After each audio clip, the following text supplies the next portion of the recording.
Hey everybody, this is Daryl Cooper and you're listening to the Martyr Made podcast.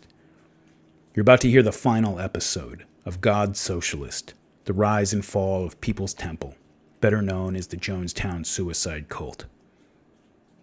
If you have not heard the previous episodes, I highly recommend that you go back and listen to those before you get to this one. This is really a culminating episode that brings together many threads that we've been scattering to the winds over the last 6 episodes. If you enjoy this series, please consider subscribing to my Substack page where I post supplemental writings and exclusive podcast episodes available only to subscribers for just $5 a month or $50 a year. You can find it at martyrmade.substack.com. To all of you who are already contributing and subscribing on Substack, I really appreciate you guys allowing me to do this. You're what make it possible. So I hope you enjoyed this series, and I hope you liked this episode. Here we go. I'm content to die for my beliefs. So cut off my head and make me a martyr. The people will always remember it. No. They will forget. Hell does exist. God is a thought. God is an idea. It is a place. It is somewhere. Hell does exist. But its reference is to something that transcends all thinking.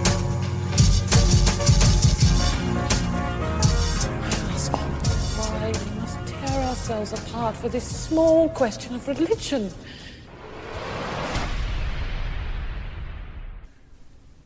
A while back, I came across this series of articles from the New York Times that they published in January of 1973, which, due to events here in 2020, not only in New York City but around the country, I've had occasion to send out to friends more than once recently. The series was about the South Bronx, as it was found by these New York Times investigative reporters at the time of publication. Again, we're talking January of 73. The headline of the first of the 4 articles, which ran below the fold on the front page on consecutive days in the middle of that month, read, "South Bronx, a jungle stalked by fear, seized by rage." It was accompanied by a large picture of a South Bronx resident filling up a bucket at an open fire hydrant with the caption, "The fire hydrants are open, even in this biting cold weather. Town pumps that provide the sole water supply for drinking, washing, and sanitation for thousands of tenants in 20% of the housing in the area. When one hydrant freezes over, the residents pry open another." The writers did not have to travel far for this story. It's only about 8 miles from the rarefied air of the New York Times building to the South Bronx. It's 12 miles from Wall Street up north to the South Bronx. It's just south of Yankee Stadium. And yet, traveling those few miles north and across the Harlem River to investigate this area of about 400,000 residents, mostly black and Puerto Rican. By 73, I think it was pretty much all black and Puerto Rican. These reporters might have felt like foreign correspondents reporting from a third world country. Of those 400,000 residents, 40% were on welfare. The unemployment rate was 30%. And you really have to have lived in a place like that to understand what that's like. It's not just that people don't have enough money.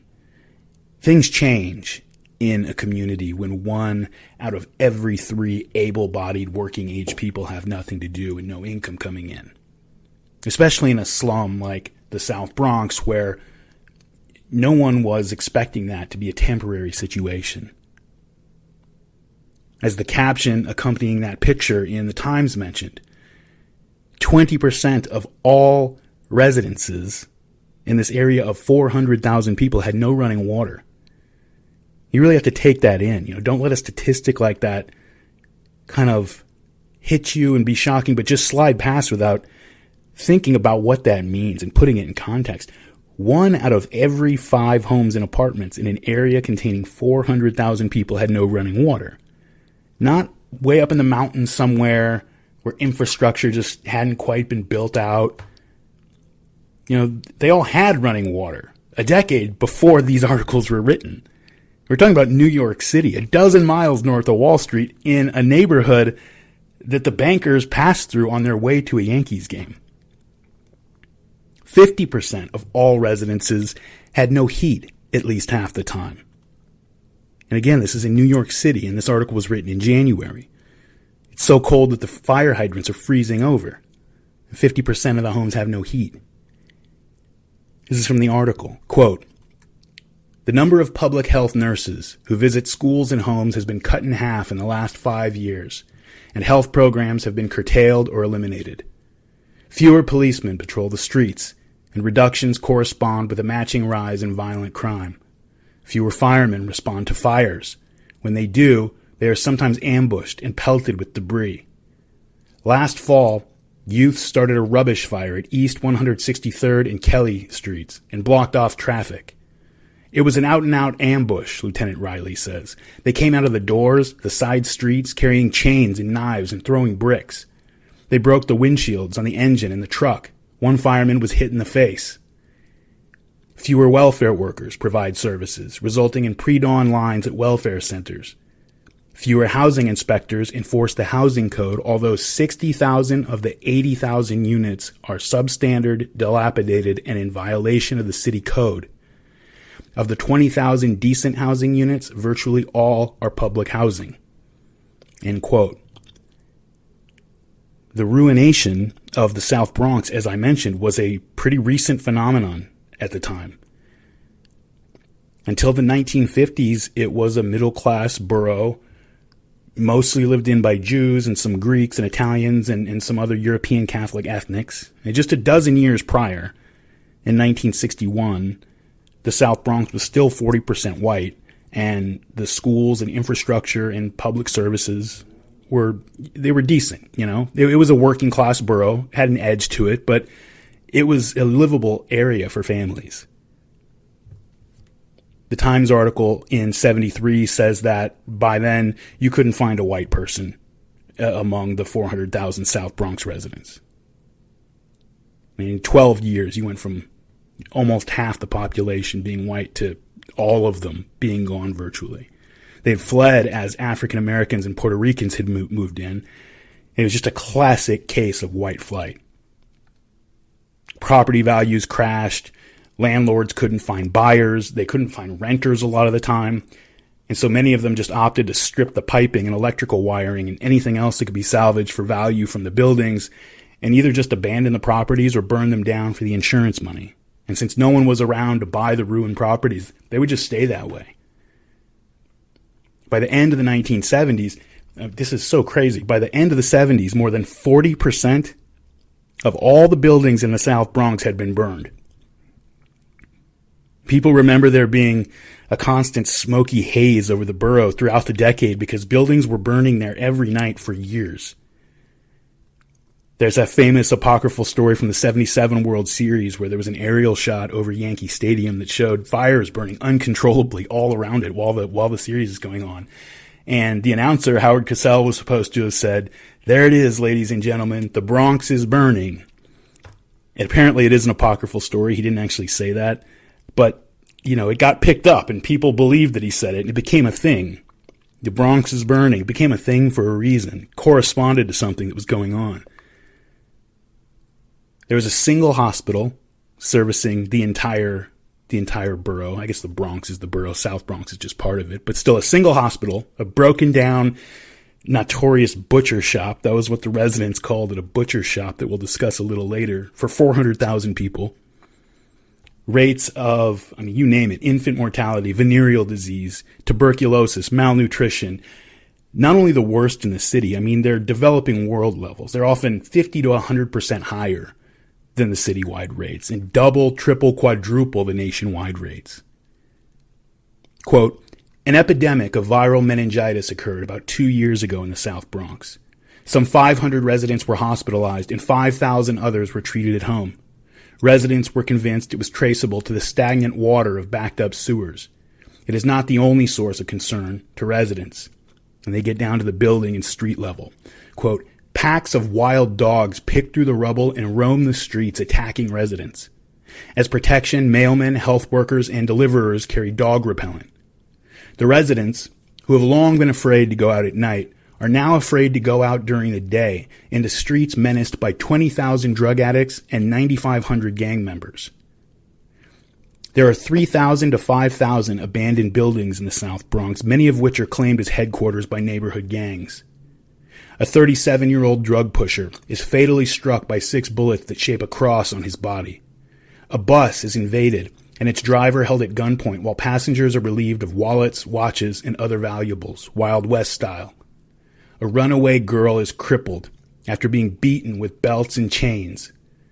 These acts of violence are just a few committed in only the last month. And then they describe a public housing tenement they found. It is home to a 7-year-old wino and to his 12-year-old addict brother who injects himself with heroin in a shooting gallery in the basement of the building. It is home to a couple who have finally stopped paying $100 a month for an unheated apartment that has water-soaked walls and mice that run between their 2 sick children sleeping on floor mattresses. End quote. These are just a few items from the first of these 4 articles.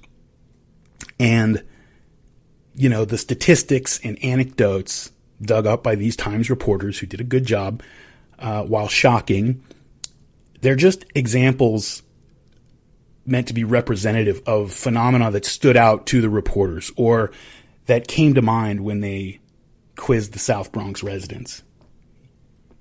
You know, they're asking, a writer comes up and says, hey, I'm from the New York Times and we're trying to bring some attention to the conditions of the South Bronx, you know, and they have the best intentions. What's it like to live up here? And so the residents got to try to explain to them what it's like to live in a place like this. And what do you say? What are you going to say to somebody who works for the New York Times to try to get them to understand? Because there's really no way you can. And so you seize on maybe anecdotes that'll resonate. You tell them about the mice running through the cupboards or some crime you witnessed or the waterlogged drywall. But anyone who's ever lived in a slum or ghetto knows that it is nearly impossible to relate to someone who hasn't that chronic, non-catastrophic hopelessness and degradation that permeate your life. Imagine raising kids in a place like this. The education system had less than 10% of students reading at grade level. A large plurality were functionally illiterate. You got to send your kids out to fill up a pot with water from a fire hydrant because you have no running water. And not because you didn't pay the bill, you just have no running water. And on his way out to the fire hydrant, he's seeing kids his own age, 8, 10 years old, getting drunk on the corner. There are all the famous stories from back in the 70s about the rats that were everywhere. Back in 68, the sanitation workers in New York went on strike and 100,000 tons of rotting garbage accumulated in like 1 week, just piling up on the streets and sidewalks. And you read stories about these housing projects that were just taken over by rats, these giant rats the size of small cats. There are stories about hordes of rats surrounding and attacking people out on the street, like in parking lots when they're going to their car. In the South Bronx, there were whole areas, forget whole blocks, I'm talking whole sections of many blocks that were nothing but burned out, abandoned buildings that you couldn't give away. You couldn't sell them for $1. They're full of junkies and criminals and these disease-ridden rats everywhere. And this might be across the street from where you live in your housing project. You know, where you live with your kids in an apartment with moldy, waterlogged drywall that freezes in the winter because you have no heat. A letter to the editor of the Times responded to the completed series under the headline Urban Cancer, and it read in part, quote,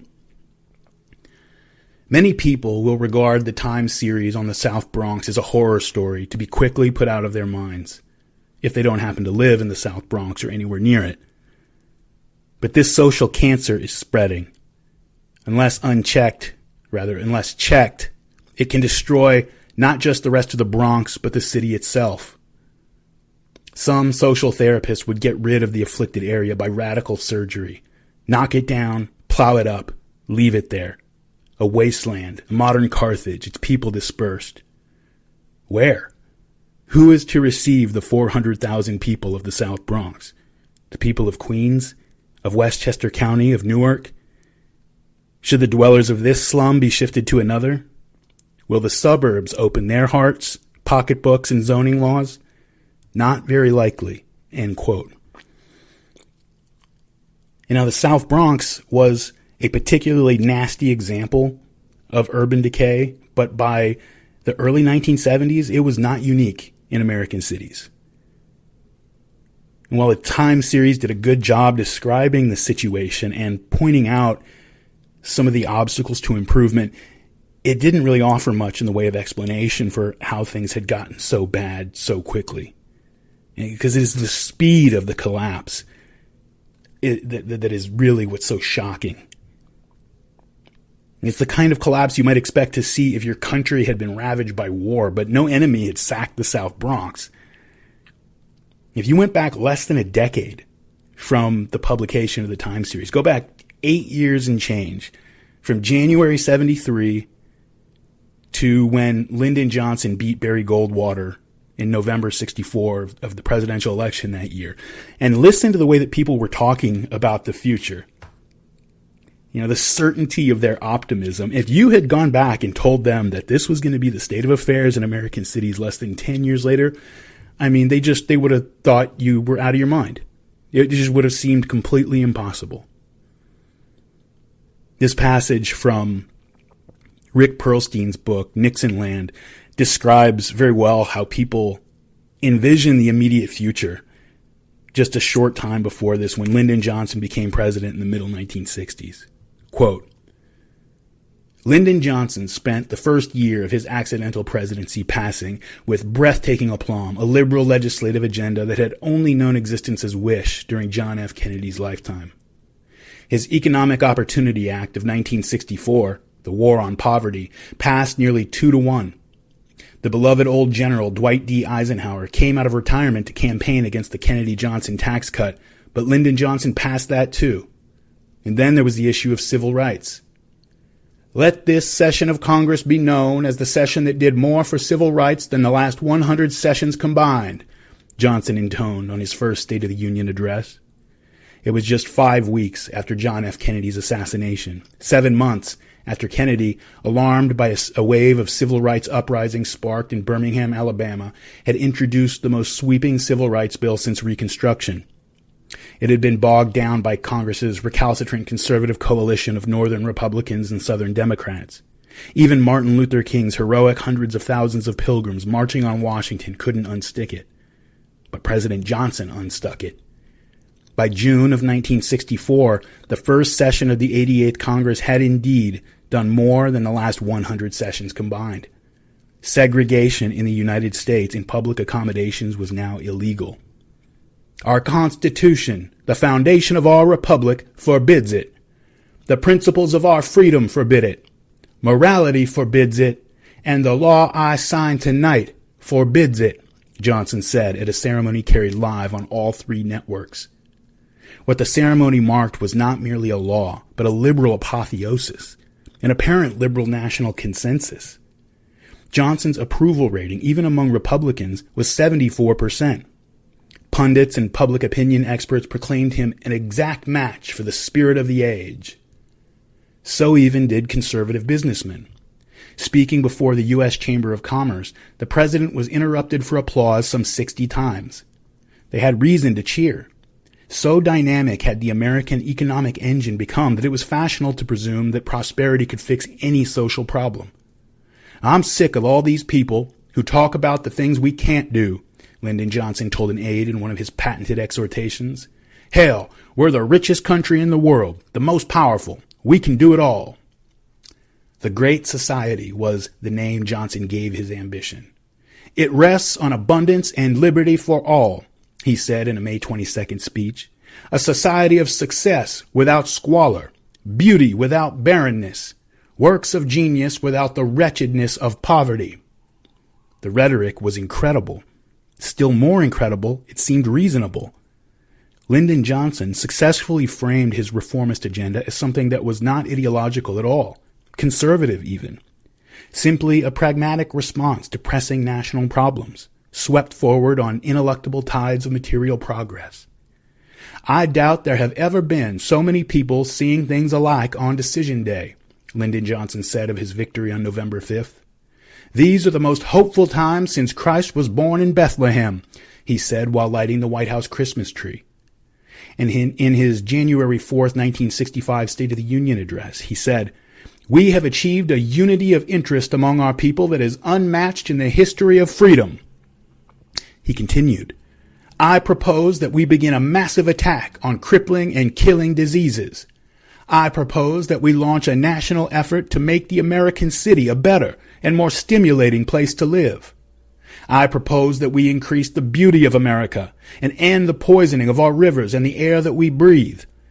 I propose that we eliminate every remaining obstacle to the right and the opportunity to vote. I propose that we honor and support the achievements of thought and creations of art." The liberals' struggle to pass federal funding for education had been a political dry hole since the New Deal. Johnson passed it in the House in March by a margin of 263 to 153. He then insisted the Senate pass the same bill without a single word changed. The Elementary and Secondary Education Act passed the Senate 2 weeks later with only 18 votes in opposition. He then turned the nation to dreams of immortality, proclaiming, "Heart disease, cancer, and stroke can be conquered, not in a millennium, not in a century, but in the next few onrushing decades." The down payment on the revolution was medical insurance for the elderly, funded out of Social Security contributions. Another stalled New Deal-era initiative steered by Johnson past its permanent obstacle, the American Medical Association. And then there was civil rights. The genesis of the Voting Rights Act of 1965 echoed the genesis of the Civil Rights Act in 1964. Following the march by Martin Luther King, freshly minted Nobel Peace Prize laureate from Selma to Montgomery, Alabama, President Johnson prepared to give the greatest speech of his career. Outside the White House, left-wing picketers marched by with signs reading, "LBJ, just you wait, see what happens in '68. The threat, redeem the martyrs of Selma or be punished at the polls, seemed viable. Answering that yearning appeared now not just a moral imperative, but a political one.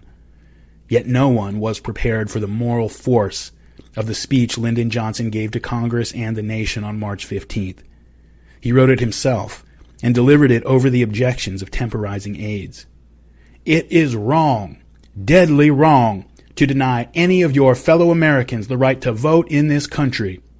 There is no issue of states' rights or national rights. There is only the struggle for human rights. Their cause must be our cause.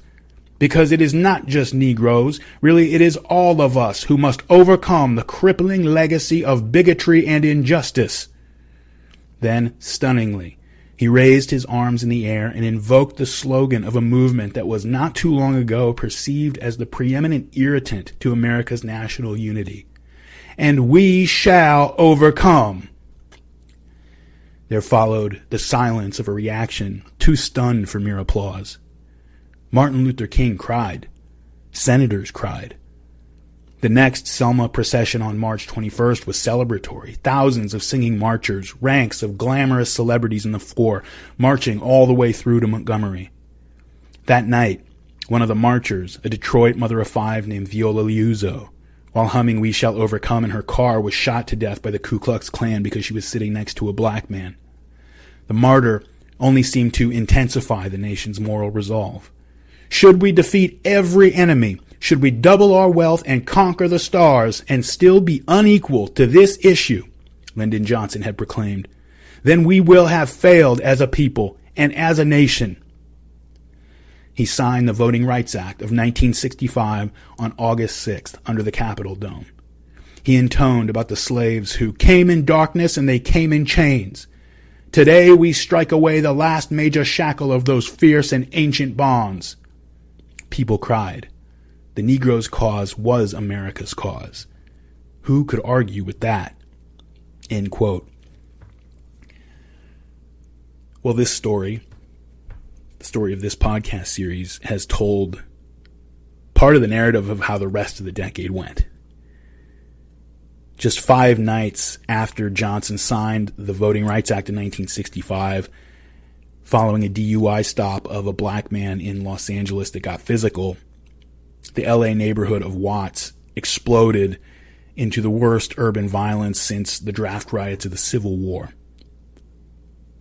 Reporters couldn't go deep into the conflict zone without being attacked, but a helicopter was there streaming live footage of the racial violence into people's homes for the next 5 days and nights nonstop. People watched crowds of civilians setting buildings on fire and dancing around them, and then attacking and chasing away the firefighters who tried to put out the flames. Some rioters were giving interviews promising that the violence was going to spread, it was going to go out into the suburbs, and that white residents were going to be pulled from their homes and dealt with. And it was probably, 0.5% of the people who were saying things like that, but of course the reporters found those people and put them on TV. More than once, people were watching the news, seeing a live stream from the helicopter, live feed from the helicopter, when it was forced to flee the scene because it was taking small arms fire from the ground. There had been plenty of racial violence before this in the 1960s, including a riot in Harlem the year before, but nobody was prepared for the scale and the aggression, the rage that they saw on display in Watts. And the day and night sensationalized live coverage of the whole thing, it was incredibly shocking to people who, until then, had liked to think of this kind of thing as a Southern problem. They thought of the whole civil rights issue as a Southern problem. It was something that the rest of the country had to impose on the South to get them to kind of catch up with the times. And, there was some violence down there, racial violence, as the South resisted it and so forth. But they almost thought of civil rights, this is a little bit of a stretch, but not much, almost as a foreign policy problem. Well, Watts showed them that was not the case. Eventually, the city was pacified with the help of the National Guard, and when it was over, dozens of people were dead, and we've talked about it in a previous episode. Over 1,000 people were injured, 3,500 people had been arrested, and although it wasn't obvious to everyone at the time, one of the things that had been reduced to a smoldering crater that week in Los Angeles was LBJ's Great Society. The following year, 1966, Ronald Reagan became governor of California, basically on a single-issue platform, promising to fight what he saw as a threat to civilization posed by this budding black power movement and its white liberal enablers. The next year, 1967, the Black Panthers take to the streets. And the year after that, 1968, sees the most widespread and radical protests in the country's history.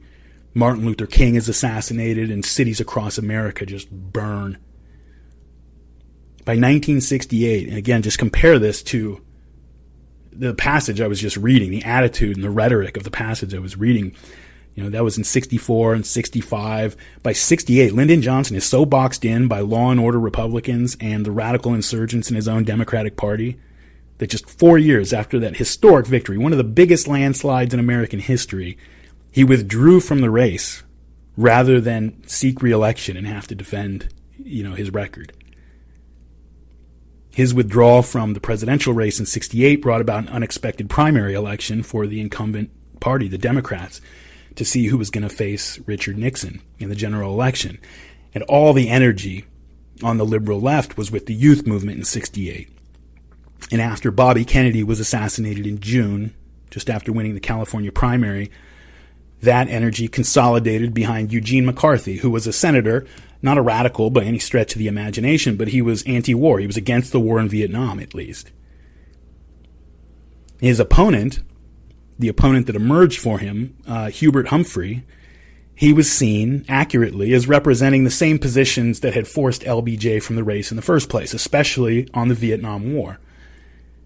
McCarthy, the anti-war candidate, dominated the popular vote in the primary elections. The second and third place finishers were LBJ and Bobby Kennedy, who weren't even in the race anymore.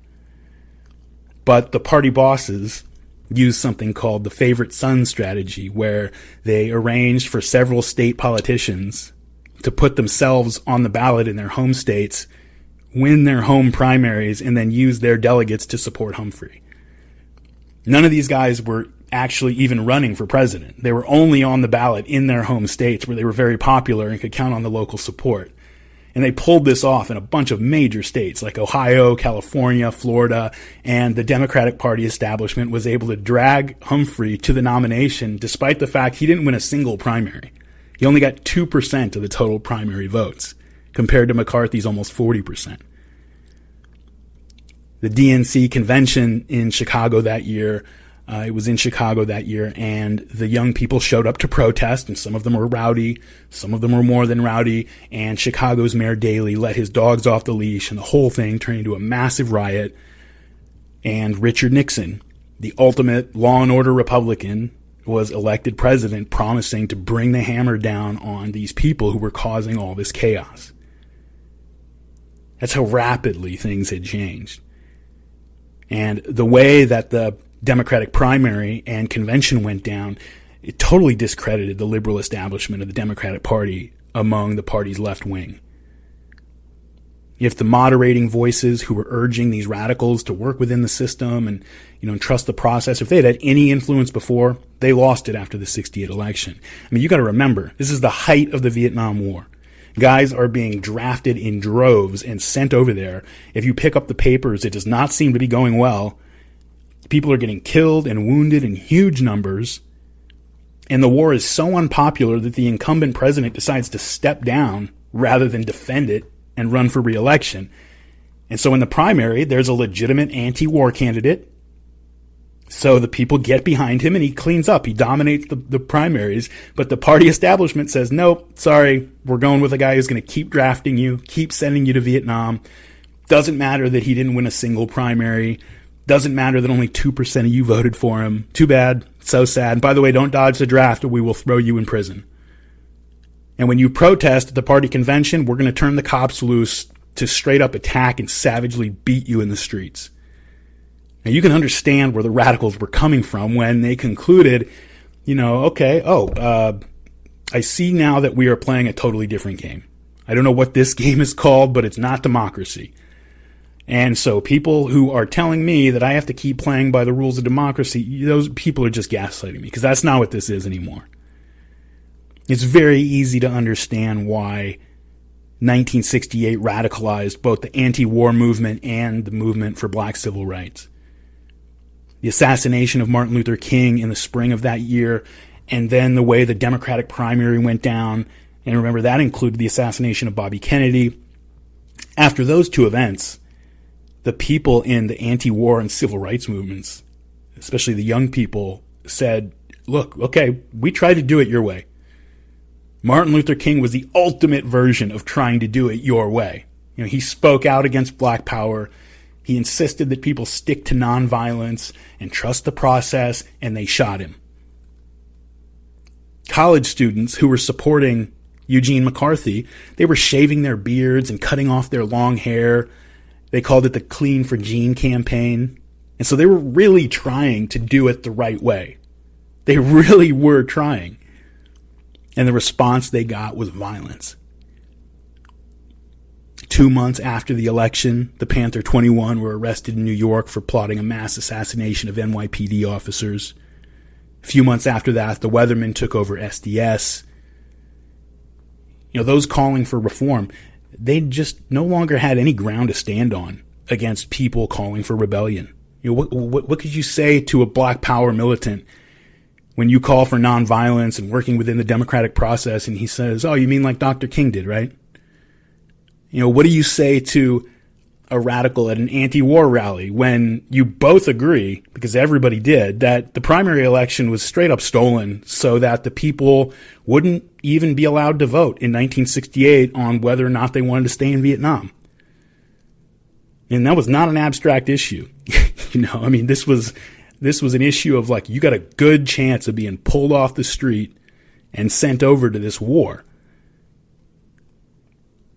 And so the move toward radicalism was understandable, but once it took root, a process began that was self-reinforcing and began to spiral out of control.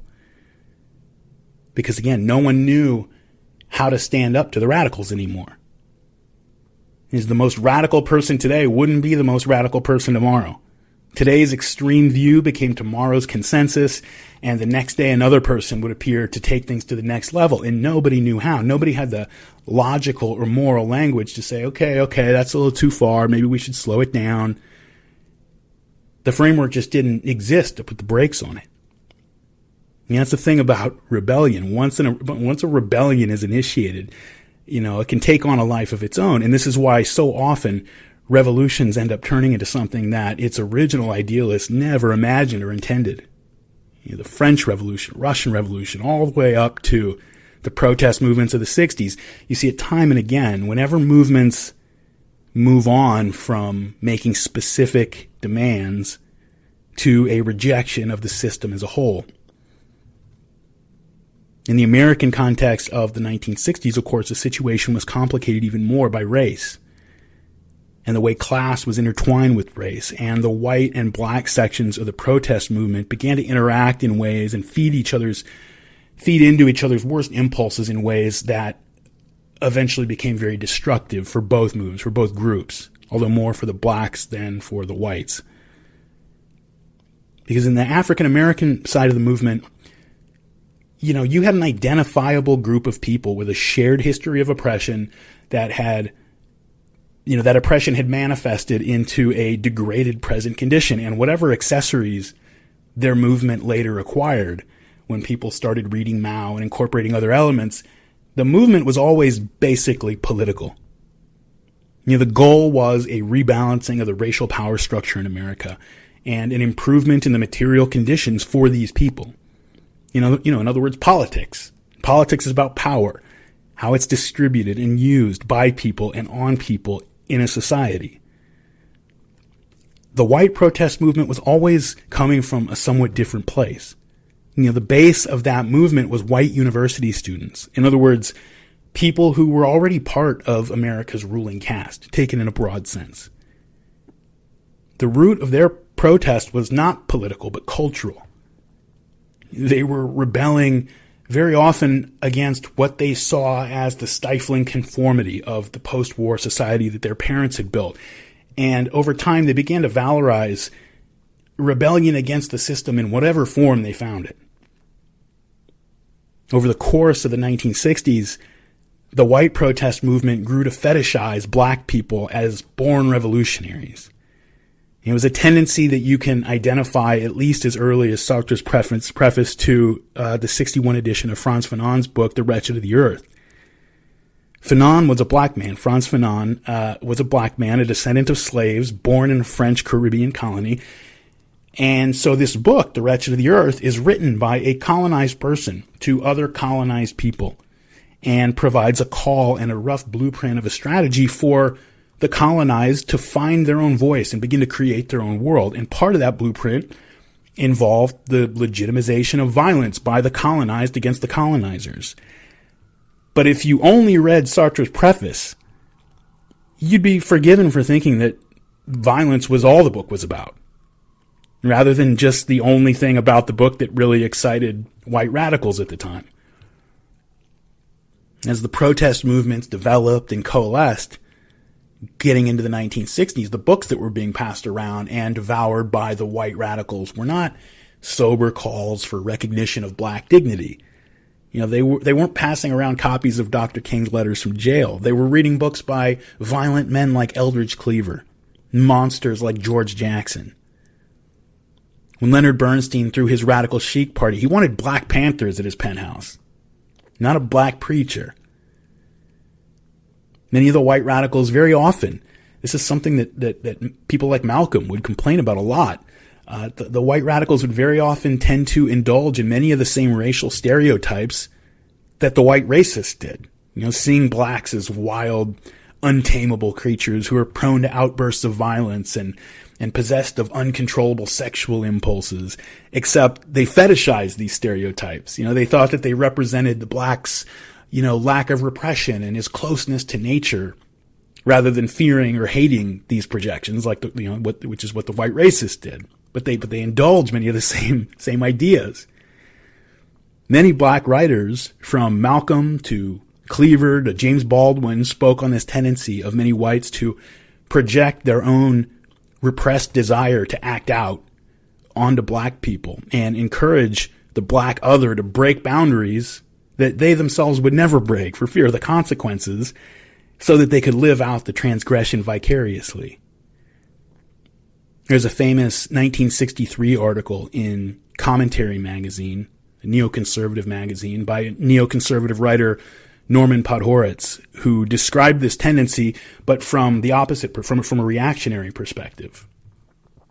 He wrote, quote, "The psychologists tell us that the white man hates the Negro because he tends to project those wild impulses that he fears in himself onto an alien group, which he then punishes with his contempt. There is no question that they are right about that. For me, as a child, the life lived on the other side of the playground and down the block on Ralph Avenue seemed the very embodiment of the values of the street. Free, independent, reckless, brave, masculine, erotic. I put the word erotic last, though it is usually stressed above all others, because, in fact, it came last in consciousness as in importance. What mainly counted for me about the Negro kids of my own age was that they were bad boys.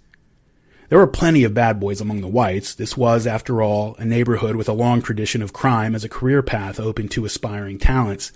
But the Negroes were really bad. Bad in a way that beckoned to one and made one feel inadequate. We all went home every day for a lunch of spinach and potatoes. They roamed around during lunch hour, munching on candy bars. In winter, we had to wear itchy woolen hats and mittens and cumbersome galoshes. They were bareheaded and loose as they pleased. We rarely played hooky or got into serious trouble at school for all our street corner bravado. They were defiant, forever staying out to do what delicious things, forever making disturbances in class and in the halls, forever being sent to the principal and returning uncowed. But most important of all, they were tough, beautifully, enviably tough, not giving a damn for anyone or anything. To hell with the teacher, the truant officer, the cop. To hell with the whole of the adult world that held us in its grip and that we never had the courage to rebel against, except sporadically and in petty ways." End quote. And you can go back even before 61, before Sartre and Fanon, where you had guys like Norman Mailer, the beat writer and one of the major leaders of the counterculture. In 57 or 58, he written a infamous, I guess, I don't know today, maybe you'd call it, essay in which he describes this new emerging human type, the hipster. Very different from what we mean by the term today. And the essay is called The White Negro.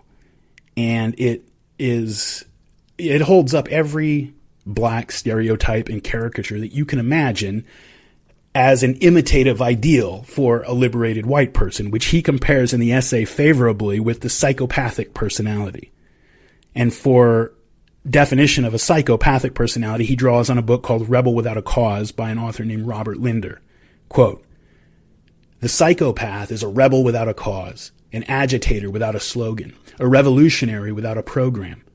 In other words, his rebelliousness is aimed to achieve goals satisfactory to himself alone. He is incapable of exertions for the sake of others.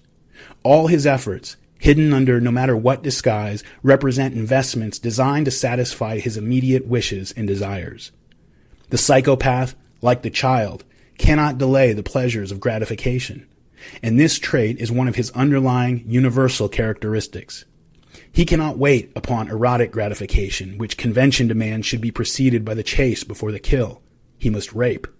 He cannot wait upon the development of prestige in society. His egoistic ambitions lead him to leap into headlines by daring performances. Like a red thread, the predominance of this mechanism for immediate satisfaction runs through the history of every psychopath. It explains not only his behavior, but also the violent nature of his acts." End quote. The psychopath, says Mailer, is in perpetual struggle against the restrictions that are placed on him by society. All restrictions, all at once, all the time. And he says that the psychopath has this in common with the Negro, who has been shaped into a perpetual rebel by his history and experience. Mailer is singing the praises of the psychopath, the hipster, the white Negro, as being incapable of acting on behalf of others just after Martin Luther King's bus boycott in Montgomery. But Mailer would not have found any contradiction in that. To Mailer, Martin Luther King was not hip. He was a square. And Mailer had little to no interest in King's call for black people to be allowed into the conformist white bourgeois society. Mailer might have said that the Negro actually had an advantage for being excluded from that society. It gave him more freedom, not less. Quote, "The only hip morality is to do what one feels whenever and wherever it is possible, and, this is how the war of the hip and the square begins, to be engaged in one primal battle, to open the limits of the possible for oneself alone, because that is one's need. Yet, in widening the arena of the possible, one widens it reciprocally for others as well, so that the nihilistic fulfillment of each man's desire contains its antithesis of human cooperation." End quote.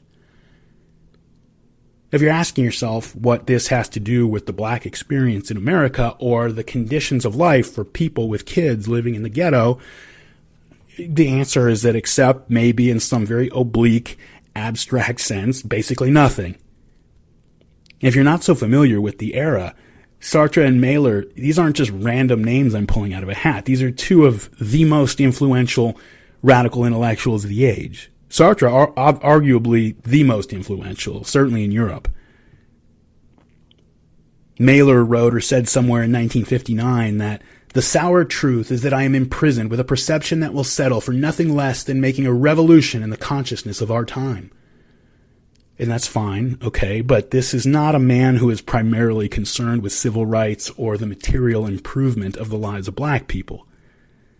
As one of the godfathers of the counterculture, he had a different program in mind. The radical priest, Daniel Berrigan, radical left-wing priest in the 1960s, said that to be radical is habitually to do things which society at large despises, which is true perhaps as an observation, but for many of the radicals in the 1960s, the causality and the purpose was reversed, including for Berrigan himself. For a lot of them, doing things despised by society at large became the point, rather than an unavoidable side effect of the pursuit of justice. In political action, as in avant-garde art and literature, getting attention by outraging salt-of-the-earth normies, by being unconventional, anti-conventional, at all costs, for any reason, it became the goal itself. And this eventually consumed the movement and really destroyed a lot of people, because while famous intellectuals and Ivy League grad students might be able to devote themselves to doing things that the rest of society despises without destroying their lives, most people can't. By 1969, we have Jerry Rubin, very famous 1960s protest leader, writing in the New York Book Review, "Who the hell wants to make it in America anymore? The hippie, yippie, SDS movement is a white nigger movement. The American economy no longer needs young whites and blacks. We are waste material. We fulfill our destiny in life by rejecting a system which rejects us." That's nice for Jerry Rubin, who was rich, and by the early 1970s had abandoned any pretense of concern for social or racial justice. He decided all that was passé and turned his focus to seeking enlightenment through a plethora of self-improvement and consciousness-raising fads. From Christopher Lash's book, The Culture of Narcissism, quote, "Having reached the dreaded age of 30, and having found himself face-to-face with his private fears and anxieties, Rubin moved from New York to San Francisco, where he shops voraciously on an apparently inexhaustible income in the spiritual supermarkets of the West Coast. In 5 years, Rubin says, from 1971 to 1975, I directly experienced EST, Gestalt therapy, bioenergetics, Rolfing, massage, jogging, health foods, Tai Chi, Esalen, hypnotism, modern dance, meditation, Silva mind control, Eureka, acupuncture, sex therapy, Reichian therapy, and Morehouse. A smorgasbord course in new consciousness. In his coyly titled memoir, Growing Up at 37, Rubin testifies to the salutary effects of his therapeutic regimen. After years of neglecting his body, he gave himself permission to be healthy and quickly lost 30 pounds. Health foods, jogging, yoga, sauna baths, chiropractors, and acupuncturists made him feel at 37 like 25. Spiritual progress proved equally gratifying and painless. He shed his protective armor, his sexism, his addiction to love, and learned to love myself enough that I do not need another to make me happy. He came to understand that his revolutionary politics had merely concealed a Puritan conditioning, which occasionally made him uneasy about his celebrity and material rewards, but no strenuous psychic exertion seemed to have been required to convince Rubin that it's okay to enjoy the rewards of life that money brings. He learned to put sex in its proper place and to enjoy it without investing it with symbolic meaning. Under the influence of a succession of psychic healers, he raged against his parents and the righteous, punitive judge within himself. End quote. Elsewhere, Rubin himself wrote, quote, Puritanism, by which, as far as I can tell, he means traditional behavioral codes and conformity of any kind, leads us to Vietnam. Sexual insecurity results in a supermasculinity trip called imperialism. American foreign policy, especially in Vietnam, makes no sense except sexually. The revolution declares war on original sin, the dictatorship of parents over their kids, Christian morality, capitalism, and supermasculinity trips. Our tactic is to send niggers and long-haired scum invading white middle-class homes, fucking on the living room floor, crashing on the chandeliers, spewing sperm on the Jesus pictures, breaking the furniture, and smashing Sunday school napalm blood America forever. And of course, America spelt with a K, because you got to spell it with a K to show them you mean business, right? Now, Rubin, who I'm not a fan of, as you can tell from my tone of voice, but he's a representative of many people in the protest movement in the late 60s, especially among the leadership. They were very turned on by the idea of protest in general. You know, and for a time, for a brief moment in the 1960s, the African American came to embody that principle of protest for them.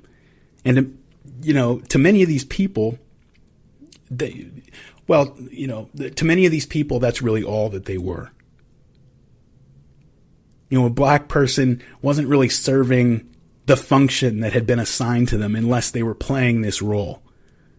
To the point that you would find a white writer like Irving Howe criticizing the black writer Ralph Ellison for concluding his famous novel Invisible Man with an assertion that a kind of inner freedom is possible without respect to external circumstances. Howe criticized Ellison, saying that to write simply about the Negro experience with the aesthetic distance urged by critics of the 50s is a moral and psychological impossibility, because plight and protest are inseparable from that experience. Okay, really? I mean, I wasn't able to find a record of Ralph Ellison's response to Howe's attempt to teach him about the black experience. You know, it's a mentality that sometimes leaks through today, undiluted, when you see people, white people even, will call black people sellouts or Uncle Toms, you know, tell them they're not real black people unless they take an oppositional stance to the mainstream or provide support for some specific array of political causes, which are not objectionable in themselves and may in many cases be perfectly appropriate. You know, but there's something else going on when you've got white people conditioning someone's black identity on their political positions. It means that it's not really about the person you're talking to. It's more about yourself. And over time, this dynamic became very toxic and self-destructive in the 60s and 70s. Jerry Rubin wanting to spew sperm on the Jesus pictures, that would have been just as alienating and offensive to Martin Luther King and black church ladies as it was to Billy Graham, who was really his target. And yet, the black protest movement had always, to a degree, depended on white support. The black people provided the leadership and the energy and the manpower, but they still needed white people for financial support, political and legal support, media support, because, they had the money, they had the access to the institutions. And so what the white people wanted to see mattered, because they were the ones often who got to decide whose organization got funding. They decided who got media attention, who got bailed out of jail, and who got to rot when they got picked up, who got a fancy pay lawyer and who got a public defender. And by the late 60s, it was very clear that the white people pulling the strings, who got to pick the winners and losers in the black protest movement, they didn't want stoic black preachers. They wanted the crazy Negro who scared the shit out of their conservative parents and drove Richard Nixon crazy, and the black leaders who were willing to play that role. And many of them realized it was just a role. They would write about this. Some of the Panthers would write about how they would have to play up this aspect of it because that was what people wanted to see. Those ones willing to do that were the ones who got the attention and the support necessary to move them to the center of the action. And before long, that's what the movement really became about. And that's how we ended up with legions of white people following a guy like Eldridge Cleaver or George Jackson. Pimps, murderers, rapists who spent much of their lives brutalizing other black people. And when young black people were coming of age and they wanted to get involved, they wanted to do something constructive, they're looking for role models, they look around, that's who they found. Men who they never would have discovered, never would have heard of in a million years if it wasn't for white activists, white publishers, white lawyers, white celebrities selecting men like that for their own reasons that often had very little to do with getting positive results on the far end for black mothers and kids. That's just a reality. You don't have to take my word for it. You can take Malcolm X's word, Stokely Carmichael's word. They would talk about this all the time. A few years back, a friend was visiting me from New York for a few days, actually. This is a story. I knew this guy mostly online, but we'd known each other for several years, and he was passing through LA, so he was staying with me for a few days. And while he was in town, two of his friends from back in New York were coming through, and they were a couple young guys, early to mid-20s, from very wealthy families on the Upper East Side, and they were on a long summer road trip, and so we met them for dinner one night.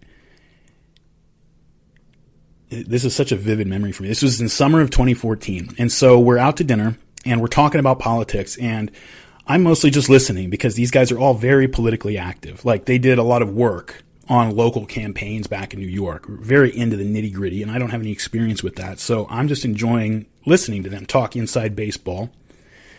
And they mentioned that after LA, they're heading back east because there was a protest scheduled in Ferguson, Missouri, and they were going to go participate and show their support.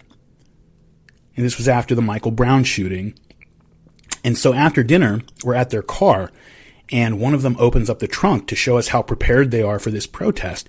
And they've got helmets, and they've got spray cans, they've got, one of them's got an expandable baton, a whole bunch of gear, like they're going into a war zone. And I'll never forget this, because a little while later, the Ferguson protest happens, and I'm watching it on the news, and a reporter was interviewing a black man who was marching, and the way this happened just burned the whole incident into my memory. The guy who was in his 30s or 40s and from the community is trying to talk to this reporter about the police department in the city and explain some of the kinds of things that had been commonplace before the Michael Brown shooting. And of course, the reporter just keeps asking the guy, do you think it's going to get violent tonight? Hey, do you think it's going to get violent? And I've looked all over the internet trying to find this footage again. I wish I could play it for you, but I just haven't been able to find it. And the black guy keeps telling the reporter, I don't know anything about any violence. That's not what this is about. And he's trying to steer the reporter back to the topics that he wants to talk about. And this is as they're marching, so they're talking and walking. And finally, the reporter just keeps up, and he tells the reporter, look, if you want to talk to somebody about violence, go talk to some of these white people from out of town. We don't know who these people are. They don't even live here. Go talk to one of them. And sure enough, the protest turned into a riot, and buildings got burned, and people got hurt, and hundreds of people got arrested. And I mean, you can probably tell from the way that I talk about this issue, not just here, but in a lot of this series, this experience that I had with these two guys just before seeing that interview kind of radicalized me on this issue. And I have, and I don't mean to generalize, and I'm not making a real general commentary about, everybody's motivations, but there's a certain type out there that I saw in these two guys, and I have very little patience for it. These two guys that I met were not bringing all that gear to Ferguson just in case. You don't drive halfway across the country with a trunk full of riot gear hoping that you won't have to use it. I always try not to let my politics leak out on this podcast, but this really has more to do with class than ideology for me. Those guys, they just got to go home afterward, whatever happened. Tell all their friends about how intense it was out in Ferguson. Zero consequences. Even if they got arrested. Even if they got charged. There were real people with real grievances in Ferguson who were going to have to live with the aftermath of a riot in their town. And these guys were treating it like it was an extreme sport and felt supremely righteous for doing it. And it grates on me to this day when I think about it. But to a significant degree, this was happening in the late 1960s at a mass scale. White radicals covering themselves in the righteousness of the black struggle, egging on and providing financial and moral support to the worst impulses and some of the worst people in the black movement. Impulses that Martin Luther King spent his life fighting against were being funded and promoted by white radicals and white celebrities. And so in the last years of the 1960s and the first years of the 70s, the movement blew up. And we all know what happened next. November 1972, Richard Nixon is reelected in one of the biggest landslides in American history. He won 520 of 538 electoral votes. He only lost one state, Massachusetts, because the Democrats' vice presidential candidate was a member of the Kennedy family.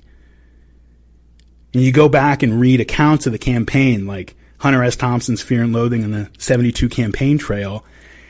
And so many people were sure that all the energy, the white youth vote, was going to come out in unprecedented numbers and throw Nixon out. They didn't show up at all. That New York Times series on the South Bronx, it came out in January of 73.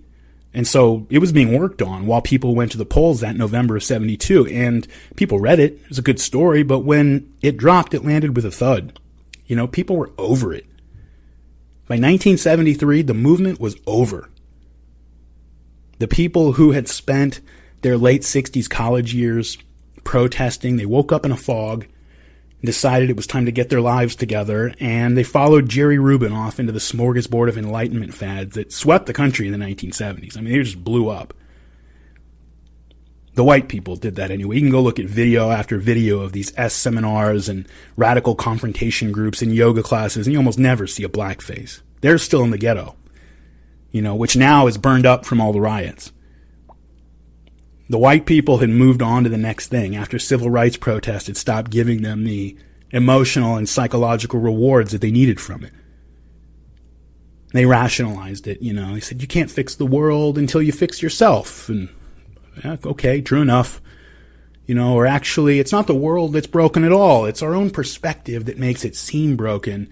And, if we feel any dissatisfaction with the state of the world, it's not actually the world that needs adjusting, but ourselves. Which again, there's something to that. That's fine. You can find some truth in that. But go tell that to the South Bronx mother with moldy walls and no heat and mice crawling over her sick kids while they sleep. Go tell her that what she really needs is $100 an hour Tai Chi seminar. Yeah, but nobody was telling her anything anymore. Nobody was even talking to that woman anymore. Some people debate over whether Tom Wolfe calling the 70s the me decade was entirely appropriate, but that label stuck for a reason. On top of all the fads that Jerry Rubin listed off, there were 1,000 more. I mean, it was the thing back then. People were following gurus and joining cults of every sort, especially on the West Coast. And what political energy still existed on the left retreated into the isolation of individual issues. The movement splintered into the feminist movement, the gay rights movement, the environmental movement, which, today, all of these movements have kind of found their way back to each other, and they cooperate pretty well. But, after the splintering back then, these individual issue movements often had as little to do with each other as they did with the religious right. Nixon's enemies managed to get him out in 1974, of course, but that episode just shows how inexorable the shift in his direction really was. Despite the humiliation and ugliness of the Watergate episode, after that, you might have expected Democrats and the left to dominate for the next generation. But Ronald Reagan became president in 1980 and codified this generational transformation of American politics to such a degree that today even Democrats invoke Reagan's name. People fight over, Republicans and Democrats fight over who's more Reagan-esque. When the Democrats finally got the White House back in the 1990s, it was on Bill Clinton's platform of free trade, deregulation, cutting welfare, harsh criminal justice reform. This sounds crazy to people, but it's really not an exaggeration. Nixon was to the left of Clinton in many ways. That's how thoroughly over the 1960s protest movement the country was. And that lasted really until things began to shift again in the last few years, like in the mid-2010s. And it wasn't just the protest movement, though.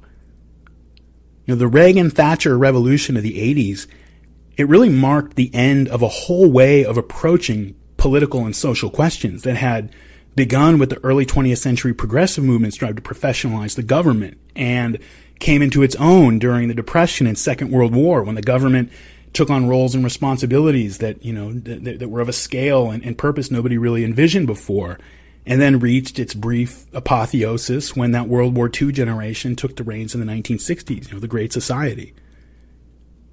It was this modernist idea that politics doesn't have to just be a means of managing power relations and distributing social goods. It can be a vehicle to realize these grand collective ambitions and to expertly engineer and manage society. And not just politics. It was a broader social approach. Experts of every field could be mobilized to create positive change. This was at a time when technology seemed to be making life better for everyone, and that influenced the way people approached every problem. It was just a matter of putting the best minds on the job, getting the formula right. And even art and architecture and civil engineering had their role to play. The 1950s were a golden age of modernist architecture. You saw giant government housing projects springing up in cities all over the country with great fanfare because they weren't just affordable places for people to live. They've been designed with this belief that the physical environment could be engineered in such a way that better people and healthier communities would just be the natural result. It was a disaster almost everywhere. The emblematic disaster was the Pruitt-Igoe housing project in St. Louis. It was, it's just remembered as like sort of the ultimate failure of this approach. But, when it was demolished in 1973, and, people really believed that even human happiness and social harmony, that these were technical problems that smart people could sit down around a table and solve with technical solutions. The Pruitt-Igoe project went up in the late 50s. It's just block after block of hideous tenement buildings with brilliant features like elevators that only stopped every fourth or fifth floor, so that most people who don't live on those floors would have to get off the elevator and walk up the stairs a few floors to their apartment.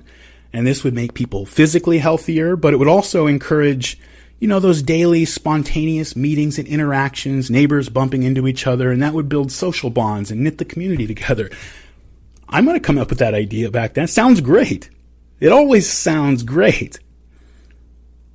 Less than 20 years after Pruitt-Igoe projects were built, they were so dangerous that mailmen refused to deliver mail there, and the buildings and infrastructure were so ruined that it was decided there was nothing to do but to just eat the cost to demolish the entire thing. The demolition of Pruitt-Igoe has been called the end of modernist architecture of that movement, but the failure was part of a broader shift in how people thought about social problems in general. People thought it had turned out that putting the smartest minds on problems like crime and urban decay, it hadn't helped at all. In fact, it just seemed to be making things worse than ever. That same year that Pruitt-Igoe was being demolished, another project by the same architect was being dedicated that encapsulates the transition that was happening, I think, better than just about anything I can think of. And that was the World Trade Center. Same architect. One's being demolished the same year, the other one's being dedicated. And I think that just captures the transition that was taking place from an era where people believed in big ideas and collective achievements, like the Great Society, toward the neoliberal era of dominant global capitalism that's played out from the 1980s until the present day. In this era, even among Democrats, politics has more or less followed Reagan's theme that government cannot really solve our problems, cannot really solve any major problem. If anything, it is the problem. And that we should all be casting a suspicious eye toward anyone who shows up with a grand plan about how to make society better. If you want to help your society, the way to do it is to start a business, create some jobs, make as much money as possible, and like George W. Bush said after 9/11, go shopping. Stimulate the economy. If there are people in the ghetto who want to live a different kind of life than the one they're living, and they're committed to pulling themselves up by their bootstraps, fantastic. We should find ways to help them do that. For all the rest, hey, that's why we've got police and prisons. Well, of course, this transition did not happen all at once. It's not how these kind of things work. And so not everybody's ready to give up the fight right away. It's not like we took a vote and the next day everybody decided on a new program or new way of approaching these things. In the early 70s, there were still a lot of people hanging on, even to the idea of revolution, long after most people had moved on. But as people were moving on, the ones who left first, it was the moderate and the half-committed people who began to filter out of the movement. And as that process took place, what was left was the distilled radical essence, right? And as groups like the Weathermen and the Black Liberation Army dragged what was left of the movement further and further to the militant fringe and made the movement more unfashionable and distasteful to more and more people, the ones who did stick around were very committed, sure, but also often just people who had nothing else to do or nowhere else to go, or who were, simply just kind of crazy. The hospital that I mentioned in the South Bronx near the beginning, it's a good example of what I'm talking about. It's called Lincoln Hospital, and it's still there in Mott Haven, a pretty legit medical center now from what I understand, but that was not the case back when the New York Times was writing about it in 1973. It was a rundown, chaotic mess that had been condemned in 1949, but in 1973 remained as the only medical facility serving all 400,000 residents of the South Bronx.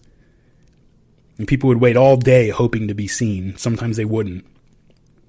And so the residents sometimes would stage sit-ins and protest, demanding improvements. And in 1969, gangs got in on the action. They started occupying whole wards of the hospital, protesting, but also just kind of hanging out all day and night, harassing the doctors and nurses and administrators.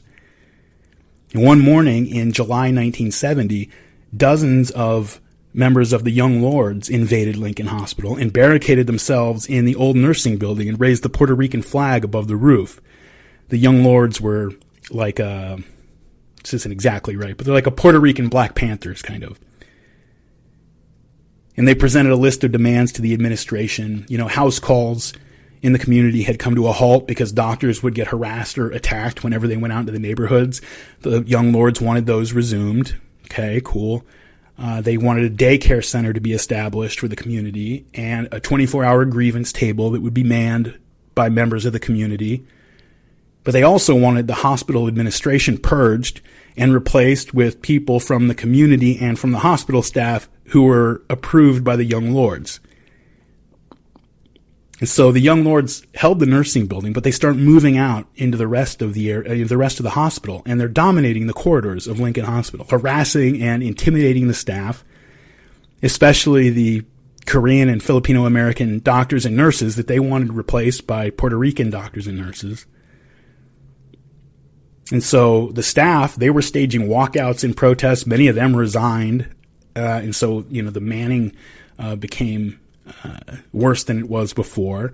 But the ones who stayed behind, they just tried to get on with their duties while they're being, literally, doctors and nurses being pushed around and cursed at and threatened as they're trying to do their jobs by these activists / gang members. And this is daily life at Lincoln Hospital for months.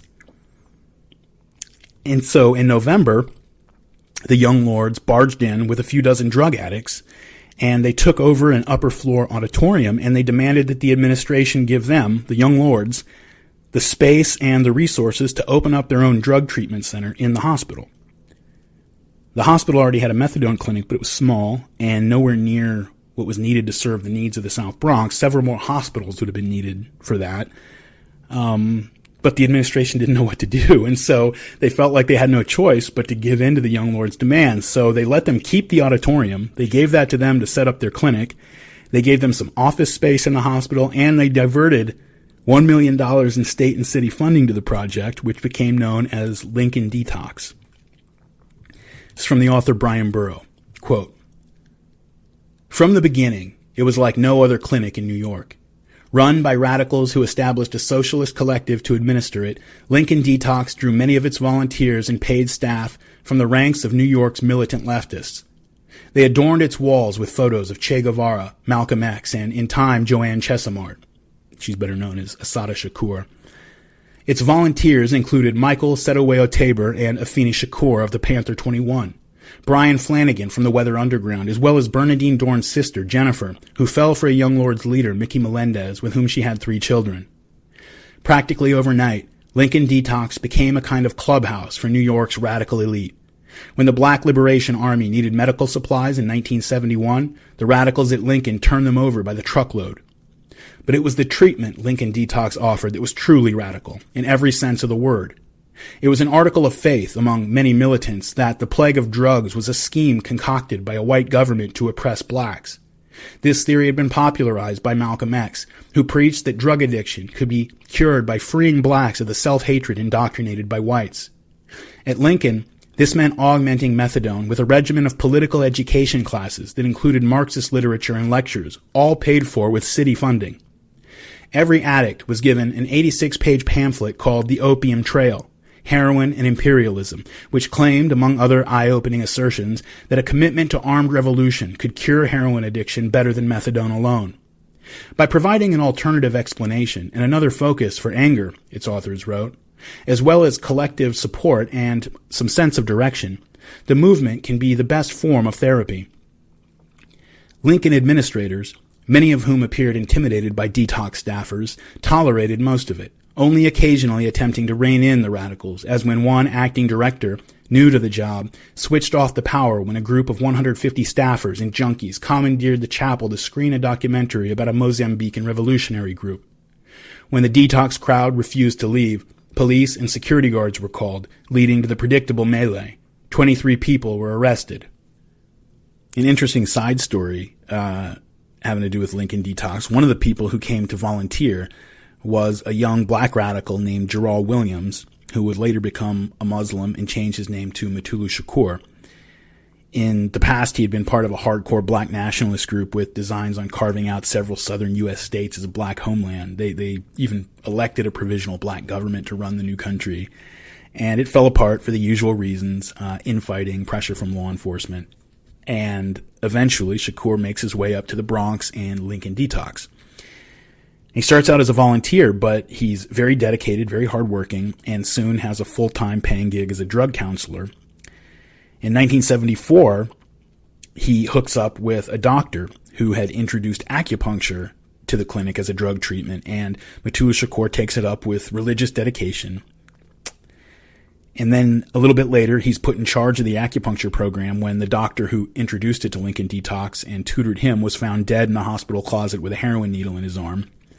And by this point, he had gotten married to a fellow hospital worker and Panther 21 veteran named Afeni Shakur, and had become stepfather to her son, Tupac.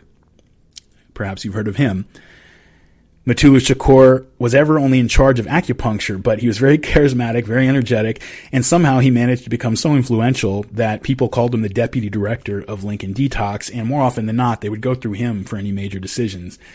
But within a few years, he had developed a nasty cocaine habit himself, and since the salary at Lincoln was, not paying enough to buy a lot of cocaine, he hooked up with a bunch of other revolutionaries, including Sekou Odinga, the Black Liberation Army soldier that we talked about a bit in a previous episode, and launched a side career of armed robbery. And meanwhile, Lincoln Detox is it's falling apart and turning into, well, this is from Brian Burrow, quote, "The trouble had been building for years. The city's Addiction Services Agency, ASA, which nominally ran the clinic, had cut off all funding when Detox refused to provide census data or treatment records to justify it. But the clinic still received money from a separate city agency, the Health and Hospitals Corporation. Thus, one agency, ASA, had oversight but no leverage to enforce it, and a second, HHC, handed over money with little supervision. Neither had the power to rein in the clinic's director, Luis Sarita, who found it easy to strong-arm both agencies even when improprieties surfaced. And surface they did. A 1973 ASA audit found that Detox was treating barely half the number of drug addicts its contract specified. Another noted that its treatments were 4 times more expensive than those at other city clinics. An HHC review found nearly $1 million in unsubstantiated payroll was going out the door to unknown parties, along with phenomenal absentee rates among staff members, as high as 71% in some cases. Only half of 45 paid staffers were on duty one day when HHC auditors arrived. The staff, meanwhile, charged the clinic for thousands of dollars in personal phone calls. When HHC demanded the clinic's personnel records, it simply refused, claiming the records were private. When a federal grand jury investigating kickback schemes subpoenaed records of 36 patients, one of the clinic's doctors refused and moved to quash the subpoena. As New York City sagged into the worst fiscal crisis in its history, neither its beleaguered mayor, Abe Beame, nor any of his subordinates could summon the will to do battle with the clinic's angry radicals, who increasingly operated as an independent entity unanswerable to any authority. Every year or two, ASA or HHC would make noises about evicting Detox from the hospital. Time and again, the staff organized angry protests in response. In the worst, a group of Detox staffers stormed HHC's downtown Manhattan offices and barricaded themselves inside while they smashed furniture and windows in the president's anteroom. After that, HHC officials appeared notably reluctant to confront the clinic. End quote. Just think about what I just read. The city and state are providing millions of dollars to a drug program that is essentially serving as a front for several radical groups, violent radical groups. They're using the program to radicalize and recruit the drug addicts they're supposed to be serving. Later, there would be allegations that they were using access to the methadone needed by the addicts to blackmail them into performing services for the militant groups. The agencies that have oversight over this program, they find out that drugs and supplies and over $1 million are going out the door to these organizations. But when they try to do something about it, the staff invades and trashes the agency offices, and the agencies back down. If anybody wonders why, anybody back then would have thought it was okay for an outfit like People's Temple to be running drug treatment programs or retirement homes, this is your answer. They weren't Lincoln Detox. With stuff like this going on, the Temple seemed pretty normal back in the 70s. Mutulu Shakur and Sekou Odinga, meanwhile, gather up several radical white women, primarily former members of the Weather Underground, who were starstruck by these black militants, as well as a few more soldiers from the Black Liberation Army, and they form a group that they called the Family, which was about 20% revolutionary movement and 80% interracial sex club that spent most of its time planning and doing robberies to support everyone's escalating cocaine habits. And they persisted for quite a while in the chaos of the 70s until, infamously, in 1981, several of them, 6 former BLA members and 4 former weathermen, got coked up and robbed a Brinks truck for $1.6 million. It was incredibly violent. There was no plan at all.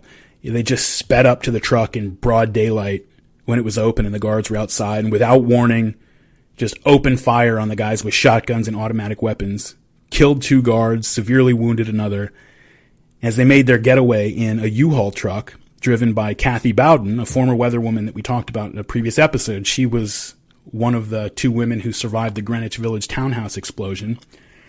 The truck gets pulled over by police, and the cops aren't sure that they've got the right truck. It just happened. And the unassuming white woman driving in the front gave them pause. They were unaware of the 6 armed men in the back storage area, and when 3 of them were approaching the truck with their guns drawn, Kathy Bowden plays dumb and just acts terrified and pleads with them to put their guns away. And as soon as they put their guns away, the men burst out of the back of the truck wearing body armor and open fire on the cops with automatic weapons. One of them goes down. One of the robbers walks up and shoots several rounds into him to finish him off. Another cop is killed with a robber's M16. Another's hit in the leg. He manages to get behind a tree and return some fire. And another one, a 4th one, had remained in the squad car, but he couldn't get his door open because a dead cop's body was wedged against it. He grabs his shotgun, gets off a few rounds at the U-Haul truck, which by this point is speeding directly at his car, and hits it. And now the truck isn't going anywhere, so everybody jumps out of it, and some of the robbers get into a vehicle that some of the other robbers are driving. Some of the others carjack a motorist and take off in that. Again, these are not exactly criminal masterminds at work, and so they're all arrested in short order and charged and sent to prison. Tupac's stepdad got 60 years. He's still in prison. In keeping with the spirit of the age, though, that tended to throw the book at the black radicals and spare or celebrate the white radicals, one of the white women involved, Susan Rosenberg, she went to prison, but her sentence was commuted by Bill Clinton on his very last day in office, and she's now a celebrated radical author and activist. Kathy Bowden, she did some time as well, but she got out, and now she's a professor at Columbia, which, as far as I know, makes her the only current Ivy League professor to have pled guilty for felony murder of police officers. My point in telling you all this, I guess, as my point has been in telling you many of the stories that are not directly related to Jim Jones or People's Temple, well, there's a couple reasons, right? I mean, one, this is just a period of history that it's got a lot to do with our present condition that people really don't know a lot about, and it's interesting and it's exciting. And many of the people involved are still alive and influential. They're in the news. One of Jim Jones' closest allies in California politics, which we'll talk about in a while, was Willie Brown. He used to be the boyfriend of current vice presidential candidate Kamala Harris and gave her her start in politics. Susan Rosenberg, the radical I just mentioned who was released from prison by Bill Clinton, she's been in the news this summer 2020, because conservative pundits have had their hair on fire because she's on the board of one of the main organizations that raises money for Black Lives Matter, and she's highly involved in that. I mentioned in a previous episode that President Obama launched his political career at a fundraiser in the living room of Bill Ayers and Bernadine Dohrn, the 2 former leaders of the Weather Underground. This stuff is not ancient history. But the real reason that I've included it is because tracing out the course of the movement from the late 50s into the 70s and seeing how it developed, it really provides the context to understand how people at the time would have thought about and perceived Jim Jones and People's Temple. At no point along that trajectory were Jim or the Temple anywhere close to the most radical or the most bizarre thing going on. In fact, generally speaking, they always stayed a step or 2 or 3 behind the leading edge, so that even as they began to tip over in the early 70s, to someone who was happening through the church on any given Sunday, the place could have seemed like a stable, relatively conventional environment compared to what they were used to. Even people who got involved, who were in the inner circle on the planning commission, who saw the madness that was going on behind the scenes, if they'd done time in other radical groups, as many of them had, or they at least were close enough to it that they'd heard the stories, the Temple would have seemed like more of the same at the very worst.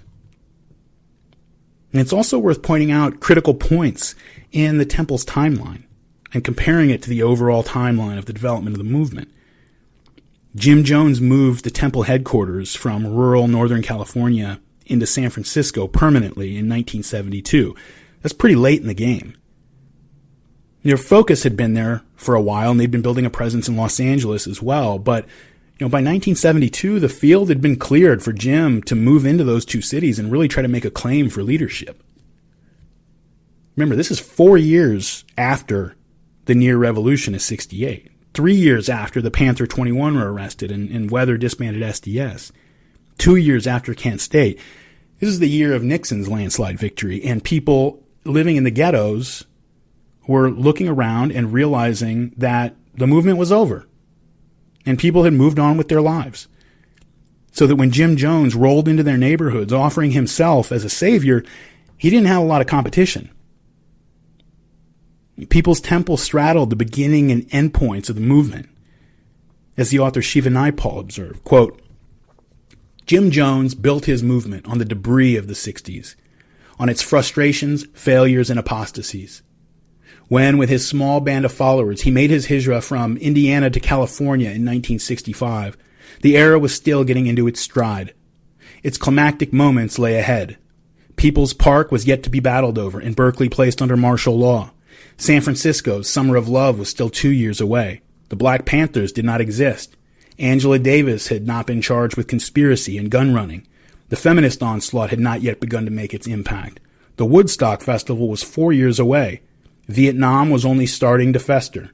George Jackson was still alive. Timothy Leary and Herbert Marcuse were just becoming widely known. The Beatles had not yet composed their most famous music, the music that would one day inspire Charles Manson. Ronald Reagan was not yet governor of California. Patricia Hearst, well, unquote. I'll get to Patty Hearst in a minute. In 1965, he continues, the 60s were in their infancy. The world had changed substantially when, in 1972, the People's Temple moved out of its rural lair in Northern California and made San Francisco its headquarters. By then, the student revolt had all but evaporated. Vietnam would soon diminish as a source of torment with the abolition of the draft. Timothy Leary was in deep trouble with the law, and Herbert Marcuse had lost much of his influence. The Beatles had composed their most famous music, and the Manson family had committed its murders. Racism was, more or less, abandoned as an issue, its place usurped by the aggressive introversions of feminism and ecology and consciousness raising. The Black Panthers were in their death throes. Est, initiated by Werner Erhard in October 1971, was scooping up adherents. So were Synanon, the drug and alcoholic rehabilitation group that had turned itself into a religion, the Unification Church, the Hare Krishnas, the Divine Light Mission, the Children of God, the Jesus Freaks, and apocalyptic fundamentalism, and the elements of the Symbionese Liberation Army, end quote. And so you're a single mother with a couple kids whose after-school programs have just been cut by fiscal austerity during the 73 recession, but you got to work your second job in the afternoon and evening to make ends meet, and you don't want your kids running the streets. You could have done a lot worse than finding People's Temple. With all the other stuff that was out there, the stuff that by this point was normal, it was a relief to wander into the temple and see people smiling and kids playing with adults watching over them, and to hear Jim Jones putting out what sounded like a pretty good message. And I will run it with or without my immediate person. I will have my way, because my way is a holy, just, and egalitarian socialistic way. My way is the way of fair play. My way is the way of the Constitution and the Bill of Rights that says we are guaranteed life, liberty, and the pursuit of happiness. My way is the way that says all are guaranteed life and all liberty and all happiness. Well, you cannot have life, liberty, and happiness without the guarantee of free doctors if you cannot afford them, or free hospitals if you cannot afford them, or free education if you cannot afford it, free housing if you cannot afford it. If I then am going to live the Constitution, which I intend to do, and guarantee life, liberty, and happiness, the only way you can have that is to guarantee that if people don't have money, they will be taken care of as they were on the day of Pentecost, from each according to their ability to each according to their need. You say, what is it, Father? You're suggesting that we just let everybody have the benefits of society? Say, I worked hard to get what I have. You don't have anything. You don't have anything.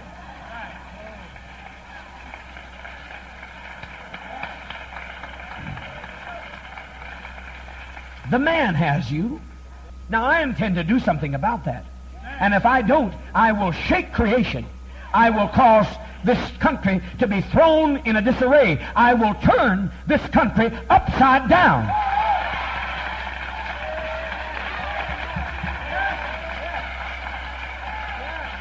In general, Jim tended to keep the radical stuff between himself and the inner circle until 72 or 73 or so. Not entirely, but it leaked out rarely enough that committed members could let it pass if they didn't like it. He always preached radical politics, but he was talking to people in urban ghettos who, again, were surrounded by militant rhetoric. And at least Jim Jones wasn't calling for violence. There were many people in the church who were only there because it was a good environment for their kids. It was the whole reason they were there. There are many people like that. There are many members who stayed in the church because they've been, they become friends. They become close to other people in the church. And they didn't really care that much one way or another for Jim Jones. And that's not uncommon either. And people in churches all over America stick around because that's their friend group. It's their kids' social environment. And if the pastor came in one Sunday and announced that he was moving on and there was going to be another pastor, they might be, oh, that's too bad, but, it's not going to break them up. It's not going to cause them to leave the church or anything like that. It's not out of the ordinary is my point.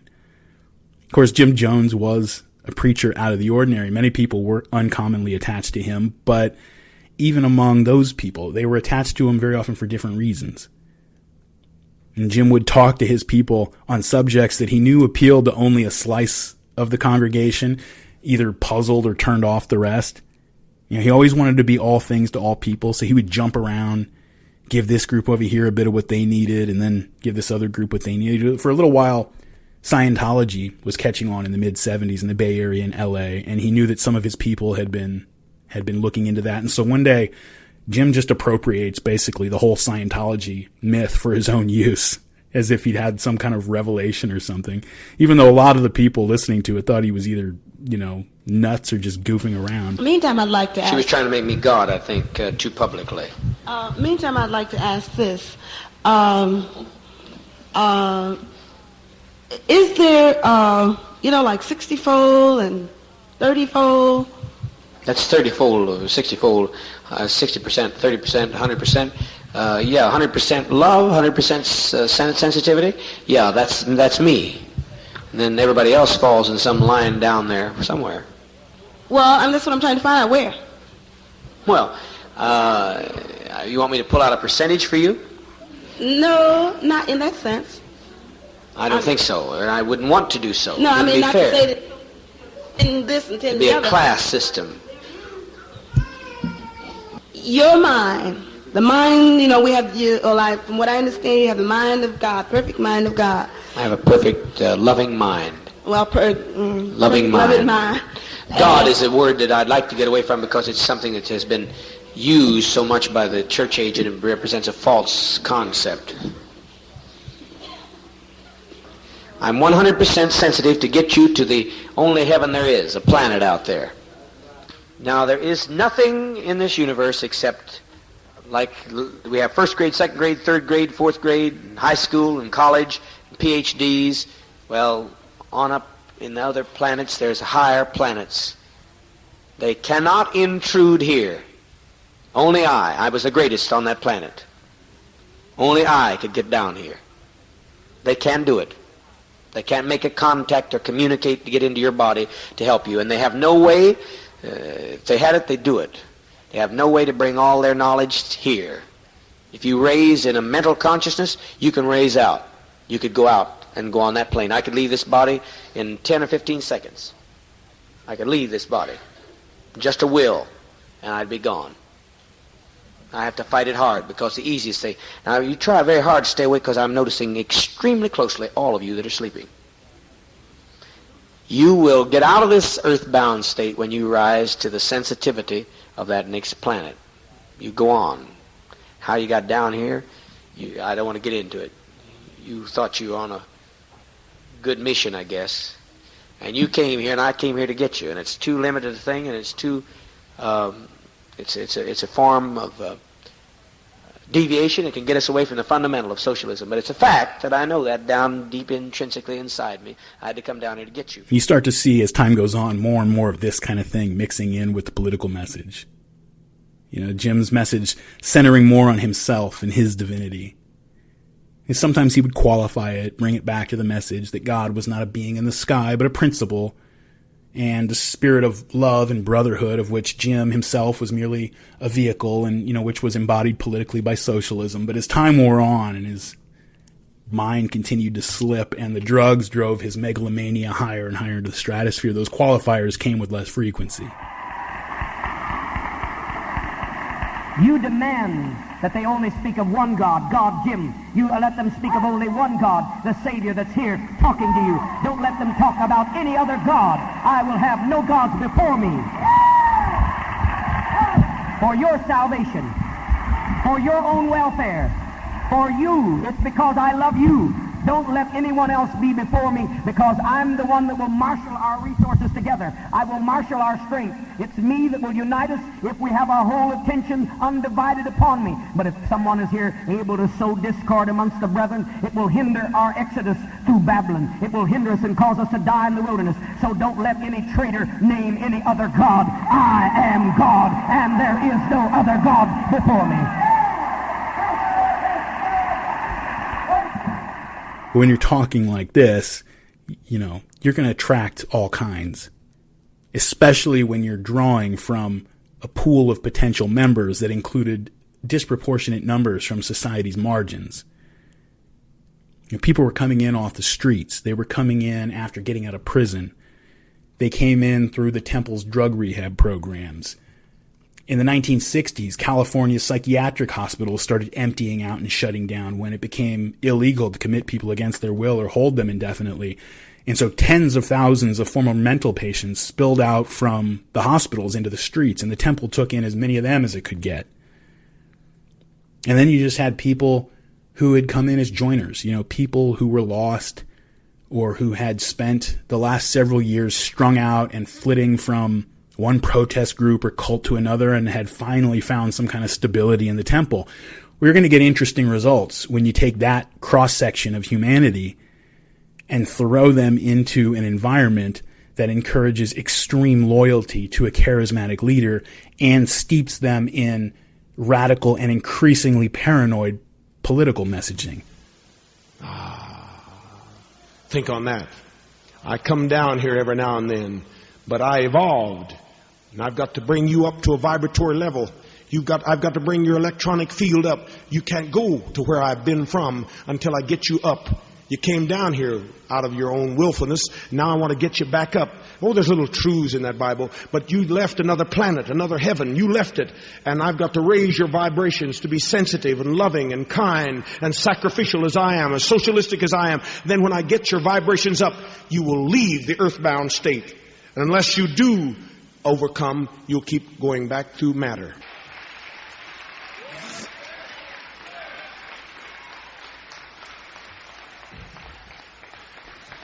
Say, Father, if I follow you, I'll have to throw away everything I've learned. What have you got to lose? Where are you today? You go home and read Executive Order. It's now 5 of 6. I told you I'll finish by 6. Executive Order 11490 and 11647. You go home and read it. Right now they're preparing to set up a dictatorship. It's already written into law that will give the president power to move people wherever he wants to put them in concentration camps, to take over every streetcar line, over every transportation, over every farm, over every office, over every factory. He'll put serial numbers and a mark of the beast right on you. You'll not be any more a person, you'll be a number. And every black and brown and poor white will be done away with. It's already in law. The time has come for the destruction of the black man unless he frees himself from the burden of the black book, the curse of the white man's religion. He must free himself.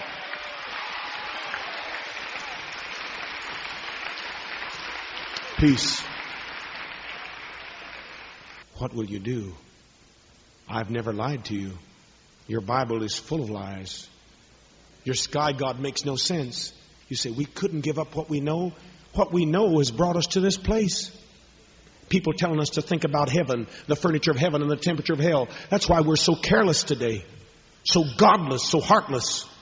That white woman on the Miami tower, her heart was broken, lonely, alone, afraid. She's up there wanting somebody to care. And hundreds of people, they said, white, every race, saying, jump, jump, jump, you bitch, jump. They do it all over America. Read every news story. One in New York recently, we're trying to get them to jump off of a 37th floor. Jump. There's no heart. There's no love. Everybody killing everybody. So what have you got to lose? Does your churches have any love? Does your preacher talking about the sky God? Will he give you a ride? Will he give you any buses? Has he given you any of those homes?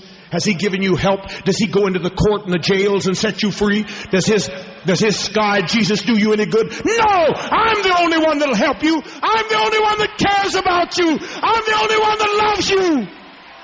One of the more interesting characters who came through the temple around this time was a black man named Donald DeFreeze. DeFreeze's little background was born in 1943 in Cleveland, so he would have been about 30 when he was supposed to have attended a few Sundays at the temple in 1973. His childhood was not a happy one. He was the oldest of 8 kids, and his alcoholic dad supposedly used him as a punching bag. He starts getting in trouble early on for stealing cars, and then he gets in trouble for stealing a gun so that he could kill his father. And so he runs away to Buffalo to live with a cousin when he's 14 years old. In Buffalo, he keeps stealing cars and getting in trouble, and he gets put up in a youth facility until he's 18 years old, at which point he's released, and then he next shows up in Newark, New Jersey, where he managed to get his act together for a little while. He gets a job painting houses, and he marries a woman 5 years older than him. She's 23. She's already got 3 kids, but she's kind of got her act together, and she pushes him hard to stay on the path. But DeFreeze was sullen and lazy, and they start to fight a lot, and their fights are mostly her yelling at him to do something with himself. And so Donald DeFreeze starts disappearing for days at a time. And she found out later that he had started burglarizing houses and robbing people. Now, DeFreeze wasn't just a criminal. He was a very troubled guy. When he was home and not off on one of his disappearances, he started buying guns and taking them apart and trying to modify them. In 1965, which would have been 2 years into his new life in Newark, neighbors called the cops after a loud bang came from their apartment, and the cops came and found an unexploded bomb encased in bamboo. And so he's arrested and charged, and the landlord evicts the lot of them, and DeFreeze jumps bail and leaves the family and flees to Southern California. 3 weeks later, he's arrested hitchhiking on the freeway near San Bernardino, and cops find him with a briefcase holding a sawed-off shotgun and a tear gas bomb and a sharpened butter knife. And so he's released again, and he goes back to Newark, immediately gets arrested again, this time with another homemade bomb. This is all very strange because people who knew him at the time say that he wasn't political at all, as far as anybody could tell. Nobody to this day knows what he was up to. Well, by now, people in Newark knew to avoid him, and so he couldn't get any more jobs painting houses. And so he convinces his wife, who apparently is a very patient woman, to take her 3 kids with him to Los Angeles so they can get a fresh start. And she does. And in Los Angeles, he's painting houses again. He gets a job as a short-order cook in a restaurant. But at nighttime, he starts buying up black market guns and selling them to street gangs for extra money. And this is how he starts coming into contact with the Black Panther Party, which had just recently been formed. DeFreeze starts drinking a lot, and he and his wife continue to fight a lot, and he keeps up his habit of disappearing for days at a time and getting arrested under very strange circumstances. Once he's picked up for running a red light on a bicycle, and in the bike's basket, cops found a handgun and 2 bombs he made. He got probation for that, but then got arrested again a short time later for having an unregistered pistol, which turned out to be from among 200 weapons that had been stolen from a military supply depot. So he tells the cops that he has the rest of the guns, and he offers to show them where they're hidden in an apartment building, but he'll only show them in person. And so they bring him there, and he manages to get loose, and he jumps out of a second-story window and manages to escape, only to get picked up again 4 days later after which he escorts him to the actual hiding place of the guns, and for his cooperation, he gets off once again with only probation, partly with the help of a sympathetic court psychologist who said that he was emotionally confused and conflicted. So he tries again to get back on the path. He takes a course in aircraft assembly and repair, but he finds that he can't get a job in that field due to his criminal background. And by now, his wife is demanding that they get out of Los Angeles, and so he takes her and the kids back to Cleveland. But after just a few months there, he's arrested on the roof of a bank with a burglary kit, and finally his wife bails, so he goes back to LA alone. As soon as he gets there, he robs a woman of a $1,000 cashier's check, but the cops are called when he tries to cash it, so he runs from them on foot, firing his gun wildly at them until he runs out of bullets, and then he surrenders. And so finally, Donald DeFreeze, this guy who had been spit out of an abusive home as a 14-year-old runaway and had been just a rolling disaster ever since, finally has his probation pulled and was sent up for a minimum of 5 years. Well, like many young black men from difficult circumstances with criminal histories back then, prison was, in a way, it was like the first time that Donald DeFreeze, like I said, just a rolling disaster from the time he was a kid. And this was like the first time he ever really had a moment to just stop and take a breath. He began to read to pass the time. He started with porn, reading the articles while he recharged his batteries, then moved on to other magazines and then books. He started paying attention to the prisoners talking about black power and black liberation. One of them gave him a book, Soledad Brother by George Jackson, and he read it, and that was when everything clicked into place for Donald DeFreeze. From Burrow, quote, "Reading Jackson, DeFreeze was suddenly able to understand his strange jumble of a life. None of it, he discovered, was really his fault. The black man never had a chance. He never had a chance. Moreover, he wasn't really a criminal. He had been fighting for his economic freedom, for his dignity, and a repressive white government had jailed him for it. He was a political prisoner. In time, DeFreeze branched out, reading the books Jackson recommended, Mao, Lenin, Che, then Fanon and Debray and the rest. And while he never became entirely conversant in left-wing ideology, he found adventure and excitement and purpose. Marxism even explained his wife. She wasn't a striving harpy. She was just bourgeois." End quote. And so DeFreeze, he's all in. He gets into this fully. He starts attending meetings with the prison's Black Culture Association twice a week in the prison library, where they would organize classes in black history and literature and bring in guest speakers from the outside or watch films on African history and culture. And the meetings would often be led by white radicals from the outside who would come in to volunteer. Each meeting would begin with chanting in Swahili and a clenched fist salute to the flag of the BLA, and all the members of the Black Culture Association took on African-sounding names. That was a big thing back then. And so Donald DeFreeze starts going by Cinque Mtume. The inmates spent most of their meetings fantasizing about escape and planning the future revolution.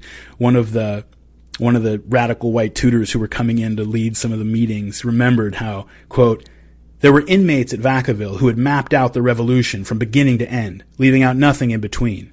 They knew what time the revolution would start in the morning and what day. They knew how to form a vanguard and how it would split up into cadres from the east and the west and the north and the south. To hear them talk, you would think that they knew exactly how to do away with the system. The guards would hear this shit 24 hours a day, 7 days a week. There were people who could quote long passages from Che and Mao and Marx and revolutionaries that I never heard of." End quote. DeFreeze becomes the model of a prison revolutionary and develops relationships with many of these white radicals who were visiting the black prisoners looking for the next Eldridge Cleaver, George Jackson. Many of the visitors were from a group of Bay Area radicals who called themselves Venceremos. And they had only started operating in 1969, but they didn't last long. They didn't start out violent, but pretty soon one of the female members of Venceremos fell in love with a black inmate that they were visiting named Ronald Beatty. and convinced her comrades to help break him out of prison so that he could lead them up into the Sierra Nevada mountains where they would set up training camps and begin the revolution. It was not a complicated plan. Beatty was being transferred, and several Venceremos cadres ran up, shot 2 of the guards at point-blank range, killed one of them, and got away with Beatty. But he was recaptured soon afterwards, and he gave up the whole Venceremos organization. He told the cops that he had just been telling these people what they wanted to hear so they'd help get him out of jail, and that he'd been playing the woman for the same reason. And so that was the end of Venceremos. And that came right around the same time that Donald DeFreeze managed to break himself out of prison, this time successfully. He had been transferred to Soledad, George Jackson's old lockup, and put on a work crew as a boiler attendant. And so just after midnight, one night in March 1973, he's dropped off at the fence line near some boilers he was supposed to see to, and the guard drove off. He's supposed to check on him every half hour. And DeFreeze just climbs over the 12-foot fence, tears his jeans on the barbed wire, but takes off, gets away. And so DeFreeze, by this point, had been out of touch with his friends from Venceremos since being transferred to Soledad. So he didn't know that the organization had come apart, and so he starts making his way up to Berkeley to round them up.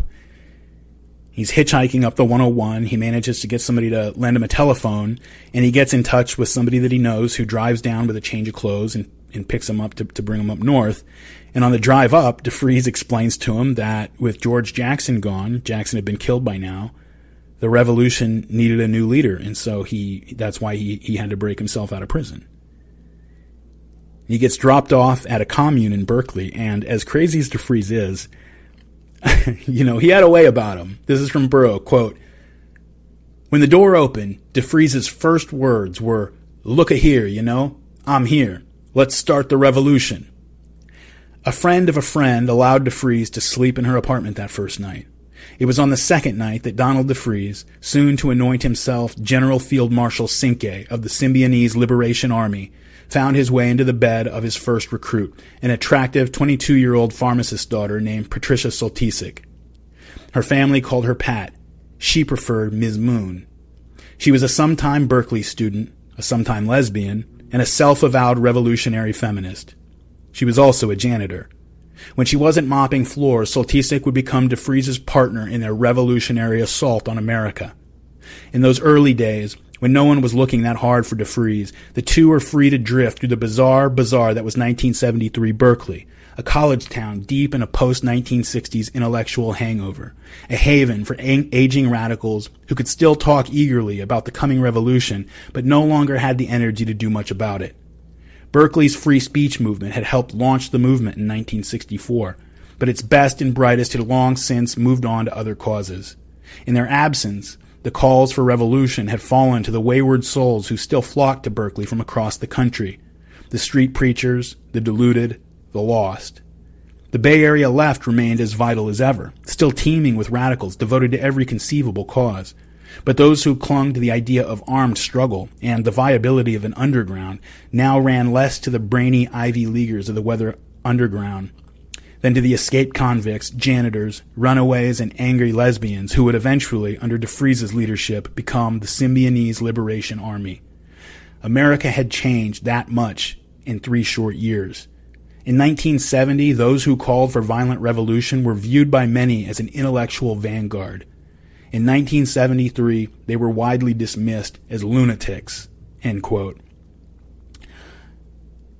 1973, which incidentally, if you remember from the previous episode, is the year that Jim Jones really tipped over and started to lose his marbles.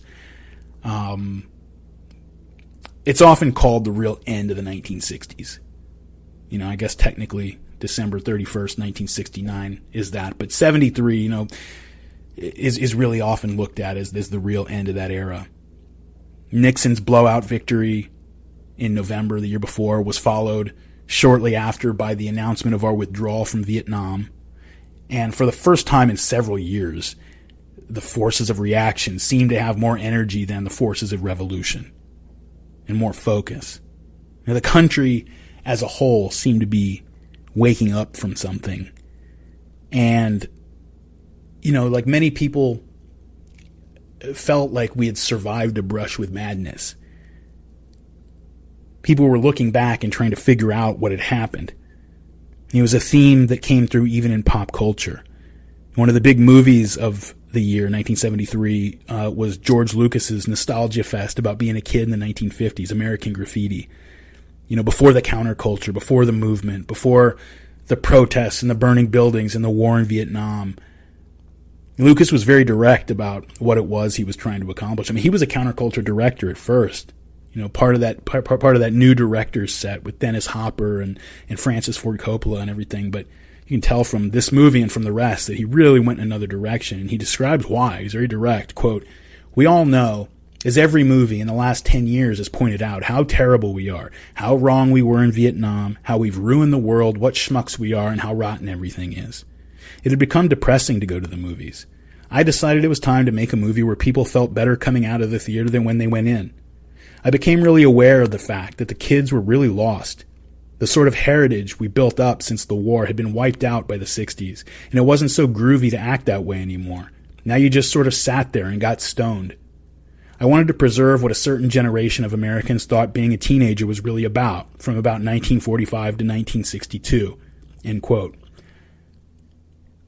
This is a trope now that we're all very familiar with, but this movie kind of kicked that off. It kicked off a 50s craze that lasted throughout the rest of the 70s and continued in various ways even later. That show Happy Days began its run a year later, 1974.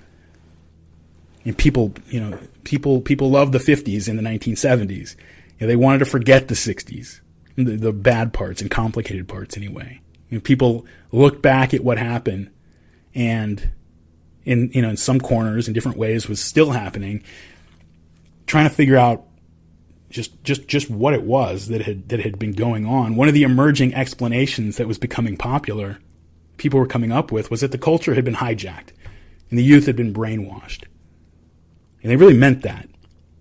Brainwashing was a big theme, whether it was the drugs or the media or communist influence, whatever it was. Some people began thinking of the recent years as a kind of collective madness. As the war wound down in the spring of 73, hundreds of POWs started coming back from Vietnam, and their repatriation was turned into a media spectacle, and it really became it was a big matter of public focus.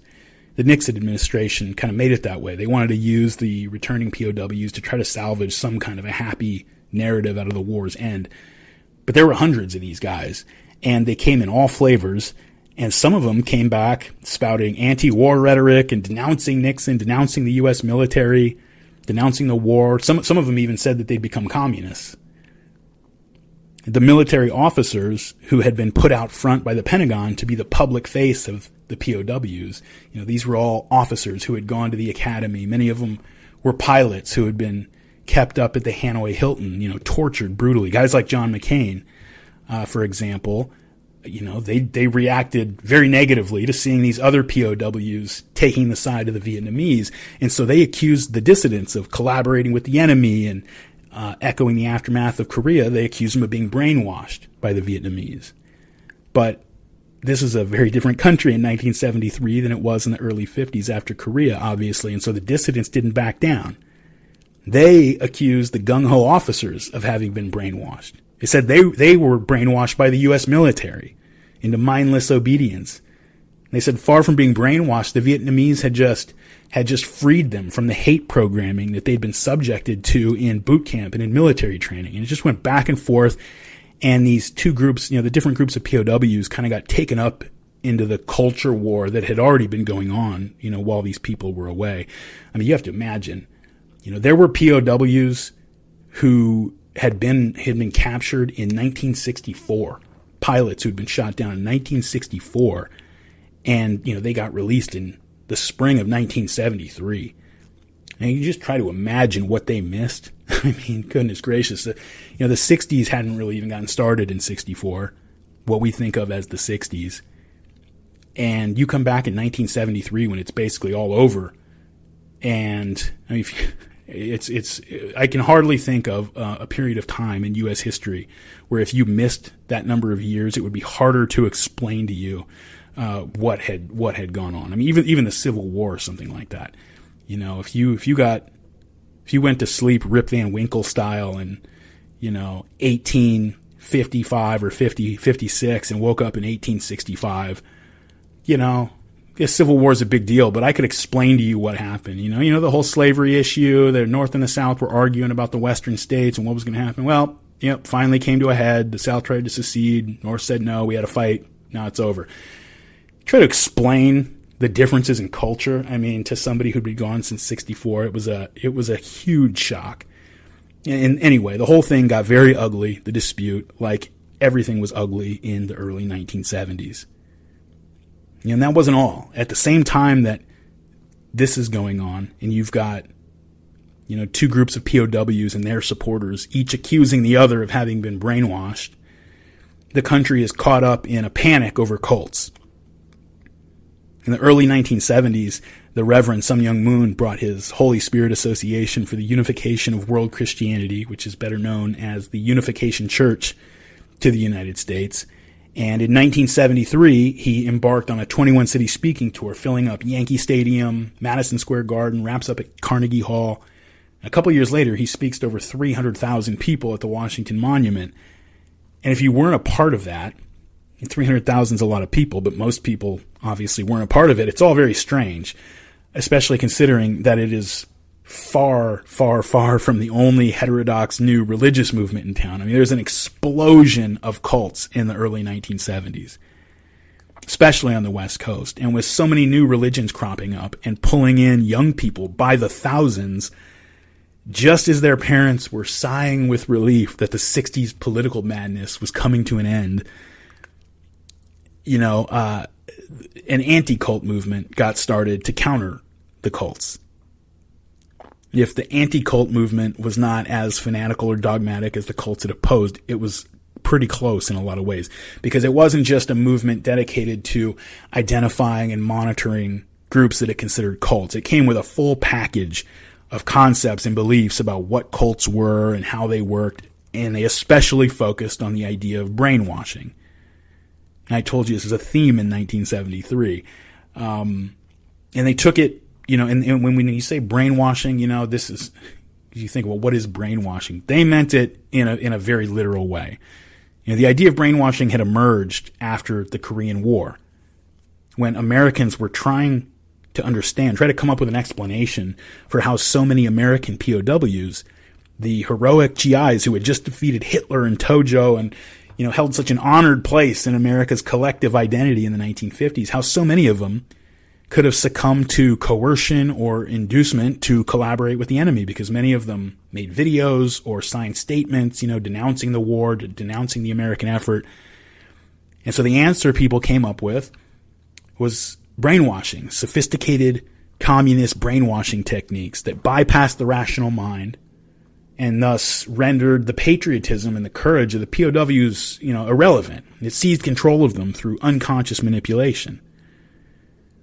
And people, again, took the idea very literally.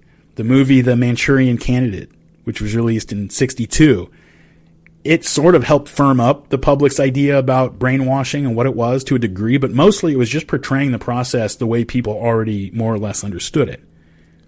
And I don't just mean unsophisticated moviegoers. At the time, the CIA was apparently engaged in experimental attempts to do the same thing under the MKUltra program.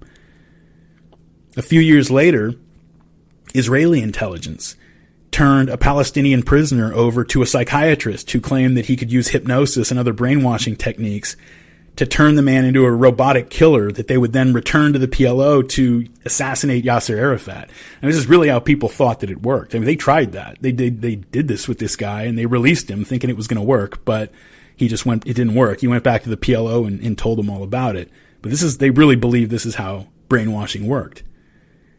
And so they thought that this was real, that this could happen to an individual. And when you brought mass media into it, and people were very concerned about the effects of mass media, you remember the baby boomers, the protest generation, or the first generation to grow up with TVs in the house. It shaped the way many Americans interpreted the rise of the 60s counterculture and then these 70s cults. Like it was a form of mass brainwashing.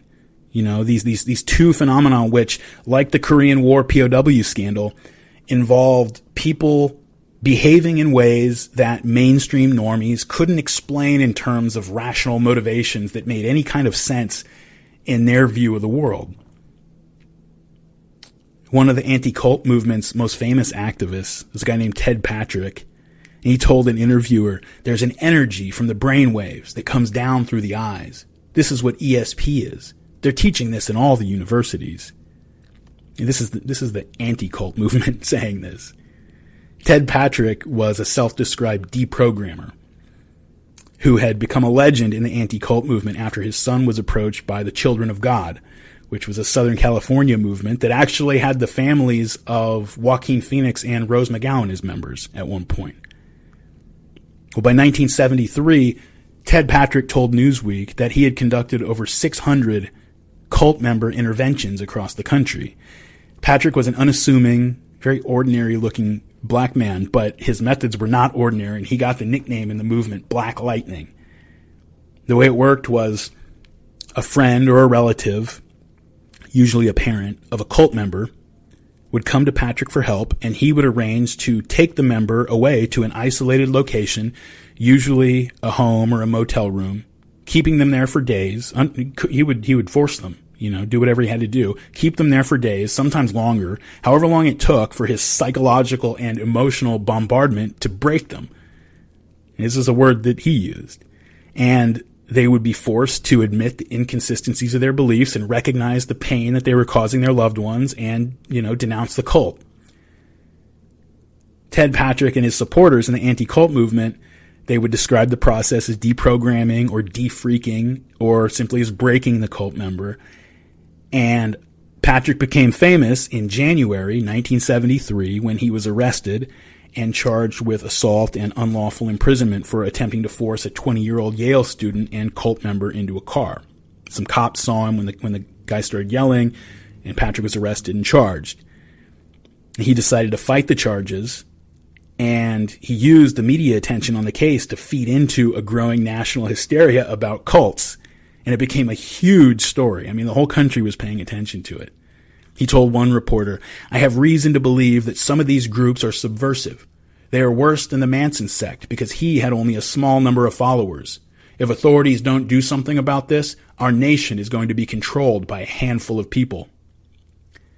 Well, the trial turned into a referendum on the limits of religious freedom, and the prosecution accused Patrick of employing the very brainwashing techniques that he claimed to be against. And of course, Patrick said he was not brainwashing anybody. He's freeing people from brainwashing. And the prosecution pointed out that's exactly what the so-called cults claim to be doing. But in the end, Patrick was found not guilty. And so people were following this cult scare and this story, this Ted Patrick story in the media in 1973, with all the talk about brainwashing, at the same time that they're watching the POWs go back and forth, creating accusations of brainwashing. And they would literally see segments about both stories on the same episodes of the evening news. And then one of the best-selling books of 1973 was called Sybil, which was a supposedly true story about a woman with dissociative disorder and 16 different personalities living inside of her, each of which could take over without her consent or control, which is not exactly brainwashing, but, you got someone's mind being hijacked by forces that they can't control. And so you see this theme everywhere. They see it on the news, they're buying best-selling books about it, and they're going to the movies to watch it. One of the biggest movies released in 1973 was The Exorcist, which obviously carried many of the same themes. A young girl with an absentee father and a self-involved mother becomes possessed by a demon. It's a pretty unsubtle horror flick, but if you go one layer deep, it's got generational rebellion, something like brainwashing, even a kind of hostage taking, and it really, young people away from their parents having their minds hijacked by demonic forces is a good summary of how many people were now beginning to think of the late 1960s. Another movie from that year that has stood the test of time is Badlands by Terrence Malick. Very different from The Exorcist, but it plays on similar themes in very different ways, obviously, if you've seen the movie. This one, Badlands, is sort of a takeoff on the Bonnie and Clyde theme. And it begins when the Clyde figure, played by Martin Sheen, kills Bonnie's father, burns down her family home, and the two of them run off together on a crime spree. Martin Sheen's Clyde character is consciously modeling himself after James Dean. He worships James Dean, the original rebel without a cause. And the two sort of recapitulate the Bonnie and Clyde, characters in this kind of recapitulate the youth rebellion of the 60s. They kill the symbolic father and burn down the house to sever ties with the past. And yet the two lovers nevertheless save some knickknacks from the fire and spend the rest of the film trying to play house by recreating the traditional family environment that they've destroyed. But of course they can never quite do it. And, it reminds me of a quote I saw somewhere from Santayana, that the misfortune of revolutionaries is that they've been disinherited, having cut themselves off from heritage and tradition, and that the folly of the revolutionary is that they wish to be disinherited even more.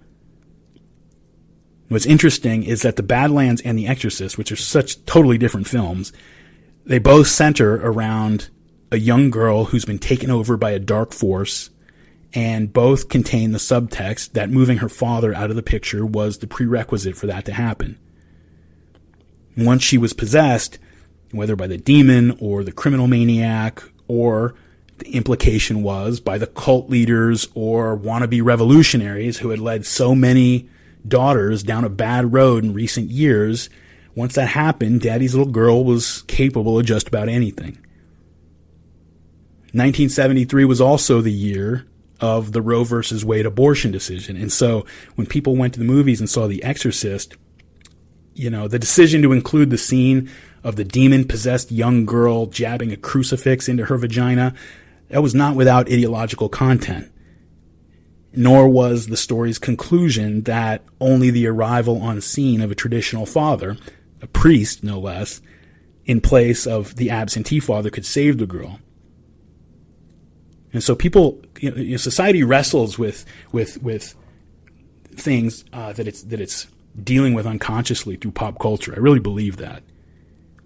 And each of these films deals with the question of the girl's agency very differently. The Exorcist, again, is not a subtle film and leaves no room for ambiguity. The girl has been held and tortured against her will. It's her doing and saying these things. Technically, it's her body, but the film takes the position basically of the anti-cult activists with brainwashing. Her consciousness has been pushed aside by a superior and more sophisticated force, and she has become just a bystander to her own destruction. There's that scene where, the wound comes up on her arm that says, "Help me," like she's in there watching this happen to herself. Badlands is a more complex film, and throughout the story, you're left with the questions over the girl's complicity. Her lover, the Clyde character, he commits the actual murders and generally pulls her along, but she's also in love with him. This man who murdered her father and burned down her house. And she goes along willingly. Although, of course, it's an open question how much free will a girl can exercise when she's traveling with a homicidal maniac. And Malick had been making the film for some time. Obviously, it takes a while to make a movie, so it was just a coincidence that in the summer of 1973, again, I told you this is a theme this year, was when we got the term Stockholm Syndrome, from a bank heist turn hostage situation in Sweden that ended when the terrorized hostages ended up siding with their captors and refused to testify against them. And Stockholm Syndrome, again, is, it's a kind of brainwashing. It's like you're sort of asking some of the same questions. And neither could Malick have known that at that very moment, the world's most famous example of Stockholm Syndrome, to this day probably, even more famous than the event that gave us the term, was about to happen. It was an event that would combine all of these questions and debates about brainwashing and about, your daughters and young people being led off by madmen and the question of their agency, and it would bring the whole question of the 60s and its legacy to a head. And it brings us back to the occasional guest of People's Temple, according to testimony later provided to police, Donald DeFreeze. aka General Field Marshal Cinque and his Symbionese Liberation Army. Now, DeFries and his companion, Ms. Moon, had gathered up a handful of followers from the remnants of the Berkeley Underground, most of them leftovers from Vince Ramos that he had known from prison. There were 4 men, 4 women, in addition to DeFries and Ms. Moon. All of them were white. DeFries himself was the only African American. Now, DeFries, General Field Marshal of the Symbionese Liberation Army, obviously was possessed of some delusions of grandeur and spread that mania to the rest of the group. He huddled in a hideout, spent weeks drawing up org charts and bylaws and plans for a Symbionese Federated Republic and a court of the people, came up with plans for logistics and medical and communications branches. They created a bunch of documents stating their goals. They wanted to abolish prisons and the institution of marriage, as well as rent, and to wage war against racism, sexism, ageism, capitalism, fascism, individualism, possessiveness, competitiveness, and all other institutions that have made and sustained capitalism. And the group, in many ways, followed the established revolutionary playbook. They had daily calisthenics and karate lessons, mandatory Marxist study groups, time at the firing range, and, of course, endless struggle sessions. And since everybody except for DeFries was white, they spent time in mandatory classes practicing how to speak like the black proletariat as they envisioned it, which mostly consisted of learning to use double negatives as a habit and to inject the word pig anytime they spoke about police or the military or the government or system in general. When they began releasing demands and revolutionary communiques, the most common salutation that they would use was in all caps, "Death to the fascist insect that preys upon the life of the people." As their symbol, they adopted the 7-headed cobra, which they said symbolized God and life and had a history going back 170,000 years. And it's not certain, but possible that they were inspired by a 1973 movie called The Spook Who Sat by the Door, or the 69 book of the same name. It's about a black Korean war veteran who's hired into the CIA because of imposed racial quotas, and he uses the time to learn assassination and spycraft, and when he's got the knowledge that he needs, he quits and heads back to Chicago and uses his skills that he learned in the CIA to organize a black uprising. And he calls his organization the Cobras, and the book, which I haven't read, the movie's pretty wild, somewhere uses the term symbiology, apparently. So some people think that this is where they were inspired. And the story ends when the uprising occurs and the President of the United States declares a state of emergency. Well, the revolutionary career of the SLA started out less spectacularly than that of the Cobras. As their first revolutionary action, DeFries decided that they were going to assassinate the first black superintendent of Oakland schools, a guy named Marcus Foster. And so on November 6, 1973, DeFries and 2 of his female followers ambushed Foster as he was leaving work, and they murdered him and also shot up his best friend who happened to be with him. And police would later discover that the tips of the bullets had been drilled out and filled with potassium cyanide. But to the dismay of DeFries and the SLA, the assassination did not have the desired effect. Rather than being inspired to rise up, the murder of Marcus Foster was universally condemned, even by Berkeley's most militant, parts of the radical left. Black leaders denounced them. Nobody knew who did it, right away, but they denounced the killers. Even the Black Panthers put out a statement against the brutal and senseless murder and suggested that it had been a provocation by secret fascist elements. The day after the killing, an Oakland radio station received a communique topped by a 7-headed cobra, which informed the world that Foster had died because he had initiated a fascist program to require students to carry ID cards on campus because non-students had been disrupting campus and classes during school hours. In vain, the SLA called on others to follow suit. They said, "To those who would bear the hopes and future of our people, let the voice of their guns express the words of freedom." But nobody really paid any attention. The Bay Area was used to this kind of thing by now, and nobody had ever heard of the SLA. Even among the remaining revolutionaries, nobody was, surprise, surprise, nobody was actually cool with assassinating a popular black leader. Even Bernardine Dorn released a statement clarifying Weather's position. "We do not comprehend the execution of Marcus Foster and respond very soberly to the death of a black person who is not recognized as an enemy of the people." But still, the Oakland School District actually buckled to the SLA's demand and suspended the student ID program. And so as far as DeFries was concerned, he was right, and the rest of the left was wrong about the SLA's tactics. He moved his group into a suburban house north of Berkeley where they exercised and took their classes and wrote up a bunch of communiques for bombings that they planned to carry out against several multinational corporations, as well as assassinations of several of their executives. They nailed the shutters down and stapled the curtains to the wall so there was no chance anyone would see inside. And in early January 1974, 2 of the SLA men got lost driving around the neighborhood and pulled over by police. And cops noticed a gun, and after a brief shootout and chase, the men gave up. And so the others caught wind of this, and they knew that it was only a matter of time before the police found their hideout. So DeFries ordered the whole place drenched with gasoline and gunpowder, and they lit a fuse and got out. It turned out there wasn't enough oxygen in the sealed-up house for it to blow, so there was only a fire, and it was very easily put out after the cops arrived. And so inside they found bombs and thousands of written pages detailing the SLA's plans. The cops picked through the paperwork for information on the culprits, but it was a lot to pick through, and apparently nobody paid attention to a green spiral notebook written by SLA member Nancy Perry, which later, when it was all over, the researchers going over the evidence would realize the importance of the first item of significance that she listed, that daughter of Hearst.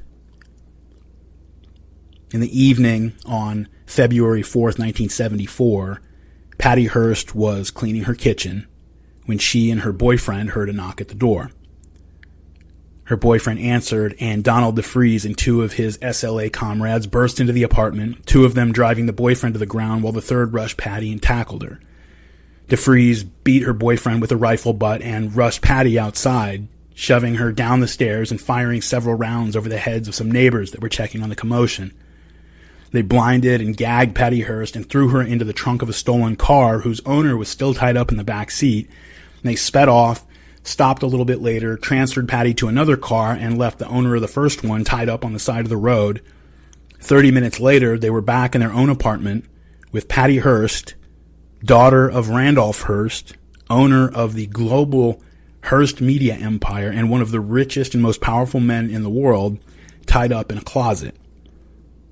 There was no mystery as to who had kidnapped her, since the SLA left a calling card, a box of cyanide-tipped bullets in her apartment. And for 3 days, there was no news. Nobody knew where Patty was or if she was alive. Then, a Berkeley radio station received a communique from the Symbionese Liberation Army Western Regional Adult Unit, written up officially as an order of the Court of the People. Patty was a prisoner of war, they said. A legitimate target because her father was a corporate enemy of the people. There was no request for ransom or any other demand except that the letter be reprinted in full in newspapers and announced on radio and television. Another 5 days go by, and the station receives another communique, this one including 2 audio tapes, one from Donald DeFries and one of Patty Hearst. And she said, "These people aren't just a bunch of nuts. They've been really honest with me, but they're perfectly willing to die for what they're doing. I'm here because I'm a member of a ruling class family." And DeFries' tape announced the SLA's first demand. The Hearst family would have 1 week to organize a food giveaway in Bay Area ghettos. They were to give a package of $70 worth of food to anyone who asked for it every Tuesday, Thursday, and Saturday for the next month. So after some wrangling, Patty's father managed to put together a giveaway of $2 million worth of food, but DeFries rejected that and quickly demanded another $4 million be given away. This is from Brian Burrow, quote, "It was a colossal and chaotic undertaking. Tons of donated and purchased groceries loaded onto rented trucks at a San Francisco warehouse, then ferried to supermarkets in black neighborhoods across the Bay Area. Hundreds of people waited in lines. When trucks arrived late, crowds surrounded them. Fights broke out, In some cases, workers simply tossed bags of food out of the trucks. At a distribution center in East Oakland, several people were injured after being struck by frozen turkeys. By day's end, at which point Hearst had hoped to deliver food to 20,000 people, maybe 9,000 got some. Later distributions, eventually 5 in all, went more smoothly. They continued through March over the protests of California conservatives whose sentiments were symbolized by Governor Ronald Reagan's memorable quip, "It's just too bad we can't have an epidemic of botulism," end quote. The Black Panthers refused to assist with the handouts. They said they couldn't support kidnappings as a tactic. The Weathermen and other white radicals were in a little bit more difficult position, though, as one Weather member explained, quote, "The Patty Hearst thing was great. Giving out all the food, all that was great. Of course, we all thought their rhetoric was ridiculous, and none of us paid much attention to the Marcus Foster killing, a horrible thing. Frankly, everybody was confused by the SLA. It was led by this black guy, so it was hard for us to be critical. It was hard to condemn it, too," end quote. So Patty Hearst is kept blindfolded and gagged in that closet for weeks. DeFreeze would visit her from time to time to lecture her about her privilege and tell her about the destruction that the SLA was going to unleash on the country. He told her that she would not be mistreated as long as she behaved, other than being bound and gagged and blindfolded in a closet for weeks, but that if she did try to escape, she would be immediately executed. And he went on about everything under the sun, the racist class system, the prisons, the evils of privileged families like hers, on and on and on. They interrogated her about her upbringing and her education and her family's assets. Sometimes the others would come and speak to her. They would read books to her. They'd read Mao to her, talk to her about the oppression and injustice of the system. Patty had never been into politics at all. But as a survival tactic, she began to talk back, just agree with it, whatever they said. Yes, totally, Sometimes they would take her blindfold off and give her reading assignments in the closet. Eldridge Cleaver, George Jackson, Marx, Mao. And sometimes they would put the blindfold back on and bring her out of the closet into the living room to listen to their political discussions.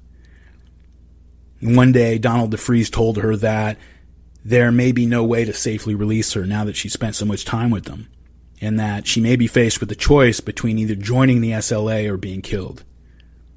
"You know, we've kind of gotten to like you," he's supposed to have said to her, "so we don't want to have to kill you if we don't have to. Just think about it." Something like that.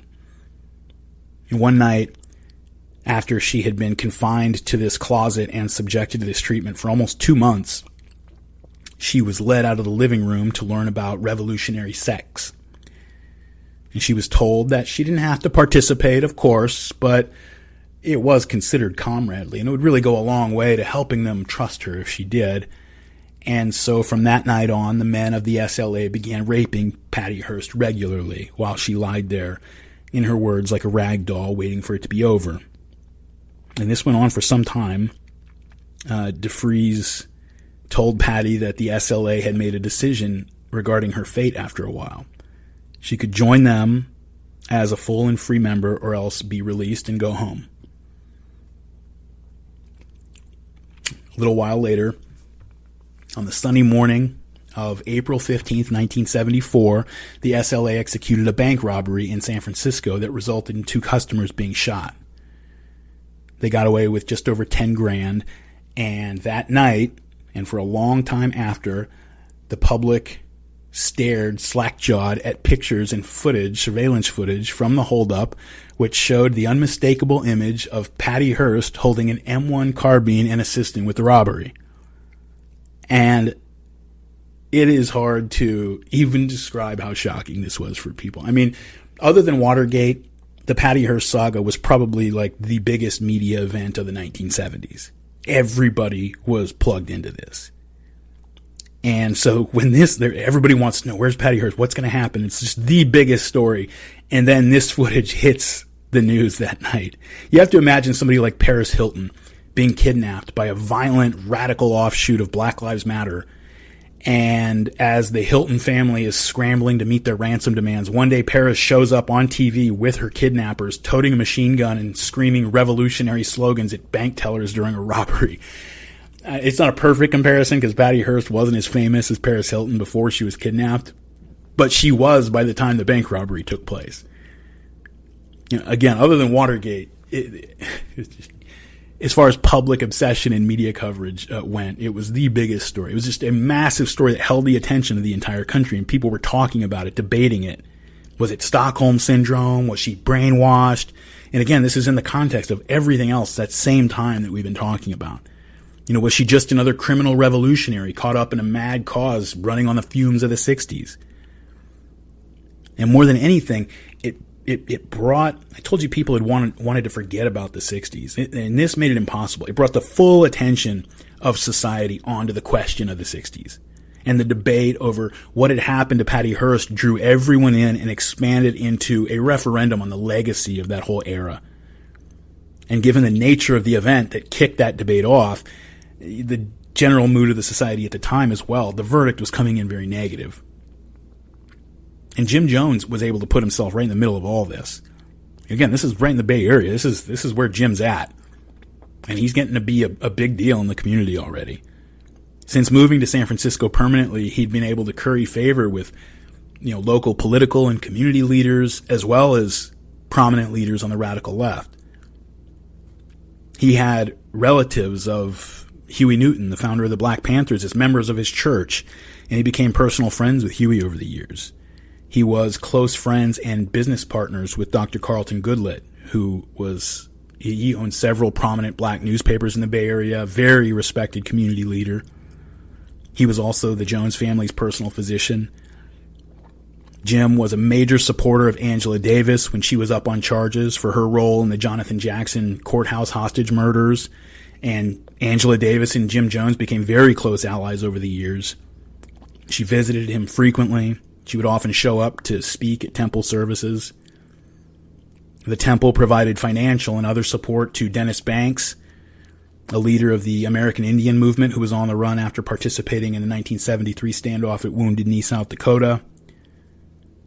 At one point later on, when Jim and the temple were under scrutiny, Willie Brown, Jane Fonda, Tom Hayden, Dennis Banks, Art Agnos, the well-known radical attorney Charles Gary, several other prominent people, well-known prominent people, signed a statement expressing support for him. Quote, "We applaud the People's Temple.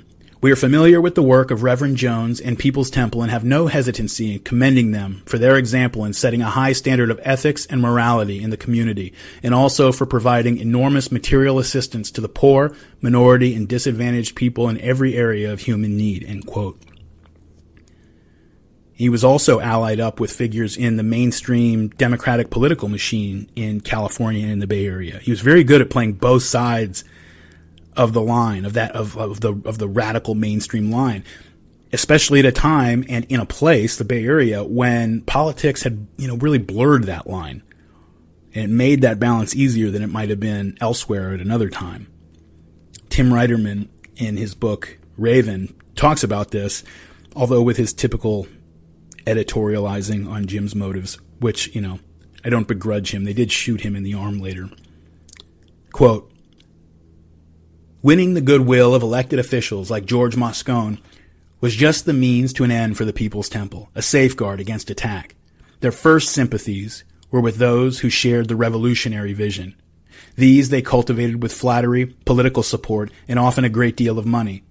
The endorsement of the temple by political radicals was a two-way bonding process.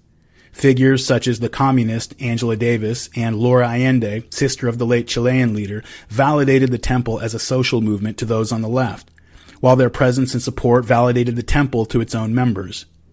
Besides Davis, the church proudly numbered among its friends actress Jane Fonda, Black Panther Huey Newton, American Indian movement leader Dennis Banks, and others whose radicalism was to Jones's liking. Jones desperately wanted their recognition, for he considered himself a lifelong revolutionary and communist. Angela Davis had been quick to emerge as one of the temple's darlings, militant, bright, black, and a woman. The temple participated in rallies on her behalf, and she made visits where she chatted privately with Jones and top aides in his apartment in the San Francisco temple. Angela Davis was both a sister and a celebrity of the left who could strengthen Jones's radical credentials. But other radicals, chief among them Dennis Banks, were considered more reliable friends. The Native American activist received what was probably the largest temple donation, $19,500. The church previously had bestowed large sums, mostly for humanitarian and public relations reasons, on a variety of charities and causes. For instance, $6,000 to save a senior citizens escort program, $500 each to Cesar Chavez's United Farm Workers Union and the San Francisco Police Fishing Program, and $1,000 to a Marin County drug treatment program. But the huge contribution to banks gave the church predominance in the effort by progressives to block the Indians' extradition to South Dakota for trial on weapons charges indirectly related to the 1973 Wounded Knee Uprising. The temple stepped in with nearly $20,000 bail to free Banks's wife, Kamuk, and their newborn daughter from an Oregon jail. A week ago, my wife was behind an iron door. My children were in Oklahoma. You, in your love, have moved the iron door, Banks told 2,500 persons at the San Francisco temple. AIM was only one of several groups Jones was cultivating. Though philosophically Jones considered his neighbors in the Fillmore Western edition, the black Muslims, to be sexist and racist, he respected their... Just for people who don't know, when they say black Muslims, they don't just mean a Muslim who is a black person. They're talking about the Nation of Islam. To be sexist and racist, he respected their discipline and effectiveness in youth work and business enterprises. At one time, Jones feared that friction, born largely out of close proximity, might precipitate violence.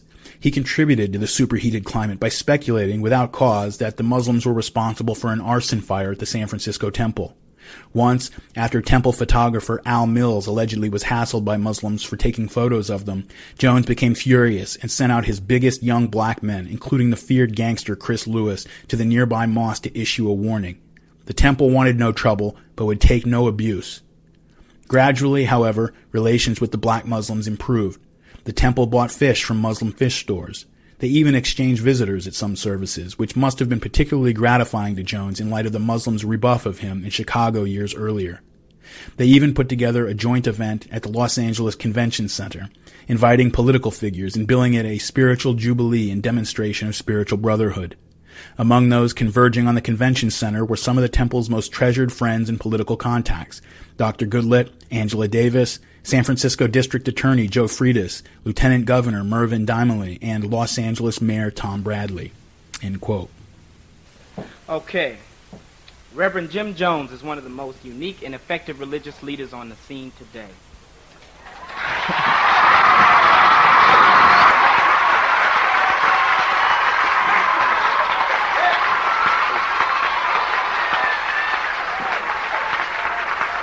It's really important that we black, brown, and poor white people who are undergoing oppression here in the United States make our protests loud and clear. Let's face it, we have been disinherited. We in America have the unfulfilled promises of American democracy dangled in front of us, and it is becoming increasingly clear that the promises will remain unfulfilled in too many spheres. Indeed, with the announcement of the Bakke decision last month, together with the many other disturbing signs which I may speak of in a few moments, it is becoming quite clear that black and brown people are being put on official notice that we are no longer wanted in the mainstream of American society.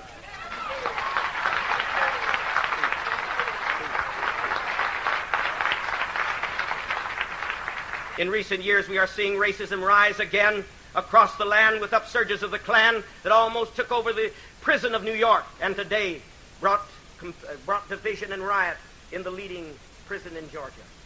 In the wake of automation and rising unemployment, new and frightening economic theories are being proposed. Even some backers such as Uncle Tom economists, I won't name them, I'm too angry to name anybody tonight. If implemented, would return blacks and even poor whites, up to 40% of the population, according to the Newsweek article, to a state of servitude. This brand of economics, which is known as Cleometrics, would represent a kind of final solution for non-white poor people. And if it's 40%, that means that a whole lot of white folk better wake up and realize that they're niggers too. Jim was very good at cultivating people. And even as his mind starts sliding deeper into paranoid megalomania, he knows how to keep it together well enough to put on the kind of show that each particular audience needs to see. He knows people. He could speak the language of the committed radical when he's in conversation with the radicals, end that meeting, and then charm the mainstream liberals and put their minds at ease as well, like right afterwards. As his circle of friends grew, The network effect was profound. Mainstream leaders saw him as a bridge to influence in the community and credibility in radical circles. His friendships with the respected radicals gave him street cred among his congregation and the community. And his connections to the mainstream leaders meant that the radicals saw him as a way to get their agenda in front of the people with power.